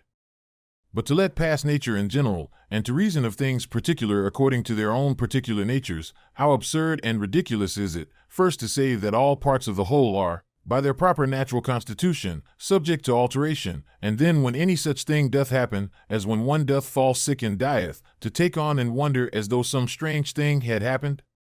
Though this besides might move not so grievously to take on when any such thing doth happen, that whatsoever is dissolved, it is dissolved into those things, whereof it was compounded. For every dissolution is either a mere dispersion of the elements into those elements again whereof everything did consist, or a change of that which is more solid into earth, and of that which is pure and subtle or spiritual into air. So that by this means nothing is lost, but all resumed again into those rational generative seeds of the universe, and this universe either after a certain period of time to lie consumed by fire, or by continual changes to be renewed, and so forever to endure. Now that solid and spiritual that we speak of, thou must not conceive it to be that very same, which it first was, when thou wert born. For alas! All this that now thou art in either kind, either for matter of substance, or of life, hath, but 2 or 3 days ago, partly from meats eaten, and partly from air breathed in, received all its influx, being the same then in no other respect than a running river, maintained by the perpetual influx and new supply of waters, is the same. That therefore which thou hast since received, not that which came from thy mother, is that which comes to change and corruption. But suppose that for the general substance, and more solid part of it, should still cleave unto thee never so close, yet what is that to the proper qualities and affections of it, by which persons are distinguished, which certainly are quite different? Now that thou hast taken these names upon thee of good, modest, true, take heed lest at any times by doing anything that is contrary, thou be but improperly so called, and lose thy right to these appellations. Or if thou do, return unto them again with all possible speed. Death and whatsoever is of the same nature, as matters of absolute indifferency, and in no wise to be stood upon by a wise man. These then, if inviolably thou shalt observe, and shalt not be ambitious to be so called by others, both thou thyself shalt become a new man, and thou shalt begin a new life. For to continue such as hitherto thou hast been, to undergo those distractions and distempers as thou must needs for such a life as hitherto thou hast lived, is the part of one that is very foolish, and is overfond of his life, whom a man might compare to one of those half-eaten wretches, matched in the amphitheater with wild beasts, who as full as they are all the body over with wounds and blood, desire for a great favor, that they may be reserved till the next day, then also, and in the same estate to be exposed to the same nails and teeth as before. Away therefore, ship thyself, and from the troubles and distractions of thy former life convey thyself as it were unto these few names, and if thou canst abide in them, or be constant in the practice and possession of them, continue there as glad and joyful as one that were translated unto some such place of bliss and happiness as that which by Hesiod and Plato is called the Islands of the Blessed, by others called the Elysian Fields. And whensoever thou findest thyself, that thou art in danger of a relapse, and that thou art not able to master and overcome those difficulties and temptations that present themselves in thy present station, get thee into any private corner where thou mayst be better able. Or if that will not serve, forsake even thy life rather. But so that it be not in passion, but in a plain, voluntary, modest way, this being the only commendable action of thy whole life, that thus thou art departed, or this having been the main work and business of thy whole life, that thou mightest thus depart.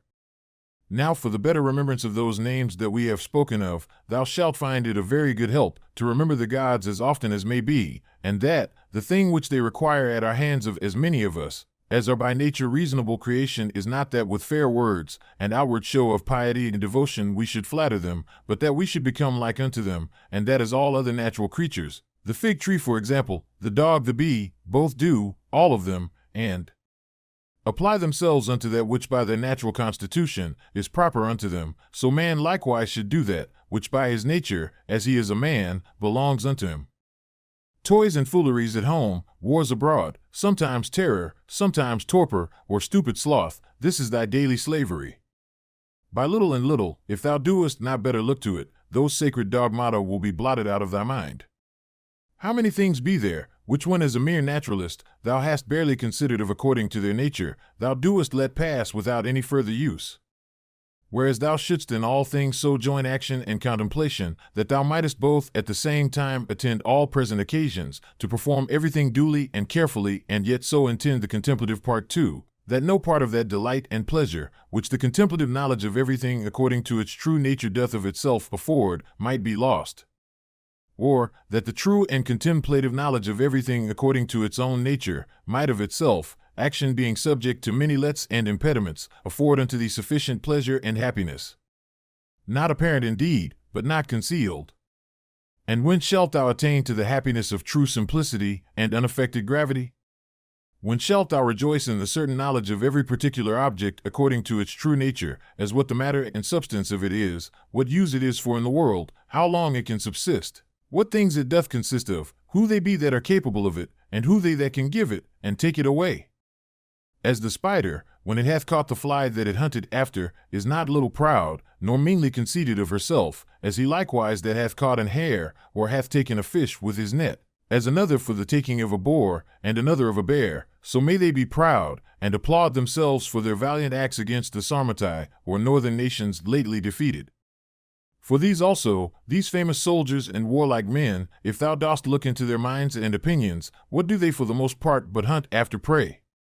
To find out, and set to thyself some certain way and method of contemplation, whereby thou mayest clearly discern and represent unto thyself the mutual change of all things, the one into the other. Bear it in thy mind evermore, and see that thou be thoroughly well exercised in this particular. For there is not anything more effectual to beget true magnanimity. He hath got loose from the bonds of his body, and perceiving that within a very little while he must of necessity bid the world farewell, and leave all these things behind him, he wholly applied himself, as to righteousness in all his actions, so to the common nature in all things that should happen unto him.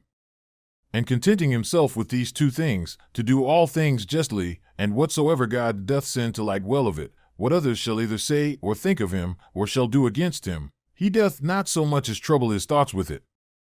To go on straight, whither right and reason directed him, and by so doing to follow God, was the only thing that he did mind, that, his only business and occupation. What use is there of suspicion at all? Or, why should thoughts of mistrust, and suspicion concerning that which is future, trouble thy mind at all? What now is to be done, if thou mayest search and inquiry into that, what needs thou care for more? And if thou art well able to perceive it alone, let no man divert thee from it. But if alone thou doest not so well perceive it, suspend thine action, and take advice from the best. And if there be anything else that doth hinder thee, go on with prudence and discretion, according to the present occasion and opportunity, still proposing that unto thyself, which thou doest conceive most right and just. For to hit that aright, and to speed in the prosecution of it, must needs be happiness, since it is that only which we can truly and properly be said to miss of, or miscarry in. What is that is slow, and yet quick? Merry, and yet grave? He that in all things doth follow reason for his guide. In the morning, as soon as thou art awaked, when thy judgment, before either thy affections or external objects have wrought upon it, is yet most free and impartial, put this question to thyself, whether if that which is right and just be done, the doing of it by thyself, or by others when thou art not able thyself, be a thing material or no. For sure it is not. And as for these that keep such a life, and stand so much upon the praises or dispraises of other men, hast thou forgotten what manner of men they be? That such and such upon their beds, and such at their board, what their ordinary actions are, what they pursue after, and what they fly from, what thefts and rapines they commit, if not with their hands and feet, yet with that more precious part of theirs, their minds, which, would it but admit of them, might enjoy faith, modesty, truth, justice, a good spirit. Give what thou wilt, and take away what thou wilt, saith he that is well taught and truly modest, to him that gives, and takes away. And it is not out of a stout and peremptory resolution that he saith it, but in mere love and humble submission. So live as indifferent to the world and all worldly objects, as one who liveth by himself alone upon some desert hill. For whether here or there, if the whole world be but as one town, it matters not much for the place. Let them behold and see a man, that is a man indeed, living according to the true nature of man. If they cannot bear with me, let them kill me. For better were it to die, than so to live as they would have thee. Make it not any longer a matter of dispute or discourse, what are the signs and proprieties of a good man, but really and actually to be such. Ever to represent unto thyself, and to set before thee, both the general age and time of the world, and the whole substance of it. And how all things particular in respect of these are for their substance, as one of the least seeds that is, and for their duration, as the turning of the pestle in the mortar once about. Then to fix thy mind upon every particular object of the world, and to conceive it, as it is indeed, as already being in the state of dissolution, and of change, tending to some kind of either putrefaction or dispersion, or whatsoever else it is, that is the death as it were of everything in his own kind. Consider them through all actions and occupations of their lives, as when they eat, and when they sleep, when they are in the act of necessary exoneration, and when in the act of lust. Again, when they either are in their greatest exultation, and in the middle of all their pomp and glory, or being angry and displeased, in great state and majesty, as from an higher place, they chide and rebuke. How base and slavish, but a little while ago, they were fain to be, that they might come to this, and within a very little while what will be their estate, when death hath once seized upon them. That is best for every one, that the common nature of all doth send unto every one, and then is it best, when she doth send it. The earth, saith the poet, doth often long after the rain. So is the glorious sky often as desirous to fall upon the earth, which argues a mutual kind of love between them. And so, say I, doth the world bear a certain affection of love to whatsoever shall come to pass with thine affections shall mine concur, O world. The same, and no other, shall the object of my longing be which is of thine. Now that the world doth love, it is true indeed, so is it as commonly said, and acknowledged alleged, when, according to the Greek phrase, imitated by the Latins, of things that used to be, we say commonly, that they love to be. Either thou dost continue in this kind of life, and that is it, which so long thou hast been used unto, and therefore tolerable, or thou doest retire, or leave the world, and that of thine own accord, and then thou hast thy mind, or thy life is cut off, and then mayst thou rejoice that thou hast ended thy charge. One of these must needs be. Be therefore of good comfort. Let it always appear and be manifest unto thee that solitariness and desert places, by many philosophers so much esteemed of and affected, are of themselves but thus and thus, and that all things are them to them that live in towns, and converse with others, as they are the same nature everywhere to be seen and observed, to them that have retired themselves to the top of mountains, and to desert havens, or what other desert and inhabited places soever. For anywhere thou wilt mayest thou quickly find and apply that to thyself, which Plato saith of his philosopher, in a place, as private and retired, saith he, as if he were shut up and enclosed about in some shepherd's lodge, on the top of a hill. Thereby thyself to put these questions to thyself, or to enter in these considerations, what is my chief and principal part, which hath power over the rest? What is now the present estate of it, as I use it, and what is it, that I employ it about? Is it now void of reason I are no? Is it free and separated, or so affixed, so congealed and grown together as it were with the flesh, that it is swayed by the motions and inclinations of it? He that runs away from his master is a fugitive. But the law is every man's master. He therefore that forsakes the law is a fugitive. So is he, whosoever he be, that is either sorry, angry, or afraid, or for anything that either hath been, is, or shall be by his appointment, who is the Lord and Governor of the universe. Whatsoever then is either sorry, angry, or afraid, is a fugitive. From man is the seed, that once cast into the womb man hath no more to do with it. Another cause succeedeth, and undertakes the work, and in time brings a child, that wonderful effect from such a beginning, to perfection. Again, man lets food down through his throat, and that once down, he hath no more to do with it. Another cause succeedeth and distributeth this food into the senses, and the affections, into life, and into strength, and doth with it those other many and marvelous things, that belong unto man. These things therefore that are so secretly and invisibly wrought and brought to pass, thou must use to behold and contemplate, and not the things themselves only, but the power also by which they are affected, that thou mayst behold it, though not with the eyes of the body, yet as plainly and visibly as thou canst see and discern the outward efficient cause of the depression and elevation of anything. Ever to mind and consider with thyself, how all things that now are, have been heretofore much after the same sort, and after the same fashion that now they are, and so to think of those things which shall be hereafter also. Moreover, whole dramata, and uniform scenes, or scenes that comprehend the lives and actions of men of one calling and profession, as many as either in thine own experience thou hast known, or by reading of ancient histories, as the whole court of Adrianus, the whole court of Antoninus Pius, the whole court of Philippus, that of Alexander, that of Croesus, to set them all before thine eyes. For thou shalt find that they are all but after one sort and fashion, only that the actors were others. As a pig that cries and flings when his throat is cut, fancy to thyself every one to be, that grieves for any worldly thing and takes on. Such a one is he also, who upon his bed alone, doth bewail the miseries of this our mortal life. And remember this, that unto reasonable creatures only it is granted that they may willingly and freely submit unto providence, but absolutely to submit is a necessity imposed upon all creatures equally. Whatsoever it is that thou goest about, consider of it by thyself, and ask thyself, what? Because I shall do this no more when I am dead, should therefore death seem grievous unto me? When thou art offended with any man's transgression, presently reflect upon thyself, and consider what thou thyself art guilty of in the same kind.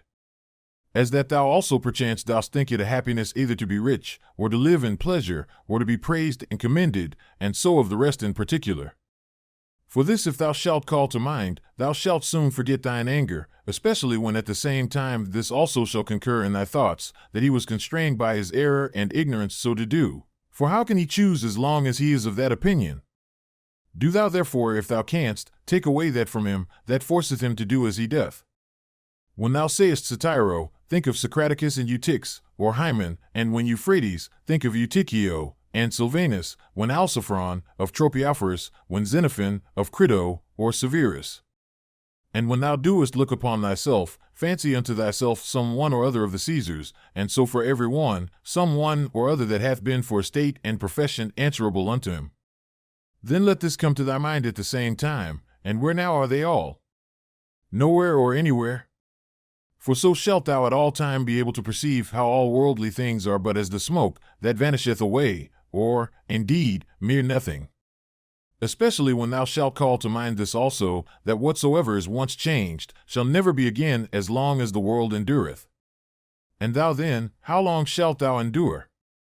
And why doth it not suffice thee, if virtuously, and as becometh thee, thou mayest pass that portion of time, how little soever it be, that is allotted unto thee? What a subject, and what a course of life is it, that thou doest so much desire to be rid of? For all these things, what are they, but fit objects for an understanding, that beholdeth everything according to its true nature, to exercise itself upon? Be patient, therefore, until that, as a strong stomach that turns all things into his own nature, and as a great fire that turneth in flame and light, whatsoever thou doest cast into it, thou have made these things also familiar, and as it were natural unto thee. Let it not be in any man's power to say truly of thee that thou art not truly simple, or sincere and open, or not good. Let him be deceived whosoever he be that shall have any such opinion of thee. For all this doth depend of thee. For who is it that should hinder thee from being either truly simple or good? Do thou only resolve rather not to live than not to be such. For indeed neither doth it stand with reason that he should live that is not such. What then is it that may upon this present occasion, according to best reason and discretion, either be said or done? For whatsoever it be, it is in thy power either to do it, or to say it, and therefore seek not any pretenses, as though thou wert hindered. Thou wilt never cease groaning and complaining, until such time as that, what pleasure is unto the voluptuous, be unto thee, to do in everything that presents itself, whatsoever may be done conformably and agreeably to the proper constitution of man, or to man as he is a man. For thou must account that pleasure, whatsoever it be, that thou mayest do according to thine own nature. And to do this, every place will fit thee. Unto the cylindrous, or roller, it is not granted to move everywhere according to its own proper motion, as neither unto the water, nor unto the fire, nor unto any other thing, that either is merely natural, or natural and sensitive, but not rational, for many things there be that can hinder their operations. But of the mind and understanding this is the proper privilege, that according to its own nature, and as it will itself, it can pass through every obstacle that it finds, and keep straight on forwards. Setting therefore before thine eyes this happiness and felicity of thy mind, whereby it is able to pass through all things, and is capable of all motions, whether as the fire, upwards, or as the stone downwards, or as the cylindrous through that which is sloping, content thyself with it, and seek not after any other thing. For all other kind of hindrances that are not hindrances of thy mind, either they are proper to the body, or merely proceed from the opinion, reason not making that resistance that it should, but basely, and cowardly suffering itself to be foiled, and of themselves can neither wound, nor do any hurt at all. Else must he of necessity, whosoever he be that meets with any of them, become worse than he was before. For so is it in all other subjects, that is thought hurtful unto them, whereby they are made worse. But here contrariwise, man, if he make that good use of them that he should, is rather the better and the more praiseworthy for any of those kind of hindrances than otherwise. But generally remember that nothing can hurt a natural citizen that is not hurtful unto the city itself, nor anything hurt the city that is not hurtful unto the law itself. But none of these casualties, or external hindrances, do hurt the law itself, or are contrary to that course of justice and equity by which public societies are maintained. Neither therefore do they hurt either city or citizen. As he that is bitten by a mad dog is afraid of everything almost that he seeth, so unto him, whom the dogmata have once bitten, or in whom true knowledge hath made an impression, everything almost that he sees or reads, be it never so short or ordinary, doth afford a good memento, to put him out of all grief and fear, as that of the poet, the winds blow upon the trees, and their leaves fall upon the ground. Then do the trees begin to bud again, and by the springtime they put forth new branches. So is the generation of men, some come into the world, and others go out of it. Of these leaves then thy children are. And they also that applaud thee so gravely, or that applaud thy speeches, with that their usual acclamation, or wisely spoken I and speak well of thee, as on the other side. They that stick not to curse thee, they that privately and secretly dispraise and deride thee, they also are but leaves. And they also that shall follow, in whose memories the names of men famous after death is preserved, they are but leaves neither. For even so is it of all these worldly things. Their spring comes, and they are put forth. Then blows the wind, and they go down. And then in lieu of them grow others out of the wood or common matter of all things, like unto them. But to endure but for a while is common unto all. Why then shouldest thou so earnestly either seek after these things, or fly from them, as though they should endure forever? Yet a little while, and thine eyes will be closed up, and for him that carries thee to thy grave shall another mourn within a while after. A good eye must be good to see whatsoever is to be seen, and not green things only. For that is proper to sore eyes. So must a good ear and a good smell be ready for whatsoever is either to be heard or smelt, and a good stomach as indifferent to all kinds of food as a millstone is to whatsoever she was made for to grind. As ready therefore must a sound understanding be for whatsoever shall happen. But he that saith, O that my children might live, and, O that all men might commend me for whatsoever I do, is an eye that seeks after green things, or as teeth, after that which is tender. There is not any man that is so happy in his death, but that some of those that are by him when he dies will be ready to rejoice at his supposed calamity. Is it one that was virtuous and wise indeed? Will there not some one or other be found, who thus will say to himself, Well, now at last shall I be at rest from this pedagogue? He did not indeed otherwise trouble us much, but I know well enough that in his heart he did much condemn us. Thus will they speak of the virtuous. But as for us, alas, how many things be there, for which there be many that glad would be to be rid of us. This therefore, if thou shalt think of whensoever thou deest, thou shalt die the more willingly, when thou shalt think with thyself, I am now to depart from that world, wherein those that have been my nearest friends and acquaintances, they whom I have so much suffered for, so often prayed for, and for whom I have taken such care, even they would have me die, hoping that after my death they shall live happier than they did before. What then should any man desire to continue here any longer? Nevertheless, whensoever thou deest, thou must not be less kind and loving unto them for it, but as before, see them, continue to be their friend, to wish them well, and meekly, and gently to carry thyself towards them, but yet so that on the other side, it make thee not the more unwilling to die. But as it fareth with them that die an easy quick death, whose soul is soon separated from their bodies, so must thy separation from them be.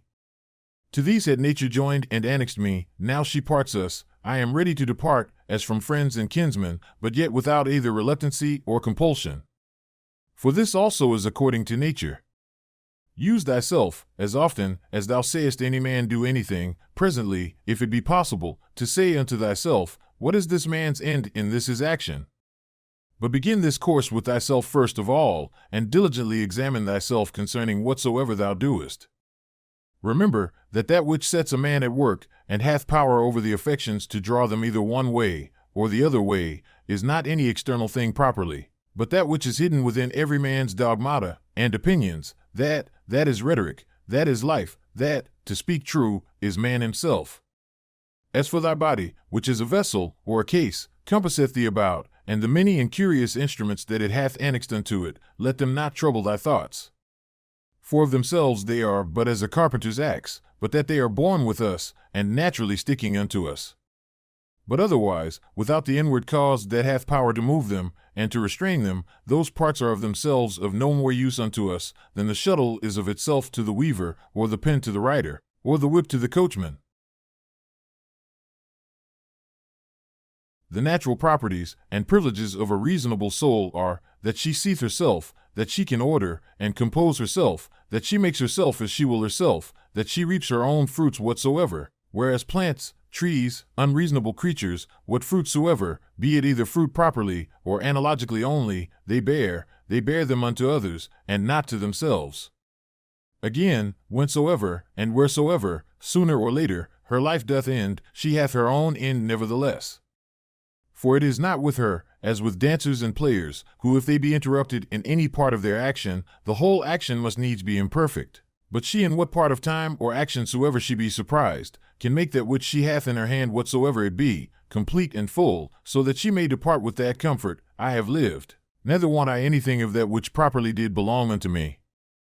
Again, she compasseth the whole world, and penetrateth into the vanity, and mere outside, wanting substance and solidity of it, and stretcheth herself unto the infiniteness of eternity, and the revolution or restoration of all things after a certain period of time, to the same state and place as before, she fetcheth about, and doth comprehend in herself, and considers withal, and sees clearly this, that neither they that shall follow us shall see any new thing that we have not seen, nor they that went before anything more than we, but that he that is once come to 40, if he have any wit at all, can in a manner, for that they are all of one kind, see all things, both past and future.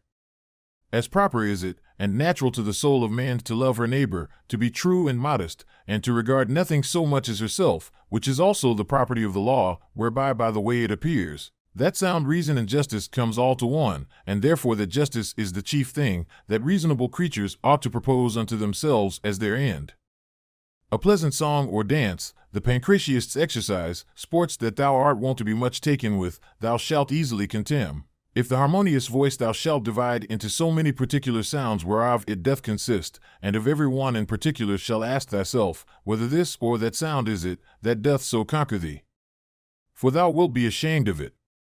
And so for shame, if accordingly thou shalt consider it, every particular motion and posture by itself, and so for the wrestler's exercise too.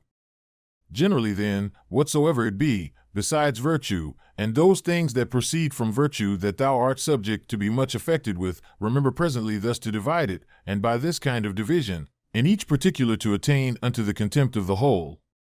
This thou must transfer and apply to thy whole life also.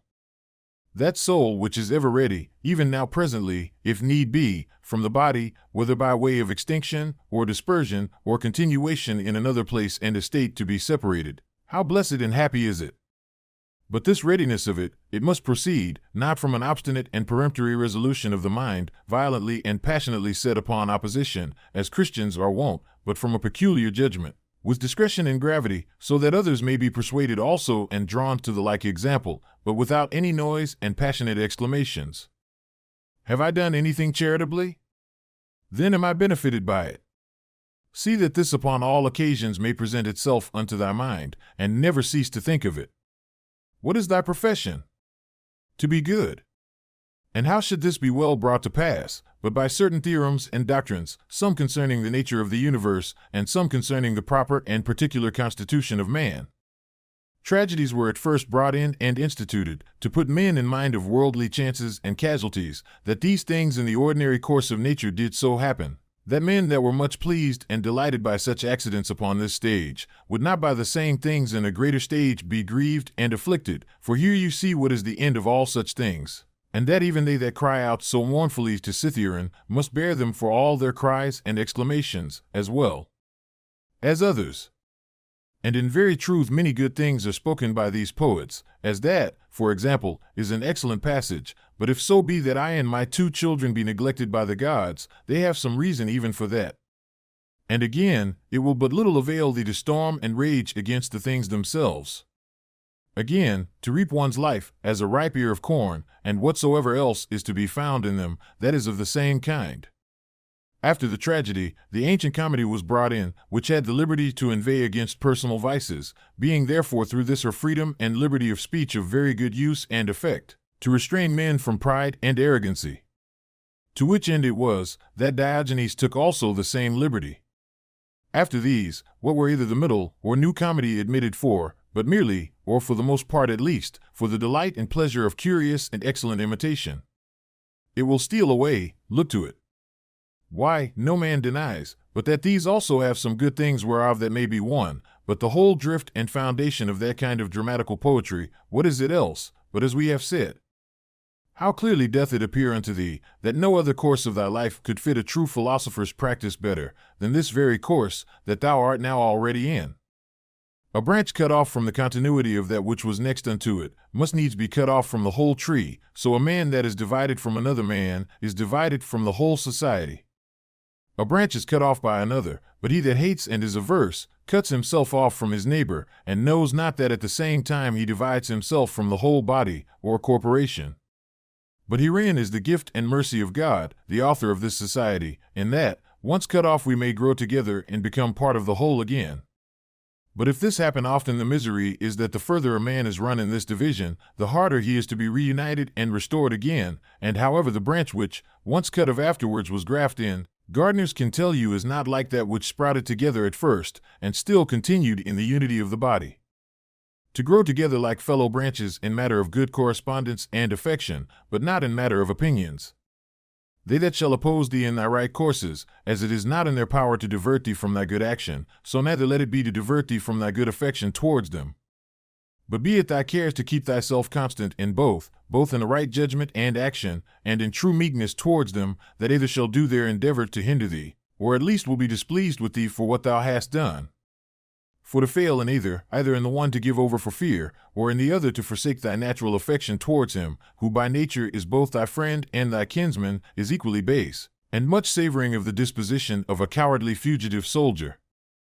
It is not possible that any nature should be inferior unto art, since that all arts imitate nature. If this be so, that the most perfect and general nature of all natures should in her operation come short of the skill of arts, is most improbable. Now common is it to all arts, to make that which is worse for the better's sake. Much more then doth the common nature do the same.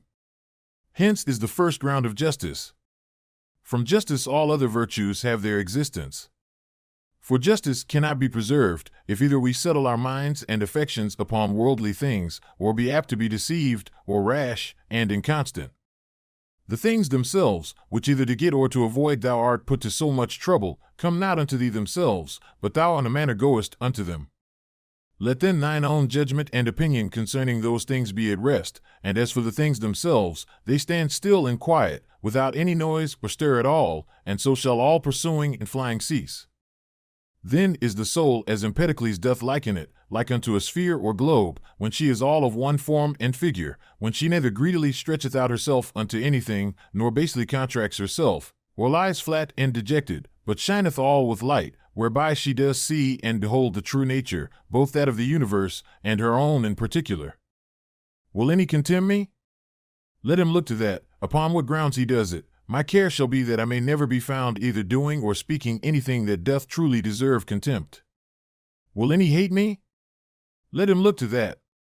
I for my part will be kind and loving unto all, and even unto him that hates me, whomsoever he be, will I be ready to show his error, not by way of exprobation or ostentation of my patience, but ingenuously and meekly, such as was that famous Phocion, if so be that he did not dissemble.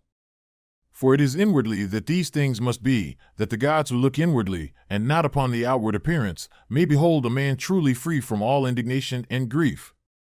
For what hurt can it be unto thee whatsoever any man else doth, as long as thou mayest do that which is proper and suitable to thine own nature? Wilt not thou, a man wholly appointed to be both what, and as the common good shall require, accept of that which is now seasonable to the nature of the universe? They contemn one another, and yet they seek to please one another, and whilst they seek to surpass one another in worldly pomp and greatness, they most debase and prostitute themselves in their better part one to another.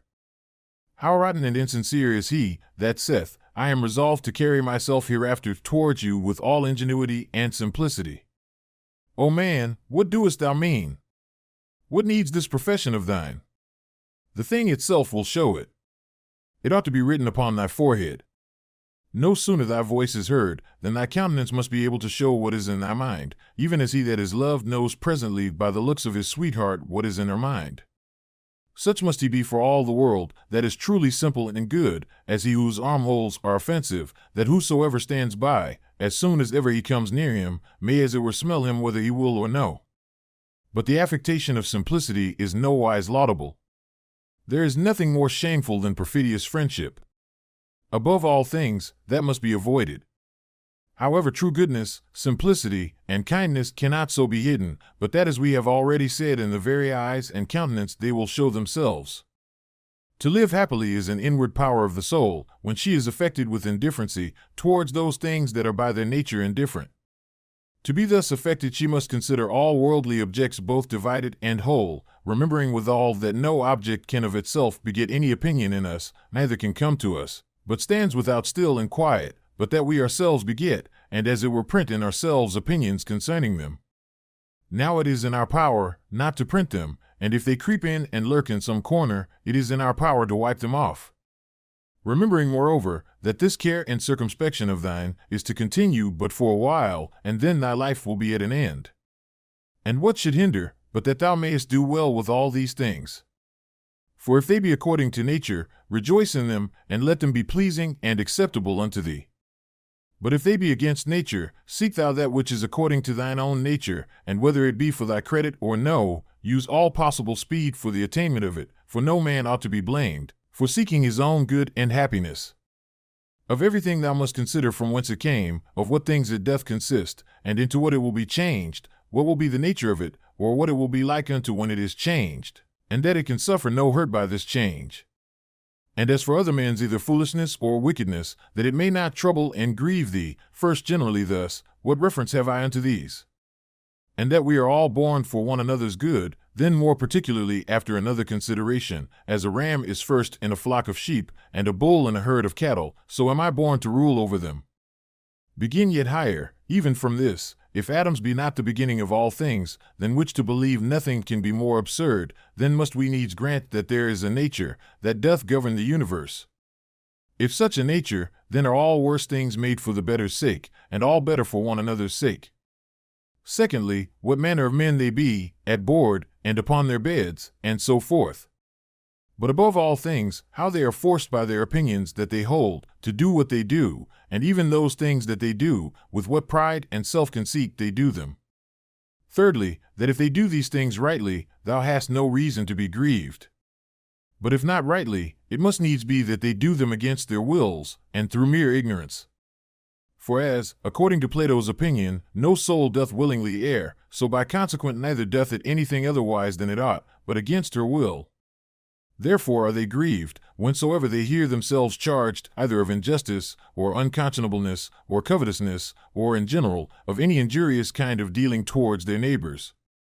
Fourthly, that thou thyself doest transgress in many things, and art even such another as they are. And though perchance thou doest forbear the very act of some sins, yet hast thou in thyself an habitual disposition to them, but that either through fear, or vainglory, or some such other ambitious foolish respect, thou art restrained.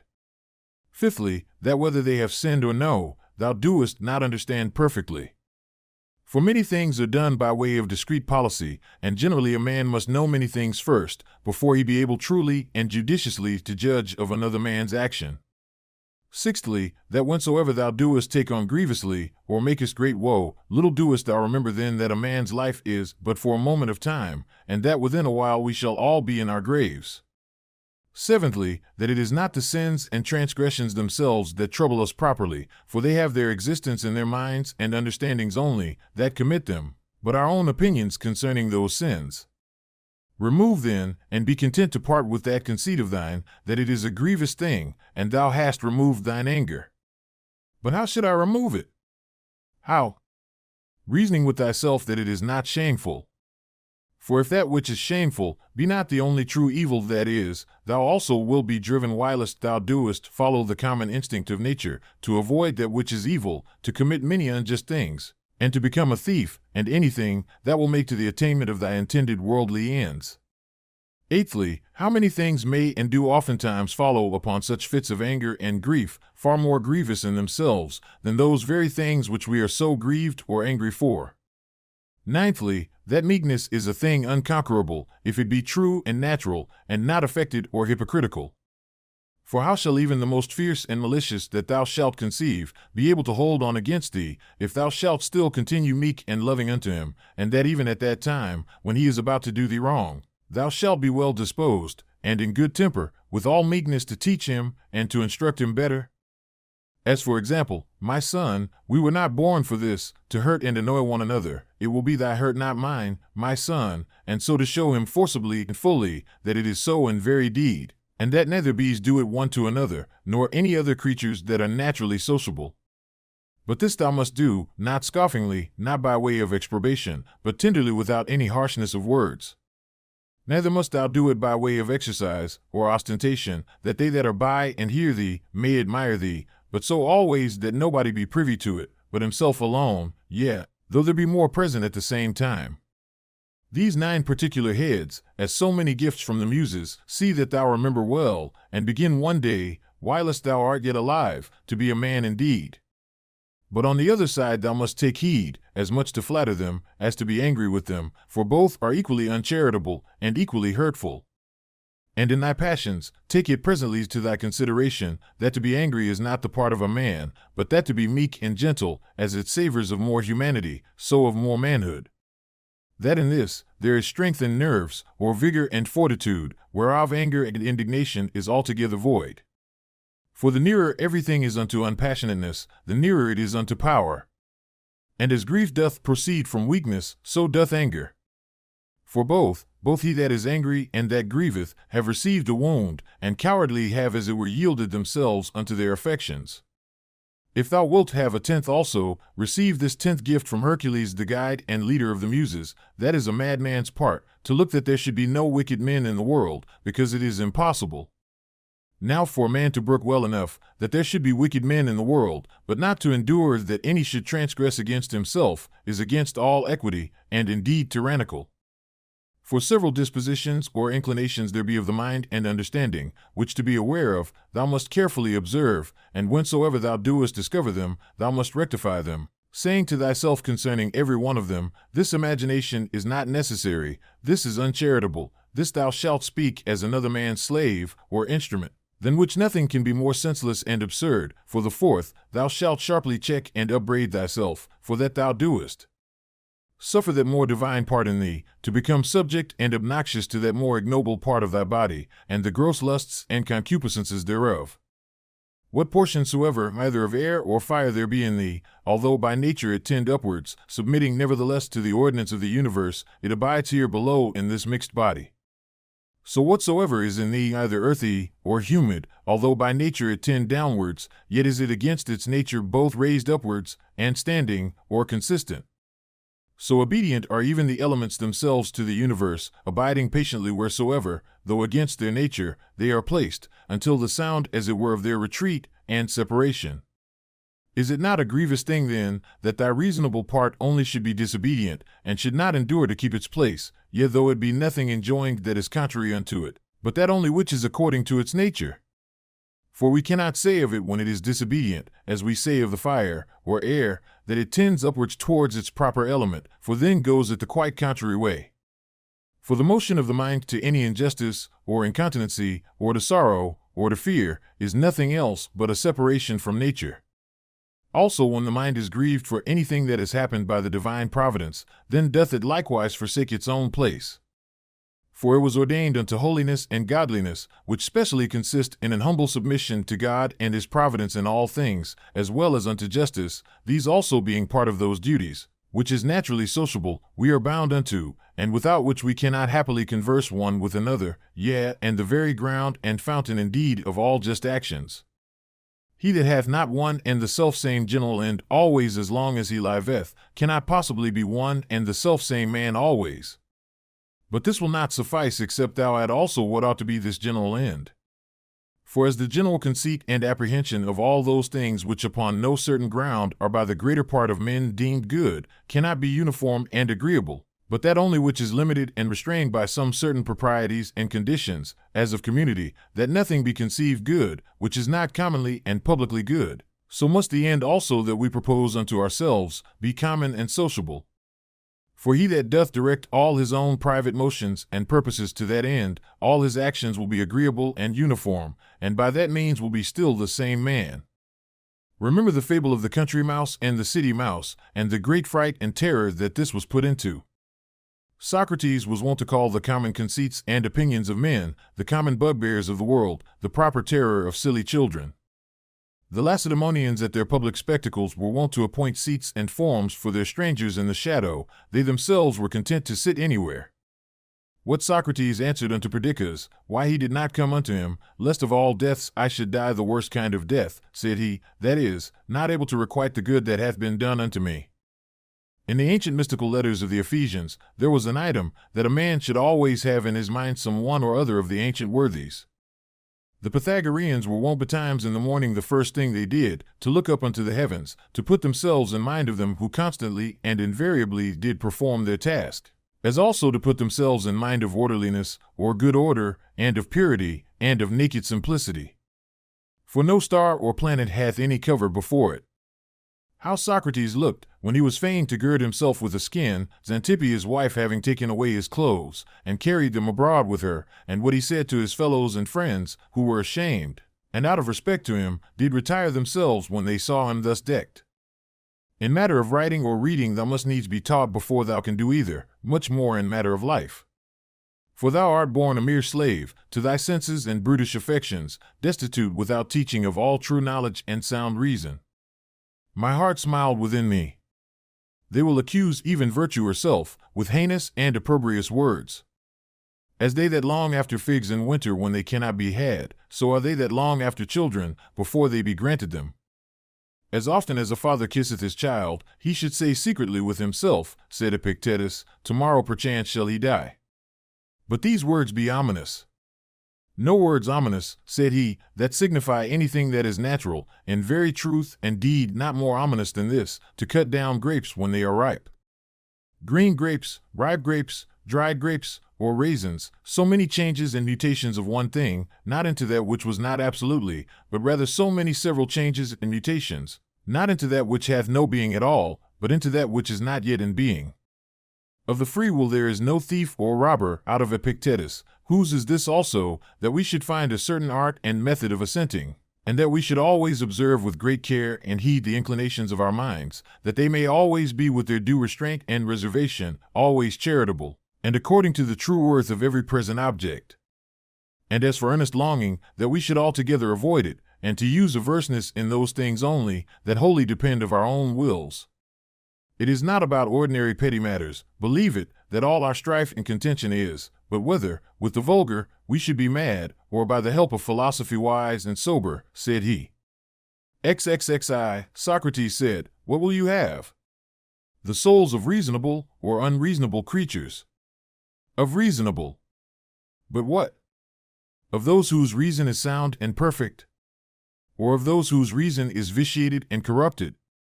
Of those whose reason is sound and perfect. Why then labor ye not for such? Because we have them already. What then do ye so strive and contend between you?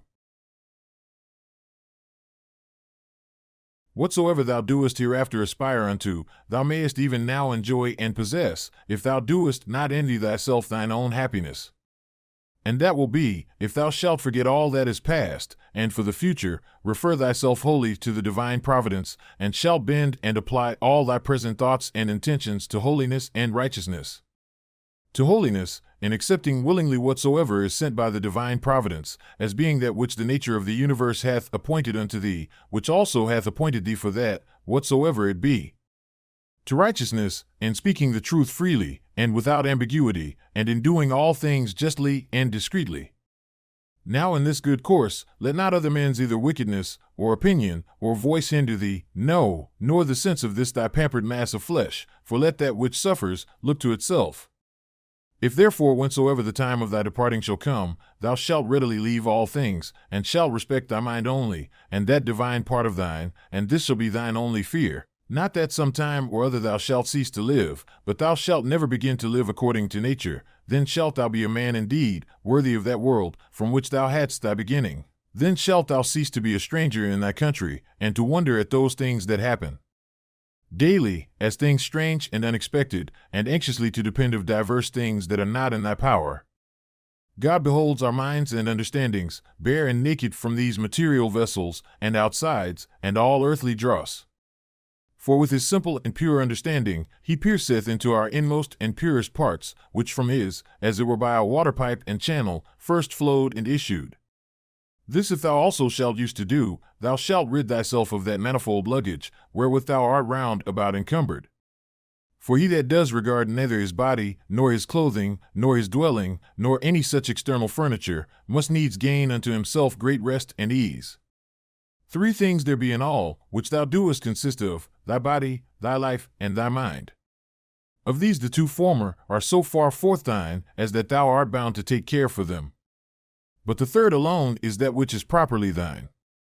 If then thou shalt separate from thyself, that is from thy mind, whatsoever other men either do or say, or whatsoever thou thyself hast heretofore either done or said, and all troublesome thoughts concerning the future, and whatsoever, as either belonging to thy body or life is without the jurisdiction of thine own will, and whatsoever in the ordinary course of human chances and accidents doth happen unto thee, so that thy mind, keeping yourself loose and free from all outward coincidental entanglements, always in a readiness to depart, shall live by herself, and to herself, doing that which is just, accepting whatsoever doth happen, and speaking the truth always, if, I say, thou shalt separate from thy mind, whatsoever by sympathy might adhere unto it, and all time both past and future, and shalt make thyself in all points and respects, like unto Empedocles his allegorical sphere, all round and circular, and shalt think of no longer life than that which is now present, then shalt thou be truly able to pass the remainder of thy days without troubles and distractions, nobly and generously disposed, and in good favor and correspondency with that spirit which is within thee. I have often wondered how it should come to pass that every man loving himself best should more regard other men's opinions concerning himself than his own. For if any god or grave master standing by should command any of us to think nothing by himself but what he should presently speak out, no man were able to endure it, though but for one day. Thus do we fear more what our neighbors will think of us than what we ourselves. How come it to pass that the gods, having ordered all other things so well and so lovingly, should be overseen in this one only thing, that whereas then hath been some very good men that have made many covenants as it were with God, and by many holy actions and outward services contracted a kind of familiarity with him, that these men, when once they are dead, should never be restored to life, but be extinct forever? But this thou mayest be sure of, that this, if it be so indeed, would never have been so ordered by the gods, had it been fit otherwise.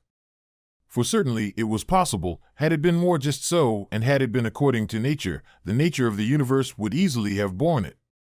But now because it is not so, if so be that it be not so indeed, be therefore confident that it was not fit it should be so, for thou sayest thyself, that now seeking after this matter, how freely thou doest argue and contest with God. But were not the gods both just and good in the highest degree, thou durst not thus reason with them.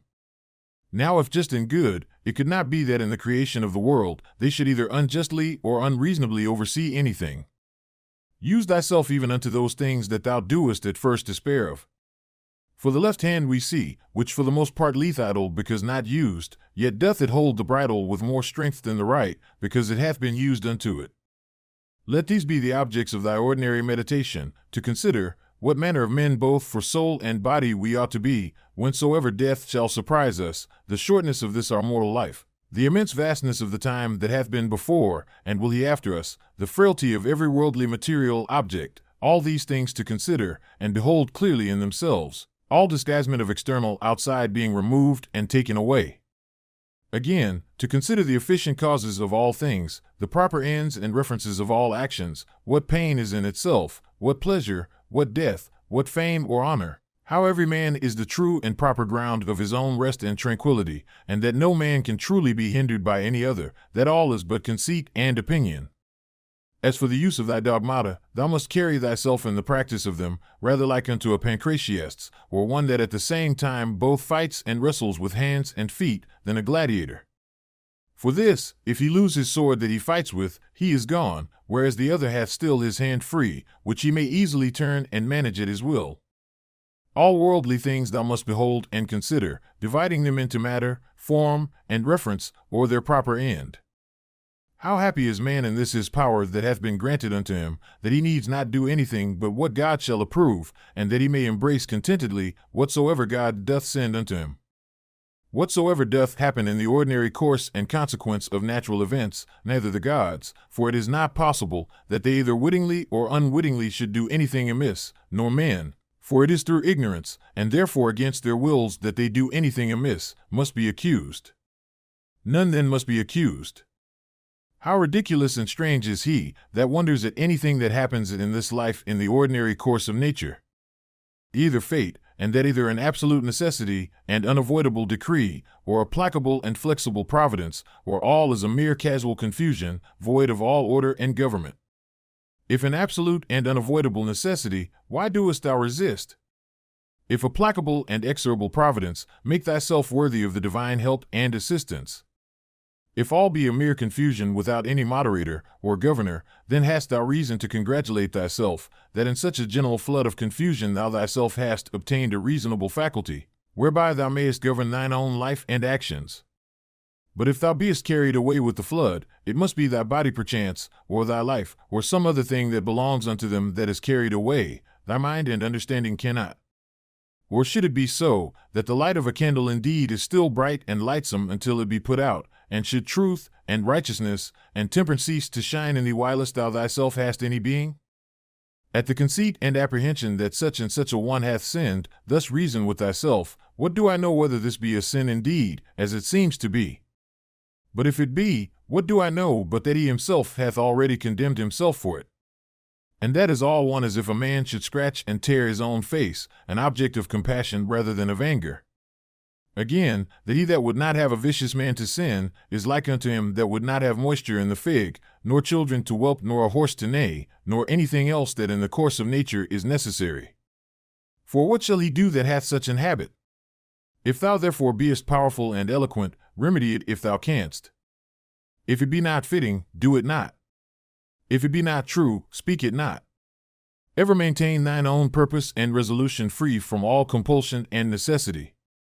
Of everything that presents itself unto thee, to consider what the true nature of it is, and to unfold it, as it were, by dividing it into that which is formal, that which is material, the true use or end of it, and the just time that it is appointed to last. It is high time for thee to understand that there is somewhat in thee, better and more divine than either thy passions, or thy sensual appetites and affections. What is now the object of my mind? Is it fear, or suspicion, or lust, or any such thing? To do nothing rashly without some certain end, let that be thy first care. The next, to have no other end than the common good. For, alas! Yet a little while, and thou art no more will any either of those things that now thou sayest, or of those men that now are living, be any more. For all things are by nature appointed soon to be changed, turned, and corrupted, that other things might succeed in their room. Remember that all is but opinion, and all opinion depends of the mind. Take thine opinion away, and then as a ship that hath stricken in within the arms and mouth of the harbor, a present calm, all things safe and steady, a bay, not capable of any storms and tempests, as the poet hath it. No operation whatsoever it he, ceasing for a while, can be truly said to suffer any evil, because it is at an end. Neither can he that is the author of that operation, for this very respect, because his operation is at an end, be said to suffer any evil. Likewise then, neither can the whole body of all our actions, which is our life, if in time it cease, be said to suffer any evil for this very reason, because it is at an end, nor he truly be said to have been ill affected, that did put a period to this series of actions.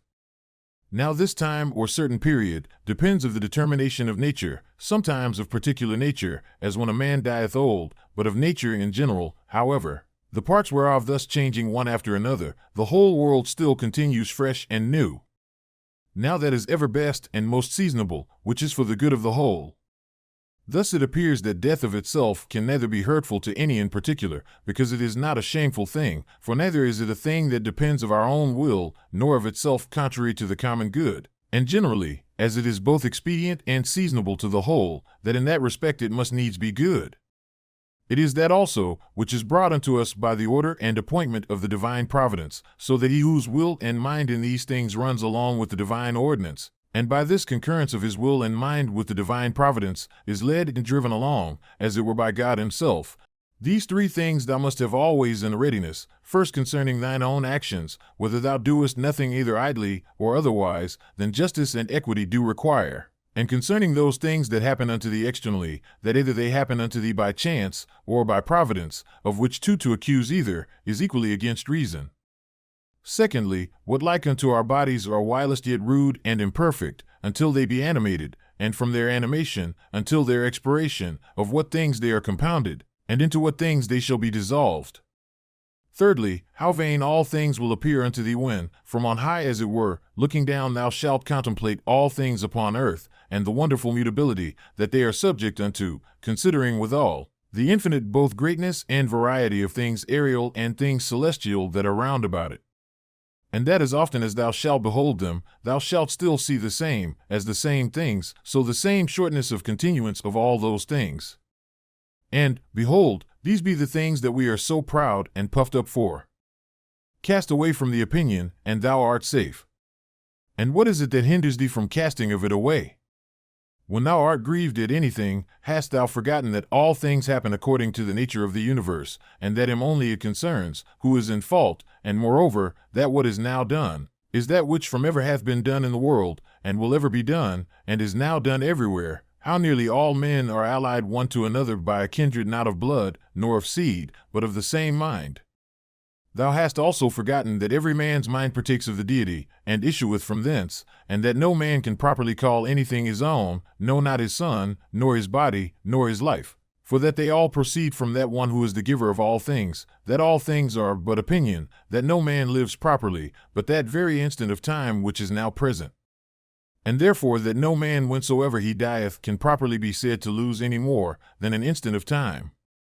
Let thy thoughts ever run upon them, who once for some one thing or other were moved with extraordinary indignation, who were once in the highest pitch of either honor or calamity, or mutual hatred and enmity, or of any other fortune or condition whatsoever. Then consider what's now become of all those things. All is turned to smoke, all to ashes, and a mere fable, and perchance not so much as a fable. As also whatsoever is of this nature, as Fabius Cagelinus in the field, Lucius Lupus, and Stutinius, at Baie Tiberius, at Caprii, and Velius Rufus, and all such examples of vehement prosecution in worldly matters, let these also run in thy mind at the same time, and how vile every object of such earnest and vehement prosecution is, and how much more agreeable to true philosophy it is, for a man to carry himself in every matter that offers itself, justly and moderately, as one that followeth the gods with all simplicity. For a man to be proud and high conceited, that he is not proud and high conceited, is of all kind of pride and presumption the most intolerable. To them that ask thee, where hast thou seen the gods, or how knowest thou certainly that there be gods, that thou art so devout in their worship? I answer first of all, that even to the very eye, they are in some manner visible and apparent. Secondly, neither have I ever seen mine own soul, and yet I respect and honor it. So then for the gods, by the daily experience that I have of their power and providence towards myself and others, I know certainly that they are, and therefore worship them.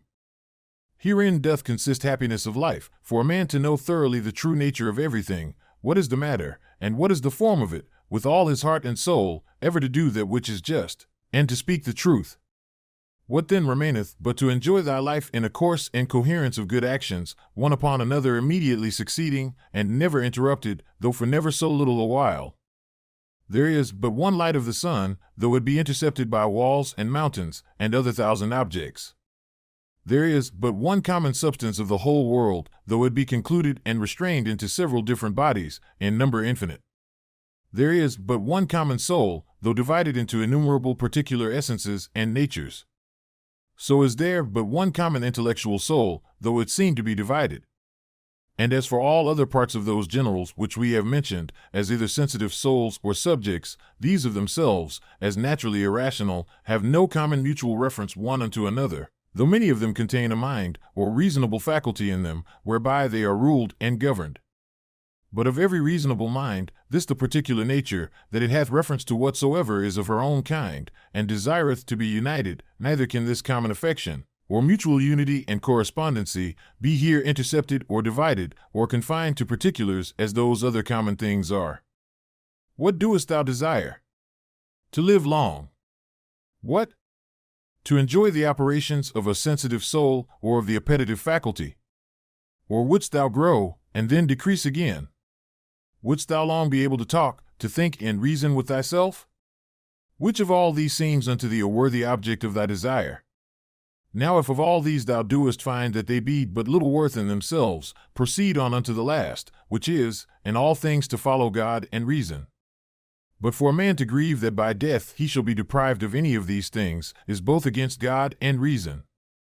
What a small portion of vast and infinite eternity it is, that is allowed unto every one of us, and how soon it vanisheth into the general age of the world, of the common substance, and of the common soul also what a small portion is allotted unto us, and in what a little clod of the whole earth, as it were, it is that thou doest crawl. After thou shalt rightly have considered these things with thyself, fancy not anything else in the world any more to be of any weight and moment but this, to do that only which thine own nature doth require, and to conform thyself to that which the common nature doth afford. What is the present estate of my understanding? For herein lieth all indeed. As for all other things, they are without the compass of mine own will, and if without the compass of my will, then are they as dead things unto me, and as it were mere smoke. To stir up a man to the contempt of death, this, among other things, is of good power and efficacy, that even they who esteemed pleasure to be happiness, and pain misery, did nevertheless many of them contemn death as much as any. And can death be terrible to him, to whom that only seems good, which in the ordinary course of nature is seasonable? To him, to whom, whether his actions be many or few, so they be all good, is all one, and who whether he behold the things of the world being always the same either for many years, or for few years only, is altogether indifferent? O man! As a citizen thou hast lived, and conversed in this great city the world. Whether just for so many years, or no, what is it unto thee? Thou hast lived, thou mayest be sure, as long as the laws and orders of the city required, which may be the common comfort of all. Why then should it be grievous unto thee, if, not a tyrant, nor an unjust judge, but the same nature that brought thee in, doth now send thee out of the world? As if the praetor should fairly dismiss him from the stage, whom he had taken in to act a while. Oh, but the play is not yet at an end, there are but 3 acts yet acted of it. Thou hast well said, for in matter of life, 3 acts is the whole play. Now to set a certain time to every man's acting, belongs unto him only, who as first he was of thy composition, so is now the cause of thy dissolution. As for thyself, thou hast to do with neither. Go thy ways then well pleased and contented, for so is he that dismisseth thee.